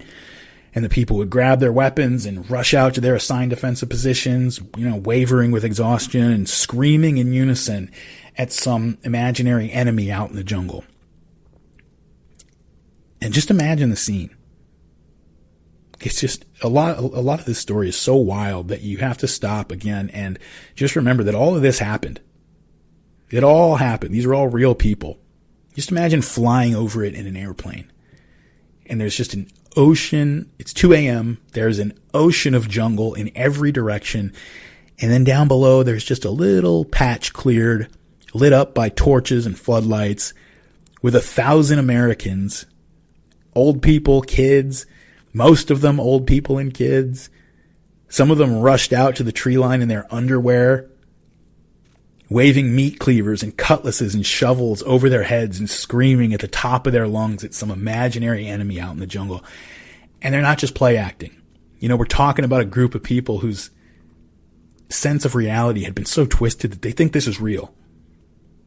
Even Jim Jones and his staff, who knew about the staged attacks and knew that black people weren't being rounded up into concentration camps back in America, they thought of those things as little white lies necessary to keep the people focused and prepared for the threats that they really did face.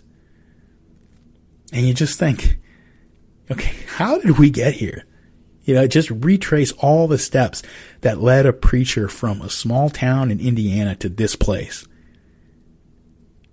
And the answers have a lot to do with how an honors grad from Berkeley from a middle-class family ended up sending bombs to Dianne Feinstein's house with her weed dealer boyfriend, who eventually split her skull and drove up the PCH with a bag of her brains.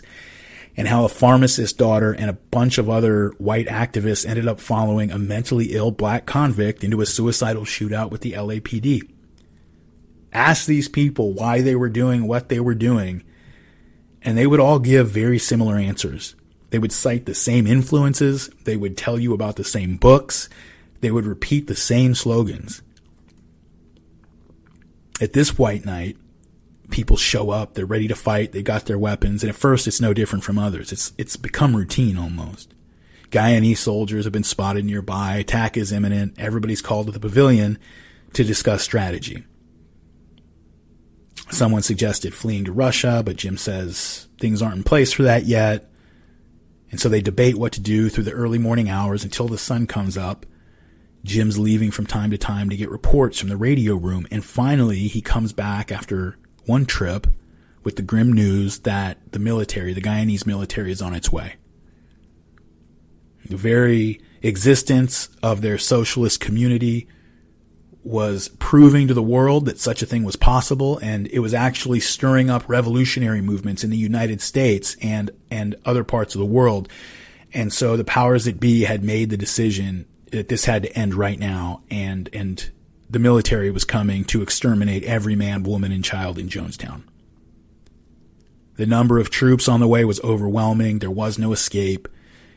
And so rather than wait for an ugly death at the hands of their enemies, the only way to maintain their dignity and make sure that their children weren't carried off as captives was to embrace Huey Newton's call for revolutionary suicide and go out on their own terms. Nobody argued, and many spoke up with enthusiasm for the heroic revolutionary gesture, and vats of liquid were brought out, and everyone was told to line up, and they filled their cups, and they drank, and they waited for the end, which they were told would come in about 45 minutes. And as soon as everybody had taken their turn, Jim informed them that this had just been a test and that they had all passed. And he congratulated them, and they congratulated each other for their revolutionary spirit. And Jim gave them all the day off work, and the exhausted crowd of people stumbled back to their bunks and went to sleep. And now Jim Jones knew that he had a plan that would work. The doctor was instructed right then to put in an order for 1 pound of sodium cyanide, enough to kill nearly 2,000 adults. At the next night meeting, writing materials were passed out, and the people were told to write essays on the topic, "What I would do if this were the last white night." One woman wrote, "I will do anything to keep one person free from the imperialist. I will use my life fighting for the freedom of all people." And another wrote, "I don't mind dying. I want to fight for this land and also die for it. I sure don't want to die alone. I want to take some of the traitors with me, as many as possible. Tie a bomb on me and let me walk or run into them. Or revolutionary suicide." A young girl, Gail Chaikin, wrote, "I am willing to do any mission, including killing any traitor or myself. Grace Stone said that I was the favorite person she used to take care of. I would like to personally kill her.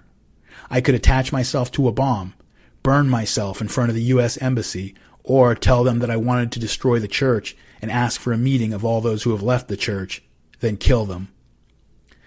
And another older woman wrote, "Age is against me. I know I could do more if I was younger. I have considered what I could do back in the States or in another country. It would be easy to set up a big banquet of the most important officials, then kill them all. I would find a poison that would be immediate but tasteless. I would use this on the mass of them. In the process, I would kill myself because I would eat it too.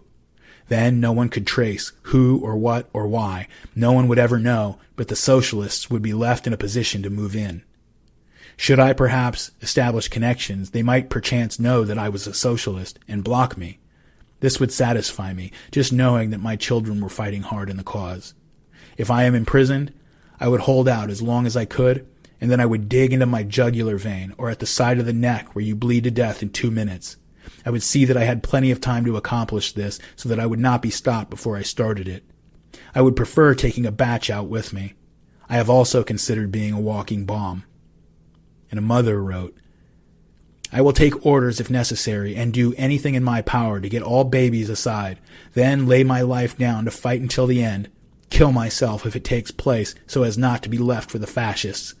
I will leave no one else either. I will kill them off if they are not dead already." There are hundreds and hundreds of these. From little children, from old ladies. Everybody wrote them. The nightly meetings became consumed with fantasies of violence and revenge against the traitors. Children were encouraged to describe to the group what they'd like to do to their own relatives back home. My so-called brother and Bill Aarons for the crap that both of them have caused over these years since they've left. Mm-hmm. Thank you. Your dad was up on the steps. Dad, I'd personally like to grab my father and string him up by his nuts and have a hot poker, sticking it in some coals and sticking it up his ass and burning the hell out of him for doing the things he's doing, because he knows that you saved my sister's life and he knows all the good things you did for us both. And he knew that we wanted to come over here and live peacefully, and this is why he's causing all this hell. And I'd like to personally do those things to him just to get him to realize that he's...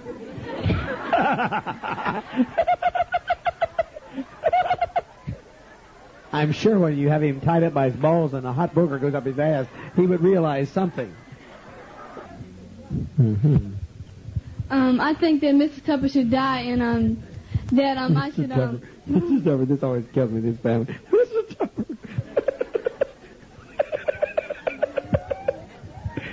He's always been Mr. Tupper. Everybody calls him Mr. Tupper. I don't want to know it. It's funny. I like it, Mr. Tupper. Go ahead. I think that I should take a knife and cut Mr. Tupper all up real good, and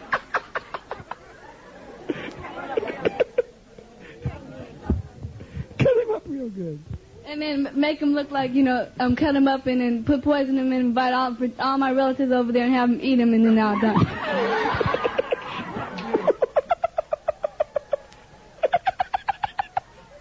You've been talking to Reb. That's what you've been doing.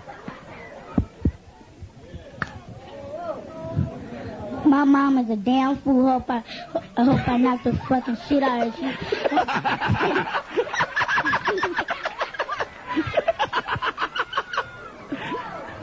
I'm glad I put my life on the line to save you. Say my mom was a goddamn fool. I had to beat the fucking shit out of her.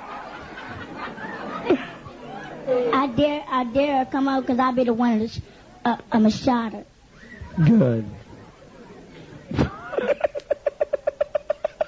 My mom was a goddamn fool. These kids, that's tough kids coming up here, honey. And by this time, it's becoming clear to everybody in the inner circle that enemies or no enemies, Jonestown's a failing experiment. Several of the most knowledgeable insiders were assigned to run the numbers and provide a report on the settlement's prospects. And they came back saying that there's no way Jonestown is ever going to be self-sustaining. It's just a matter of holding out until the money runs dry, and then every day new unexpected costs rolled in. $44,000 for a new tractor, $22,000 for aluminum to patch roofs, $16,000 to replace ruined livestock feed, the constant expense of Charles Gary's legal retainer, which was high and never seemed to get anywhere, and the concerned relatives knew that, and they planned to keep the legal pressure on to keep the expenses high.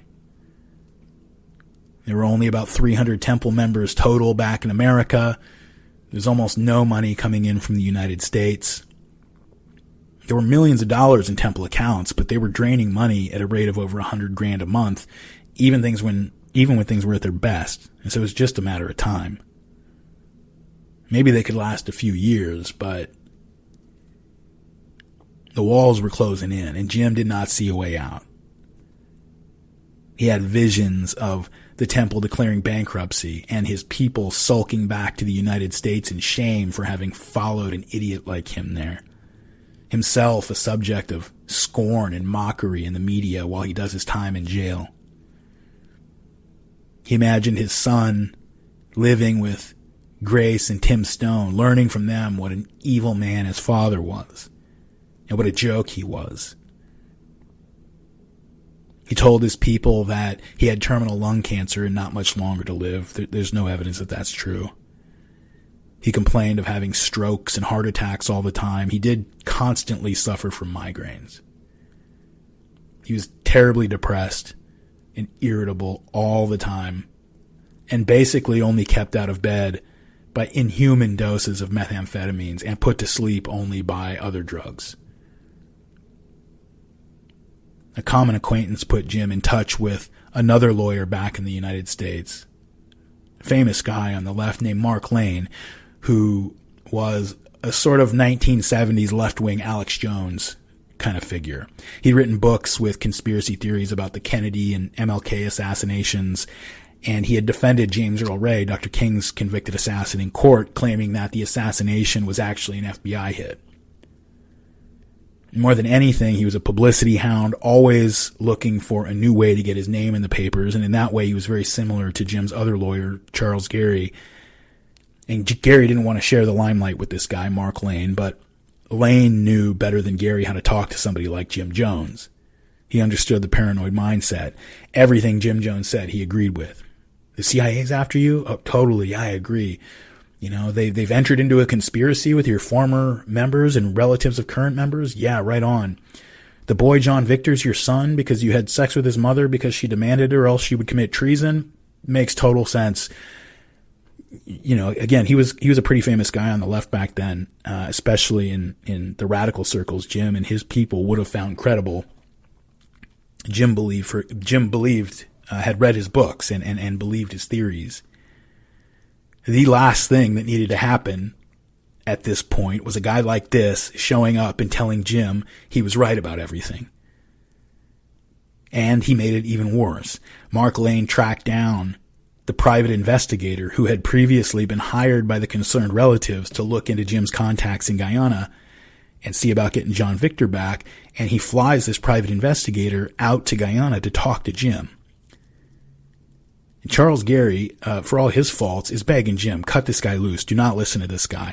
But he flies this private investigator out there to talk to Jim, and he tells Jim and the staff that Tim Stone is financed by the CIA, and that the concerned relatives' efforts against the temple are all part of a CIA operation. He says that Jim had been right about an imminent attack during the 6-day siege, the first white night. He said that this guy's name was Joseph Mazer, at that time had been leading a team of armed mercenaries to the edge of the settlement, that they really were there the whole time to kidnap Jonestown children on behalf of the concerned relatives. Now, I don't know much about this guy, and I can't find out. I have tried. The books about Jonestown just say, well, what a crazy guy. He must have been full of it, stringing Jim along to get money out of him, and who knows, that may be true. If it is, that is dark. I mean, you could probably say that no single person outside of the temple community and its ex-members did more to create the conditions for the mass suicide of Jonestown than this guy. And if he was just making all this up, that is very dark. Because you can imagine the effect that it had on Jim Jones and his people. Like, oh my God, it's all true. Because even Jim probably had doubts at times. Psychosis and paranoia are funny like that. People with delusions sometimes have intimations that it's all a delusion. But there's a part of them that says, whoa, back away from that realization. Because if you admit that to yourself, then you got real problems. Then you got to deal with the situation you've put yourself in and all the things you've done as a result of your being delusional. And it's much easier in some ways to just ignore that voice and keep the game going. You read accounts of people with paranoid delusions, and you see this again and again. Even people with extreme psychosis. You can sometimes find nurses and orderlies in psychiatric hospitals, people who are experienced and have learned how to work with these people and know how to deal with them. Sometimes they are able to get through to them just by kind of winking at them a little bit and letting them know that they see through the game. Like, okay, very funny, I get it, you're crazy, I see what you're doing, but come on, we got somewhere to be, let's go.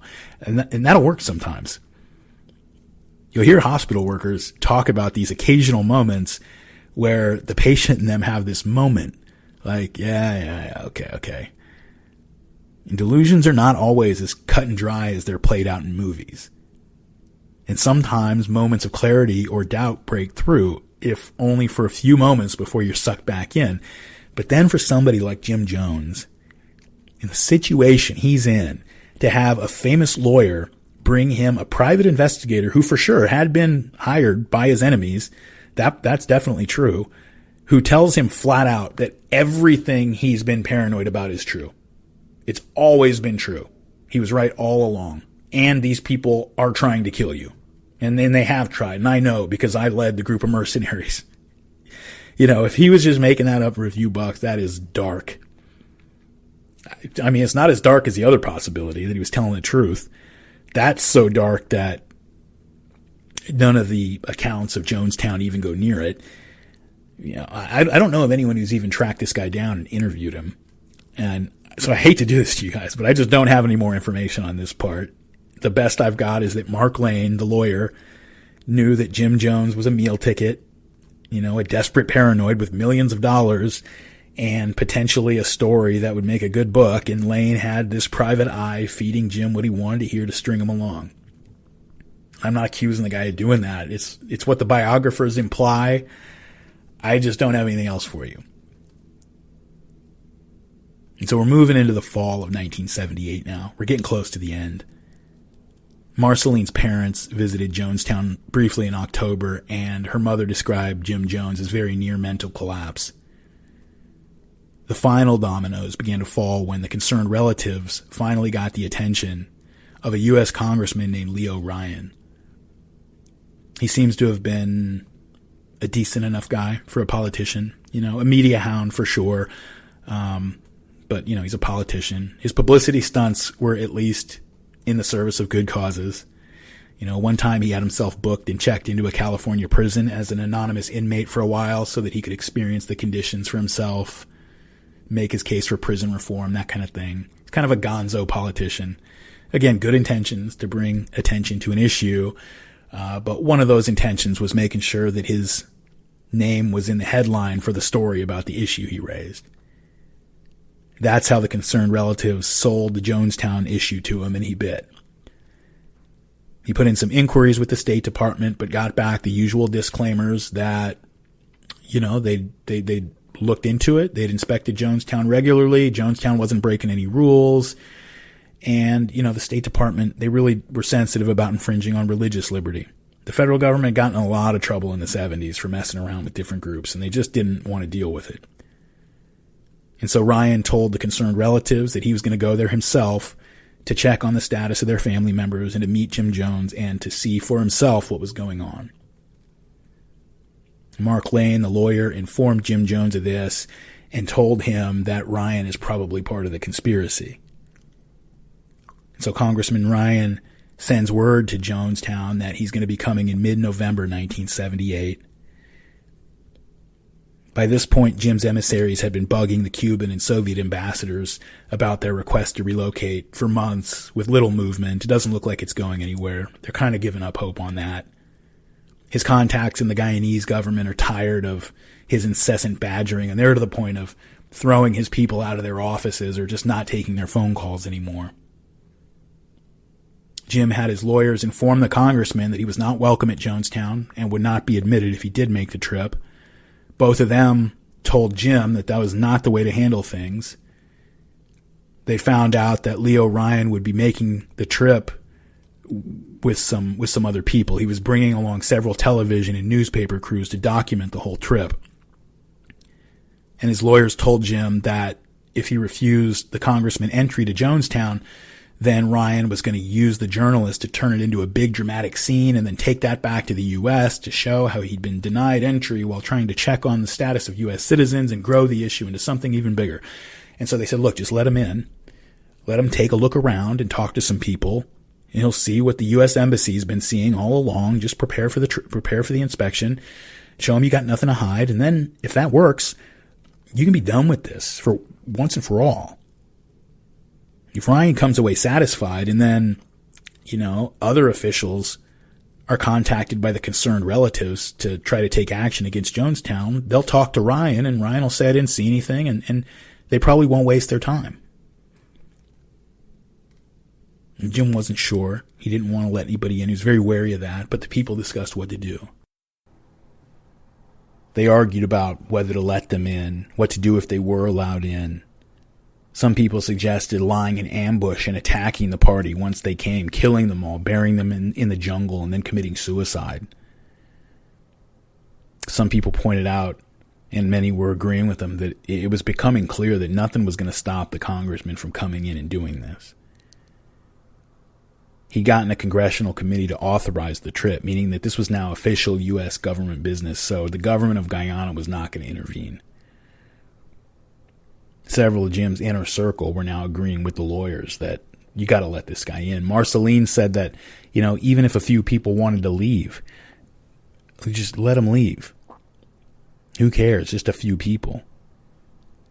Even at this late date, as this is approaching, I don't actually think even Jim knew what he was going to do. He was starting to realize that this was happening, but at night he would rage against his enemies. But don't ever say hate is your enemy. Love has practically caused me to just get you destroyed. If I had hated a little more, just a little more, we would have had a little less trouble. Because I look at my faults analytically. Sure, you got to love principle, but don't say hate is my enemy. What did they say? What's that words? Hate is my enemy. I got to fight it day and night. And what else is the line? Love is the only weapon. Shit!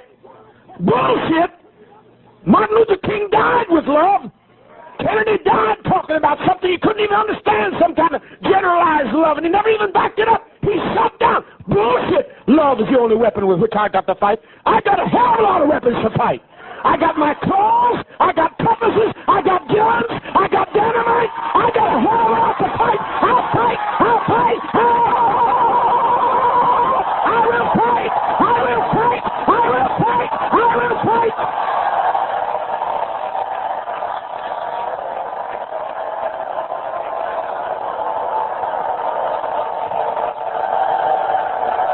Let them hear it in the night.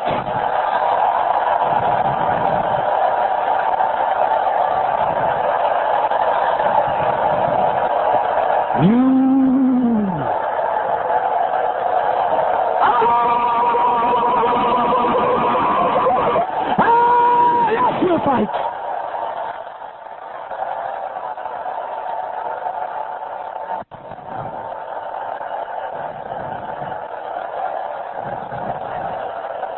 Let the night roar with it. They're out there. They're out there. They're listening. Let the night roar with it.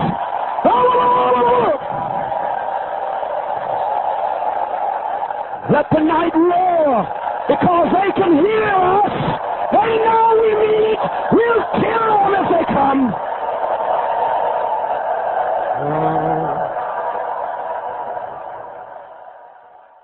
Congressman Ryan arrived in Georgetown, Guyana on November 15th and made his way to the Temple's headquarters there in town. And they tried to give him the runaround, but after a long trip and a frustrating day, he wasn't going to be put off. He was going to Jonestown, and that was that. Jim's worst fears of Ryan's intentions seemed to be proven by the fact that one of the news crews that he brought along with him was from the National Enquirer. And worst of all, Jim found out that several of the concerned relatives, including Tim and Grace Stone, had accompanied Ryan to Guyana and were expecting to be allowed in to Jonestown. And again, you got to remember, very recently, he has been told by the private investigator who was hired by the concerned relatives that Tim Stone was CIA, that he had been hired to lead mercenaries into the camp. Jim believed this. Okay, now these people are accompanying the congressman on this trip. So he's thinking this is it. I mean, he's thinking that these people are here to destroy him, if not kill him, if not kill everybody. Jim closed himself off in his cottage and radioed to Georgetown that, no, tell them they're not coming. No, they're not allowed. They're not welcome. And so Congressman Ryan takes a harder line. He says that he doesn't see any religious pictures or any other paraphernalia on the walls of the Temple headquarters there in Georgetown. And so given their political activity, he thinks he's going to have to go back and really lean on the IRS about removing their tax-exempt status. And it'll probably actually be retroactive, and so who knows how much money they're going to owe in back taxes going back many, many, many years. Or they can let him come. And so this gave Jim's lawyers the leverage that they needed to get him to budge a little bit from his position. But he stayed in his cottage, and he was still very, very reluctant to let anybody in. At the last minute, when he heard that Congressman Ryan was boarding a plane to come out, he sent several of his men to Port Kaituma to the airstrip to cut down a bunch of trees and scatter them all over the airstrip to render it inaccessible by air. He hoped that this would at least force Ryan to land at another location further away, which would delay his arrival and shorten the duration of any visit. But when they got to the airstrip, they found it occupied by a Guyanese military plane, which had broken down and was getting repairs. And there were several soldiers around, so they couldn't do that. Marceline was in Georgetown at the time and spoke to Jim via radio, and they got into an argument. he's being really obtuse about this visit, and she is arguing with him, shouting at him, taking him to task in a way that nobody who was listening in on that discussion had ever heard anybody do. She said, "You have to take this guy in." And she's screaming at him that she's been holding this whole operation together for a long time, and he's destroying it, things like that. But Jim won't change his position, but it didn't matter. Everybody else had changed it for him. The lawyers, his wife, and his staff were taking the decision out of his hands. Ryan and his company were going to be allowed in. A few of his staff had anticipated that this visit was inevitable for quite a while, and so they had begun getting things ready and getting the people ready. Ryan's plane touched down in Port Kaituma on November 17th with 19 passengers. There was the pilot, Congressman Ryan, and his aide Jackie Spare, who today is a serving U.S. Congresswoman. The lawyers, Charles Gary and Mark Lane. There was an official from the U.S. Embassy and one representing the government of Guyana. There were 9 members of the media, including NBC News reporter Don Harris. And then there were several concerned relatives, although the Stones, Tim and Grace, had the good sense to remain in Georgetown, having some idea of what they might provoke from the temple if they showed up at the Jonestown gate. At first, Ryan and his aide alone were hauled into Jonestown, and Marceline was the first person they met. When they got there, they found the camp in immaculate shape. Everything was prepared. The paths were swept. Everything was tidy. Some of the people looked at them warily, but most of the people had been well prepared, and they stuck to the script, and they smiled. Marceline offered a tour of the camp, but Ryan had had a long day, and he demanded to speak with Jim Jones. And Jim emerged wearing his dark sunglasses, certainly less than 100%, but he held it together. After talking with the congressman, they came to an agreement that the press and the visitors in Port Kaituma would be allowed in to Jonestown, with the exception of the National Enquirer people. He didn't want them in, and so the tractor was sent back to retrieve them while Congressman Ryan and his aide began interviewing temple members whose family members had been speaking with him. And he found none with any complaints. Jim himself was a little bit disconcerting, and the standoffish behavior of many of the people seemed sort of suspicious, but, distrusting the government's not a crime, and Congressman Ryan found nothing that indicated he was visiting a concentration camp. He didn't see any armed guards. There were no watchtowers. The people seemed, healthy enough. They were skinny, but they were healthy enough. And while some were nervous by his visit, from his visit, their answers to his questions seemed genuine, plausible. So far, so good. By the time the rest of the visitors arrived, it was getting near evening, and everyone was beginning to gather at the pavilion for dinner. The settlers were looking forward to this meal because they knew it was going to be special, and it was. For once, they got pork and fried chicken. They had greens, potatoes, biscuits. This was the best meal they had in a long time. Jim sat at a table to one side and answered questions from the reporters. There's video of this, and he's shaky, but he held up. At one point, he had John Victor brought to him, and he's holding him up and showing the reporters how much they looked alike. The good meal put everybody in a good mood. The Jonestown band's playing R&B hits on stage, and people get up and they start dancing and singing along, and even some of Ryan's entourage are kind of feeling it.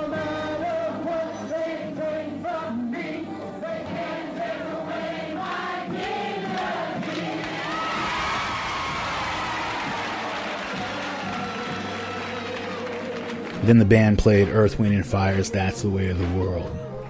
You know the song. That's the way of the world. Plant your flower and you grow a pearl. You know a child is born with a heart of gold. Way of the world makes his heart grow cold.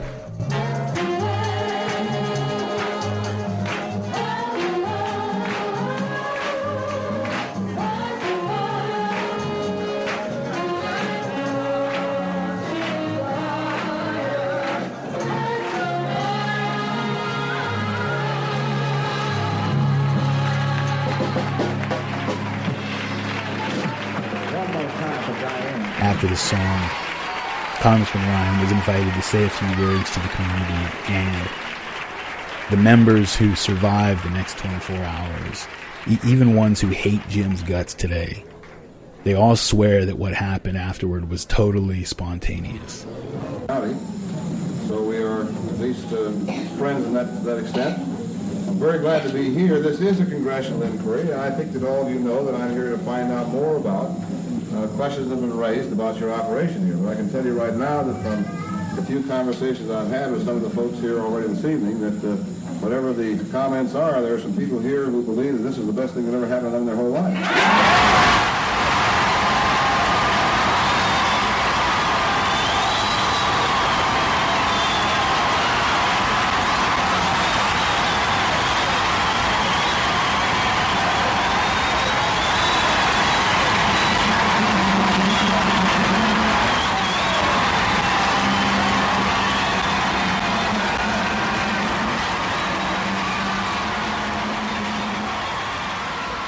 As the festivities wrapped up for the night, a few people noticed that members of the NBC News crew seemed preoccupied with something.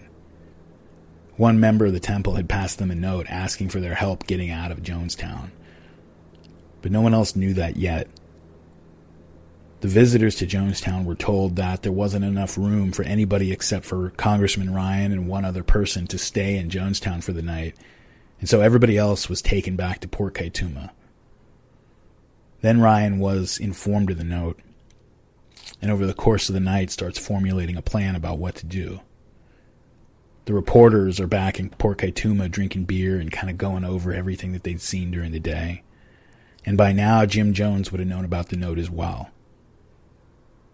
Only a few people picked up on this as it happened, but a young boy who had seen it being passed called it out.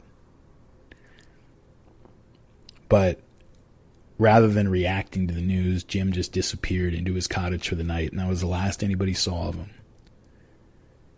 The next day, everybody returned to Jonestown, and right away there was a heaviness in the air. When Jim finally emerged from his cottage, much later than everybody else, it was immediately apparent that something was wrong with him. He ambled around unsteadily, clenching and unclenching his jaw and working his tongue around his mouth nonstop.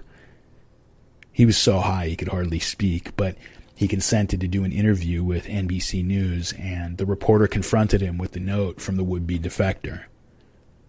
He slurred his way through it, said that the defectors were lying, said they could leave any time they wanted, pointed out that one of the people who said he wanted to leave, the guy who'd passed the note actually, was leaving his son behind in Jonestown, which was true.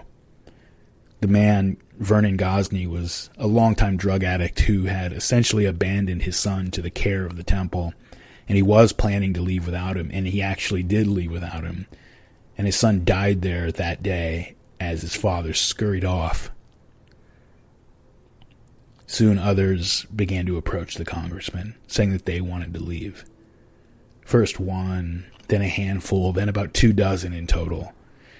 And Jim is going around pleading with his people to stay and promising to make changes in Jonestown, whatever it takes, but the people are unmoved. Several of these people were from two big families that had been with Jim since Indiana.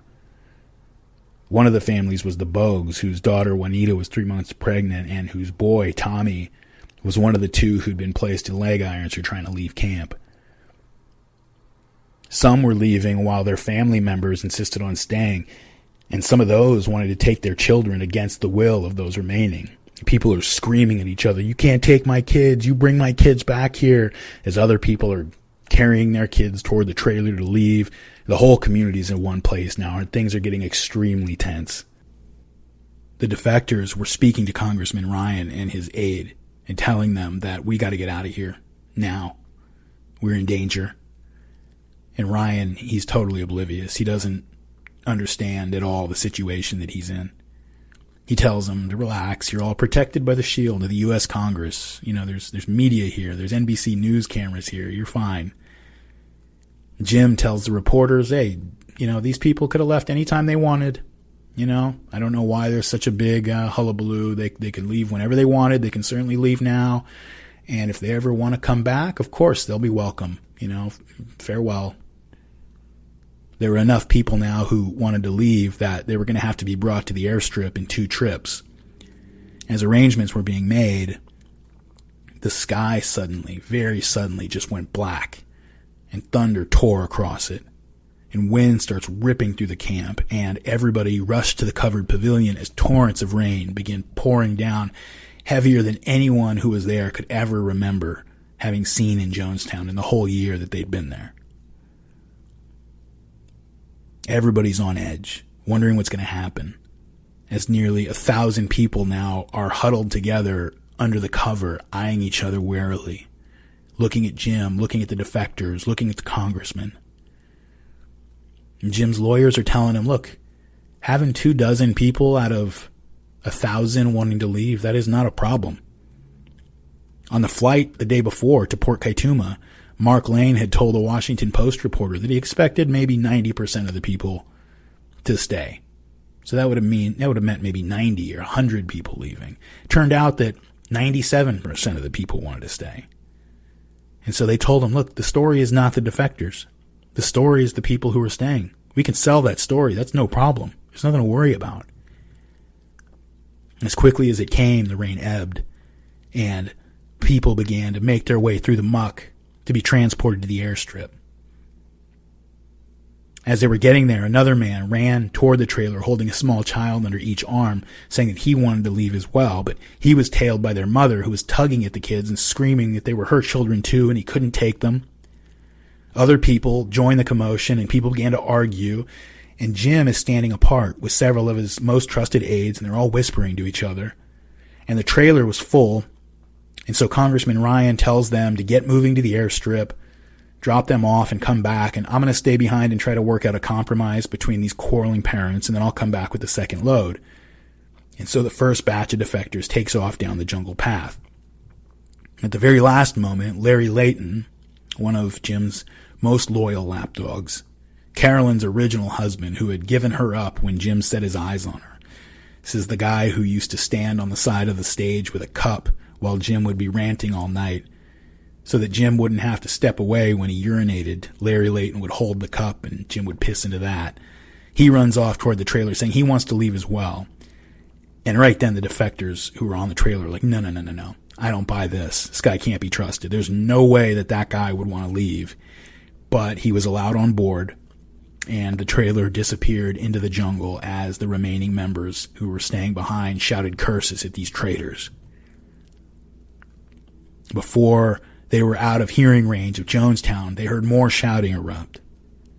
As Ryan was trying to intercede between these two fighting parents, a Temple member and former Vietnam vet named Don Sly grabbed the congressman from behind and said, "You're going to die, motherfucker," and put a knife to his throat. And he would have killed him.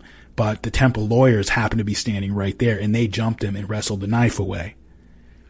Blood covered the congressman's shirt, but he wasn't cut. It was from his attacker who'd been cut in the struggle. And Ryan's shaken, but he's not harmed, and Jim calmly walks over as the congressman is getting his bearings and Don Sly is being dragged away, and he says in a very calm voice that everybody thought was strange, "Does this change everything?" And Ryan replies, "Well, it doesn't change everything, but it changes some things." The lawyers are trying to salvage this situation. They ask if anything can be done, what do we have to do? And Ryan's trying to hold it together, and he says, look, it's a very stressful situation for everyone. As long as the guy's handed over to the police, I can live with that. But at this point, alarm bells are starting to go off for Congressman Ryan, and he takes off down the path toward the tractor, which had become stuck in the mud a few minutes out of Jonestown, and soon catches up to them. The tractor and the trailer are unstuck, and they continue their way toward the airstrip. And back in Jonestown, Tim Carter remembers Harriet Tropp looking at him and saying, as matter-of-factly as if she were discussing the weather, "Well, I guess we're all going to die now." The air was still, and Jim is so high on drugs he can hardly speak, and people remember him taking it all in and slurring, "I've never seen Jonestown so peaceful." there was a problem at the airstrip. The number of people leaving had grown to the point that 2 planes were going to be needed to bring them all back to Georgetown. And they were haggling over who was going to leave with the first plane. Some of the journalists had short deadlines and so forth, and who was going to stay behind to wait for the second one. Ryan was giving an interview to some of the reporters. Larry Layton took a seat on the first plane with several reporters and a few of the concerned relatives. And at that moment, another tractor with a trailer emerged from the jungle path to Jonestown out onto the airstrip and made its way in a wide circle around the plane and people and placed itself between the group of people and the closest path to the jungle. And then it came to a stop. And several men emerged from the trailer with guns and began firing at the people assembled near the plane. On the plane, Larry Layton pulled a pistol that he had hidden away and began shooting at the seated passengers. He shot 2 people before others overtook him and wrestled him to the ground. But outside, rifle and shotgun fire were tearing into the plane and into the bodies of the people as they scrambled for cover. One defector, a woman who had been with the church since Indiana, was shot in the back of the head while she was climbing the gangplank to board the plane. Congressman Ryan went down, as did his aide Jackie Spear and Don Harris, photographer Greg Robinson, NBC cameraman Bob Brown, and soundman Steve Sung. Anthony Katsaris, Maria's brother, was shot, as were San Francisco Chronicle reporter Tim Reiterman, the U.S. Embassy official, and a concerned relative named Beverly Oliver. Those who were alive and able to took off into the jungle. Those who were still breathing but couldn't run played dead. One of these was Jackie Spear, and she heard the footsteps of the Temple assassins as one walked up and shot her in the head. Incredibly, as I mentioned, she survived. She's a standing member of Congress today. Her boss, Leo Ryan, died that day. The first and only U.S. congressman ever to be killed in the course of his official duties. A handful of Guyanese soldiers had watched the whole thing from the other end of the airstrip, but they didn't intervene. They didn't know what was going on. They just knew it had to do with Americans, and they decided it was safer to stay out of it rather than to have to explain why they went and shot a bunch of Americans. And then the killers left. The survivors saw that the plane had been ruined and the tires popped, and they expected the killers to return at any time to finish them all off. But that didn't happen. Those people had somewhere else to be. Back in Jonestown, the call went out for everybody to assemble at the pavilion. How very much I've loved you. How very much I've tried my best to give you the good life. But in spite of all of that I've tried, a handful of our people with their lives have made our life impossible.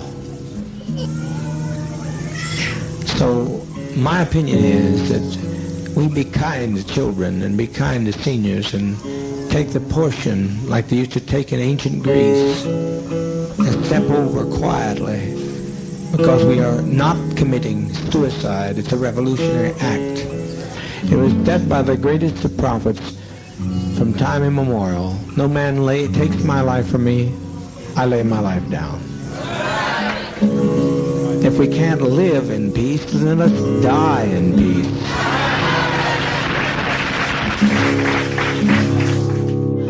We're all ready to go. If you tell us we have to give our lives now, we're ready.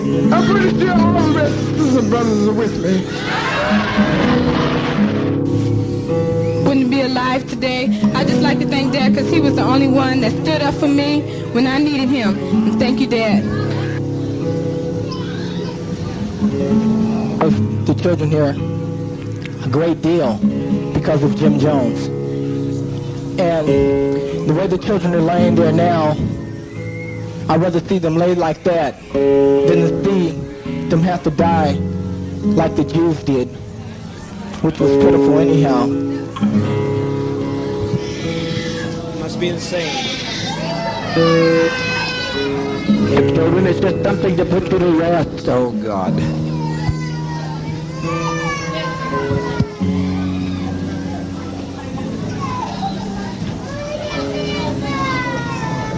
Mother, mother, mother, mother, mother, please.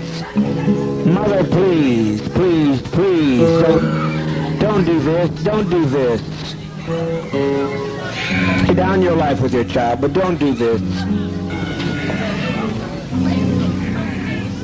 Die with respect. Die with a degree of dignity. Lay down your life with dignity. Don't lay down with tears and agony. There's nothing to death. It's like Max said, it's just stepping over in another plane. Don't be this way. Stop this hysterics. This is not the way for people who are socialists and communists to die. No way for us to die. We must die with some dignity. We didn't commit suicide. We committed an act of revolutionary suicide protesting the conditions of an inhumane world.